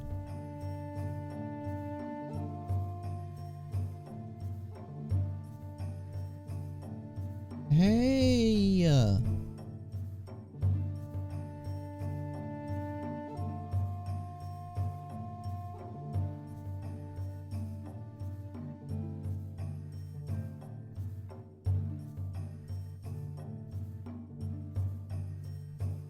Known for keeping close ties with their former kin in Heartland, the chief there, we owe them a favor. Dude!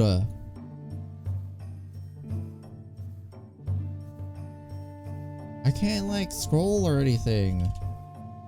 This is bullshit. Yo, bro, you told me I should send it to the Harani. Fucking liar.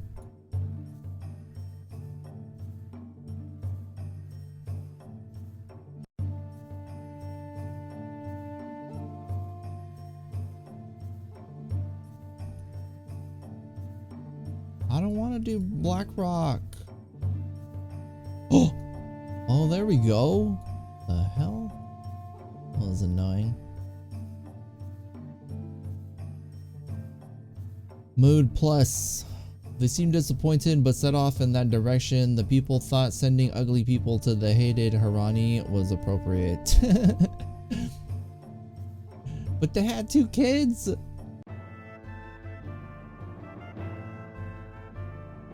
Alright, let's see. We have 800 people now. Dude, we're running out of food. Alright, we need to build Esturmite. Alright, we're gonna build one of these. Alright, we're gonna do trading. And then we're gonna trade.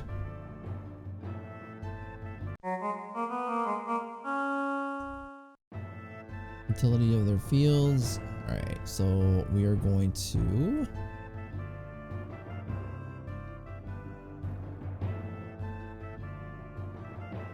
we need food. Alright, we're gonna go to they owe us a favor. Large boulders. Eagle.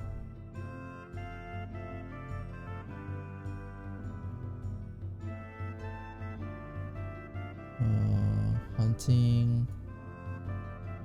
Yeah, hunting. Blue spruce. We owe them a favor.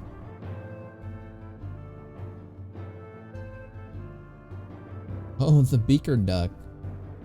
They're weird duck people who live nearby. Yeah, let's do that.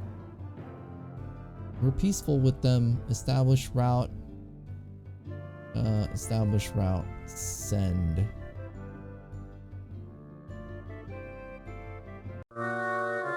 The Tula of the Blue Spruce clan is haunted by strange dragon newt activity. 2 weeks ago, a dragon newt envoy announced that they would conduct a flea census on the Blue Spruce Tula, but they have not been back since. The Blue Spruce trickster says that this is a dragon newt joke. What?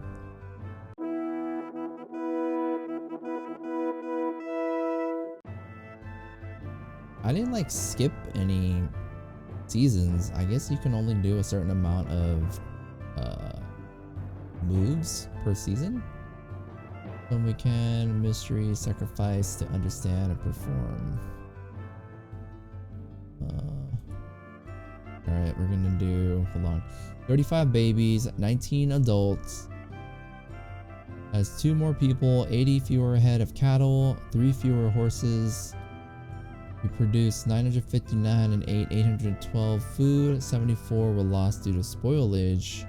Crafters produced 48 cows worth of goods. Market trade made a profit of 9 cows worth of goods. Maintainers, shrines, and temples took 16 cows and goods worth 32 cows. Alright, so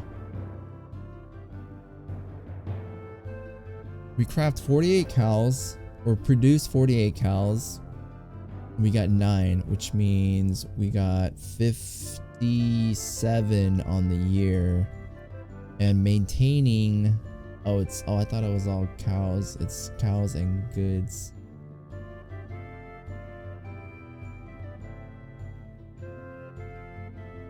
I don't know how many goods I'm getting. 110. Anyways, more crops. I'll do herds, mysteries, trade, diplomacy. Honestly, I don't really know what these do entirely, but whatever. The kingdom to the far northwest figured in their visions. They said we should make a trip there. Kingdom to the far northwest figured in their visions. We should make a trip. Okay. Goods +2. Our caravan is back from the Beaker Ducks. Although I made a small profit, I could not convince them to set up an ongoing trade relationship. They had rows of longhouses filled with food, but no cattle or other animals that I could see. No! Janston died of old age. As a kid, we're not very sorry to see him go, as he was difficult to live with. Who is this guy?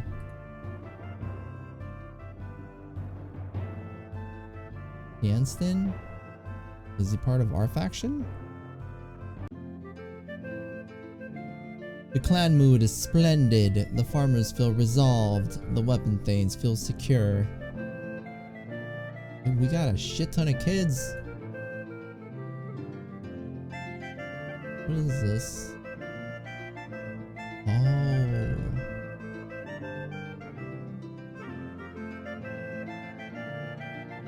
Pasture. We need more cattle.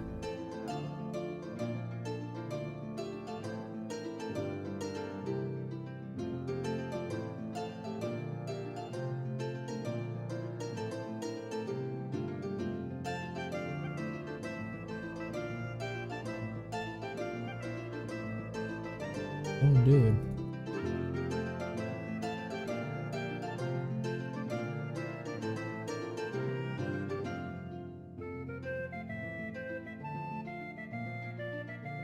What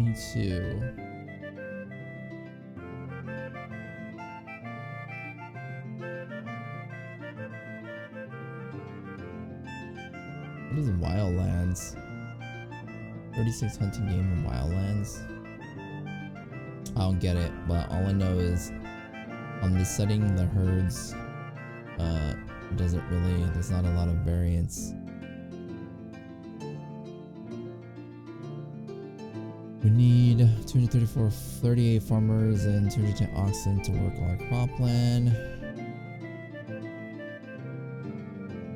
We barely have enough grazing land for all of our herd. It takes 22 hides of pastures to feed them all. Let's clear some wildland so there's room to grow.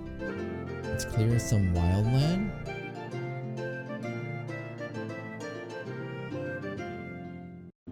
We barely have enough grazing land for all of our herds. It takes 22 hides of pastures to feed them all. Let's clear some wildland so there's room to grow. How do I do that? Oh.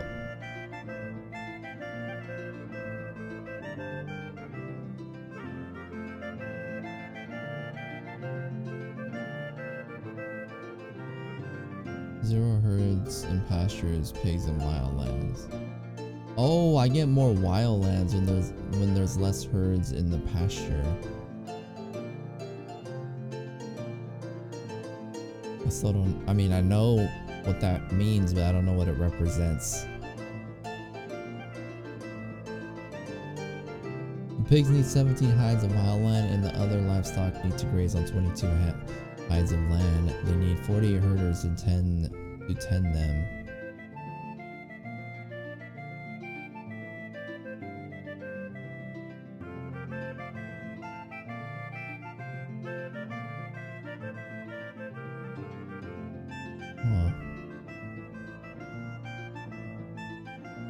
I don't get it.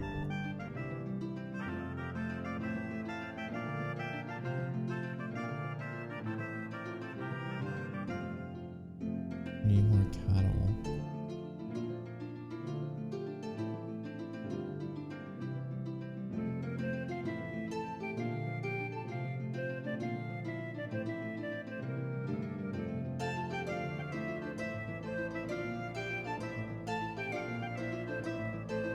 I don't know.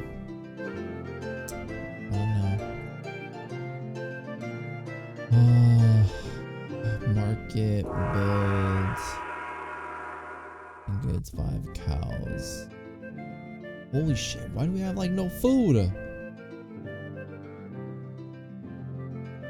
Raid. Alright, we have enough trade goods to sell some, we should buy some food. Hell yeah, we should. But like, ooh, green cows have the most cows, the Harani have the most horses, the beaker ducks have the most food. Alright, beaker ducks. Baker ducks. Alright, buy food. Sell. How many horses do I have? Treasure? Horses. If I do that.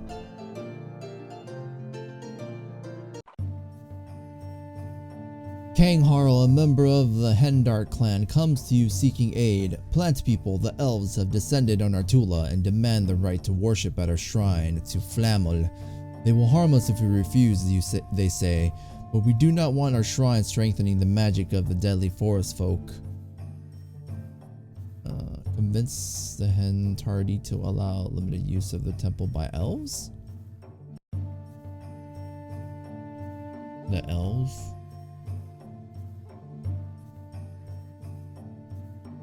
Huh. We're not obligated to help do nothing. The elves are terrifying opponents. If we wish to fight them, the war party must be led by someone proficient at both combat and magic. It is unlikely that Flamel is paying attention to this dispute. We must think of our crops and avoid fighting during sea season. Flamel is the god of vegetation. Some say he was married to Ernalda before she married Orlanth. We're not obligated to help. Conciliation is better than fighting. Helping the Hendarti will improve our relations with them. Offer the elves compensation instead of temple rights. Send a war party to attack the petitioning elves. We'll convince the Hendarti to allow limited use of their temple. The Hendarti agreed to consider this. If we could convince the elves to limit their use of the temple, we approached the elves and told them that they were not entitled to take over a temple they had not built. We urged them to agree to our proposal. The elves would not listen to reason and departed dissatisfied, the matter unresolved. No. It's hard to be certain, but our market will make a profit of about 11 cows worth of goods this year. I think we should go exploring. So go to the northwest. What is the northwest exactly? Like up here?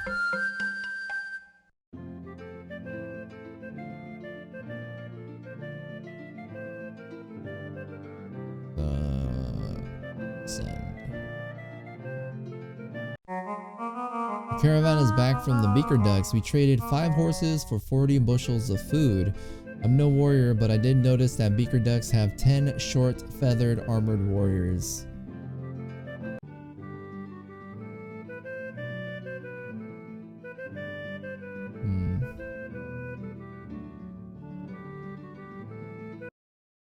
Oops. Oh,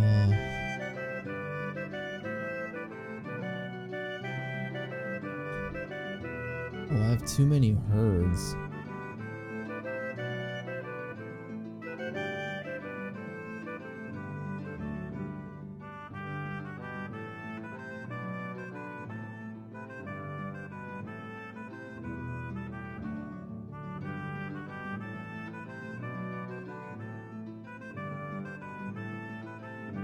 I don't fucking understand. I act like I know shit, but I don't know anything. I don't know why he keeps saying that. I don't know what he wants me to do.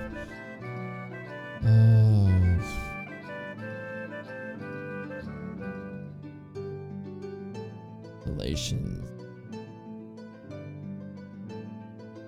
Trade. War.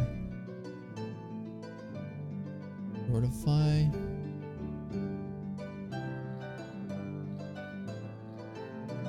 Alright, we're just gonna skip. The exploration mission to the northwest has returned. Alarine, one of the weapon things you sent on the mission, reports that the area is full of dragon newts. He We found one interesting place there, a temple of sorts, had a silver statue of a dragon with gems for eyes.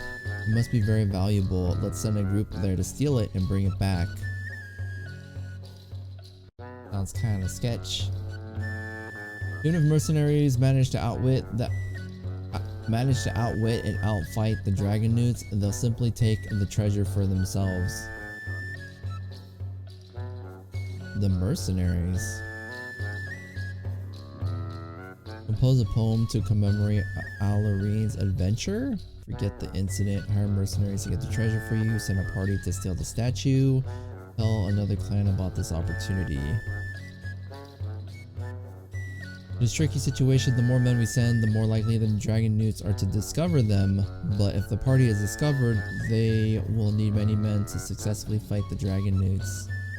We could trade such a statue for many cows. If we anger them too greatly, the dragon newts will destroy us all. Oh no. A well-made poem will give cheer to the warriors and increase our fame. Some say that the dragon newts worship dragons, others say that they worship in order to become dragons themselves. This is a chance to improve our relations with the Hillhaven clan. Do I really want to do that? Oh, let's go steal the statue! Please don't die! Who leads the war party? Oh damn. Come on, I believe in you, man. Send a party to steal the statue. How many warriors do you send? Oh shit. I have like no footmen. 4 weapon thanes and 15 footmen.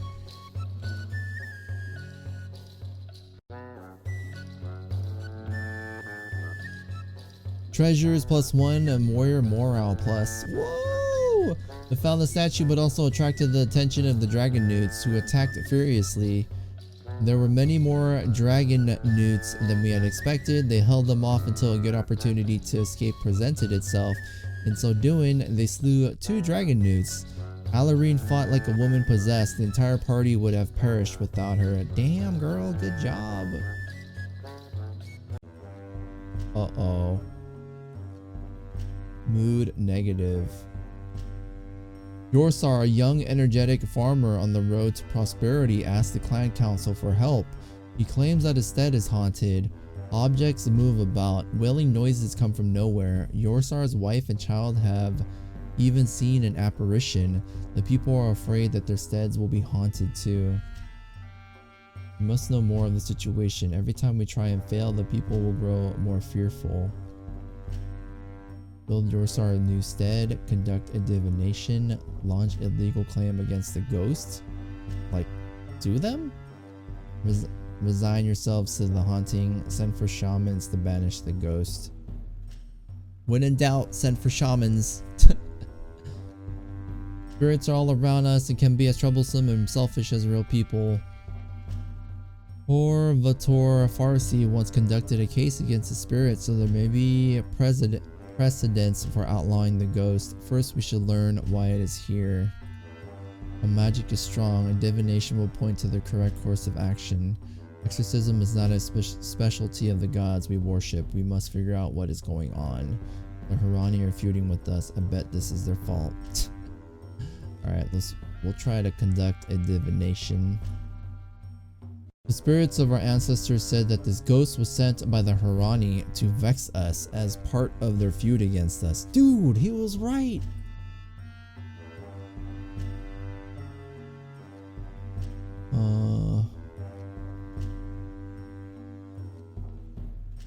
Should we attack or launch a legal claim against the Harani?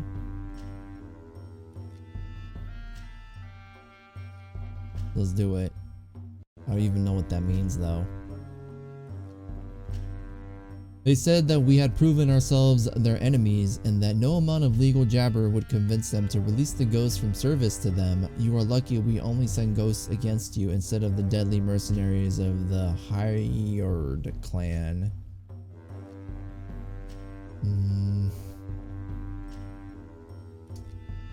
Then for shamans.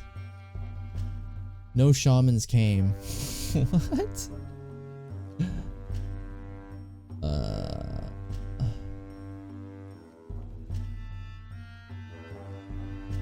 Alright, we'll launch a legal claim against the ghost. Maybe he'll tell us why he's here. The ghost claimed that it could not oblige us by leaving the stead, for it promised the Hurani that it would vex us. They sacrificed a sheep to me, so I cannot answer your suit without opening myself up to a countersuit by the Hurani. Why does it sound like a court? Resign yourselves to the haunting? That means like accept it, right? That's bullshit.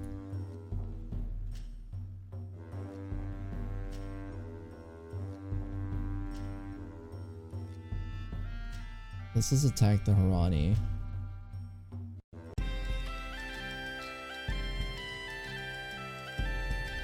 Alright. And then we'll ask for a favor. The green wing. No. They're known for a large boulder with war powers. Alright. Tell them to bring their boulders. Let's go. Let's go.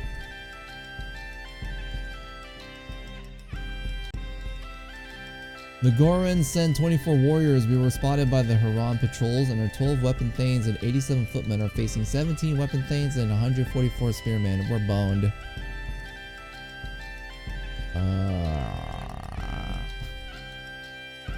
Yo, sacrifice. Burn steads. Kill as many as possible. Take captives. Yo, let's burn their steads because... Actually, no. Is this related to the ghost? I'm not sure. Plunder? We'll plunder. Let's go! Maneuver!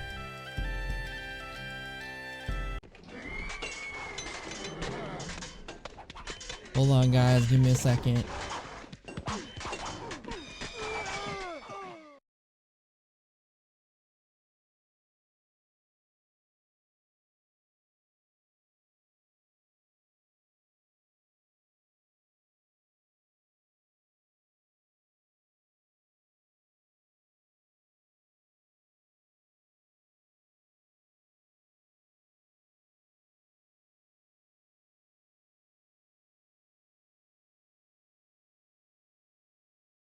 Dude, we got fucked.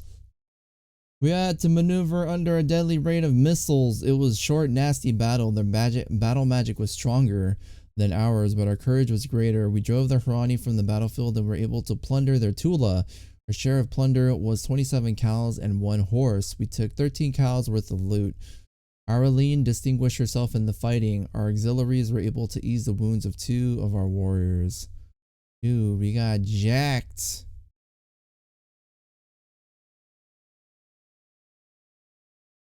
Oh my god.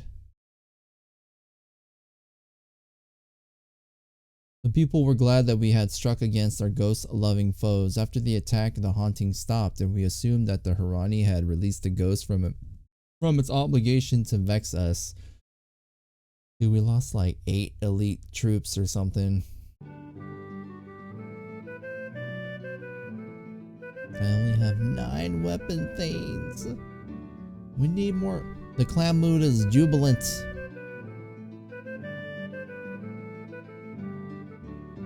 We need 326 workers in our fields and pastures. 326?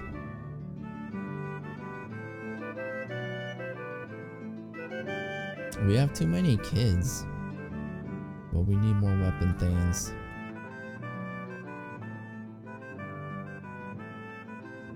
Alright. 15.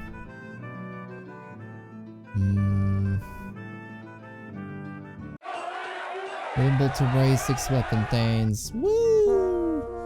After examining the statue of the silver dragon, I am ready to say this. I don't quite know what it is, but I do know that it is powerful magic. Don't let anyone talk us into selling it or giving it away. I think it will help us more than we realize. No! Our herders report that the Green Wings stole 18 cows in a cattle raid. They were gone and before patrols could reach them. We can ill afford the loss. The Green Wings? I thought we're friends. What the fudge? We're being raided by the Harani. They have 15 horsemen and 142 spearmen. Luckily, our patrol spotted them and all 50 weapon thanes met them, as well as 121 of the fyrd. Kill as many as possible and maneuver. Although the Harani tried to hold us off with missile fire, we maneuvered well and fell on their flanks. As the battle lines clash, Lakin suddenly remembers a dream he had the night before in which a warhorn buried by an ancient battle surfaced beside his father's stead and called him by name. Lakin doesn't know whether the dream was a good omen or a warning. How should he fight? Dream he had the night before in which a warhorn buried by an ancient battle surfaced beside his father's stead and called him by name. Don't try to be a hero. Fight bravely. Press the enemy hard. Fight using his battle magic. Lead our warriors to victory. Take insane risks to win the battle. Lead our warriors to victory. As Lakin fought off the Harani and rallied our warriors to his side, he started to understand his dream from the night before. It was a dream of victory, and all its truths became clear when our enemy fled. Woo! Good job, man. Damn, they got fucked. There was bitter fighting. Their battle magic was stronger than ours, but our courage was greater. We drove the Harani from the battlefield, striking them down as they fled. We captured 7 horses. With their careful attention, our auxiliaries kept 2 warriors from dying and bandaged 2 of the wounded. Good job. Good job. We should just go and attack them now since they're like wounded and dead.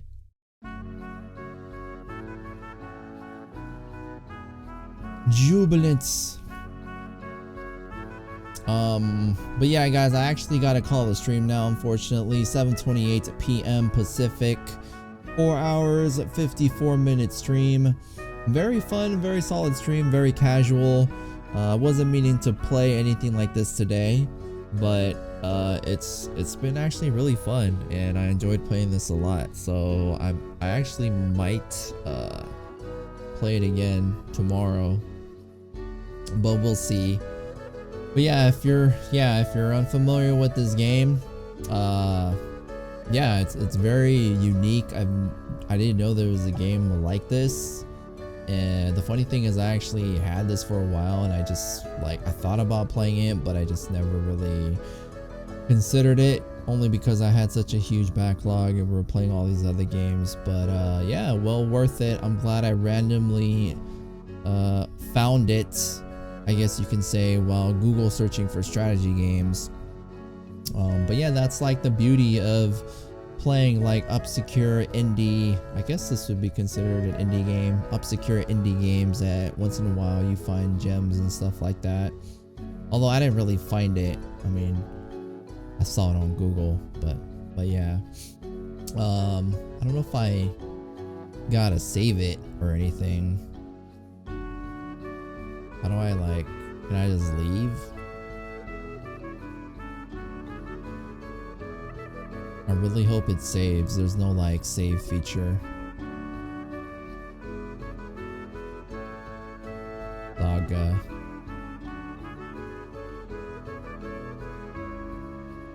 Is there hold on, I'm looking through a manual that you guys can't see. Yeah, there's no save thing. Alright.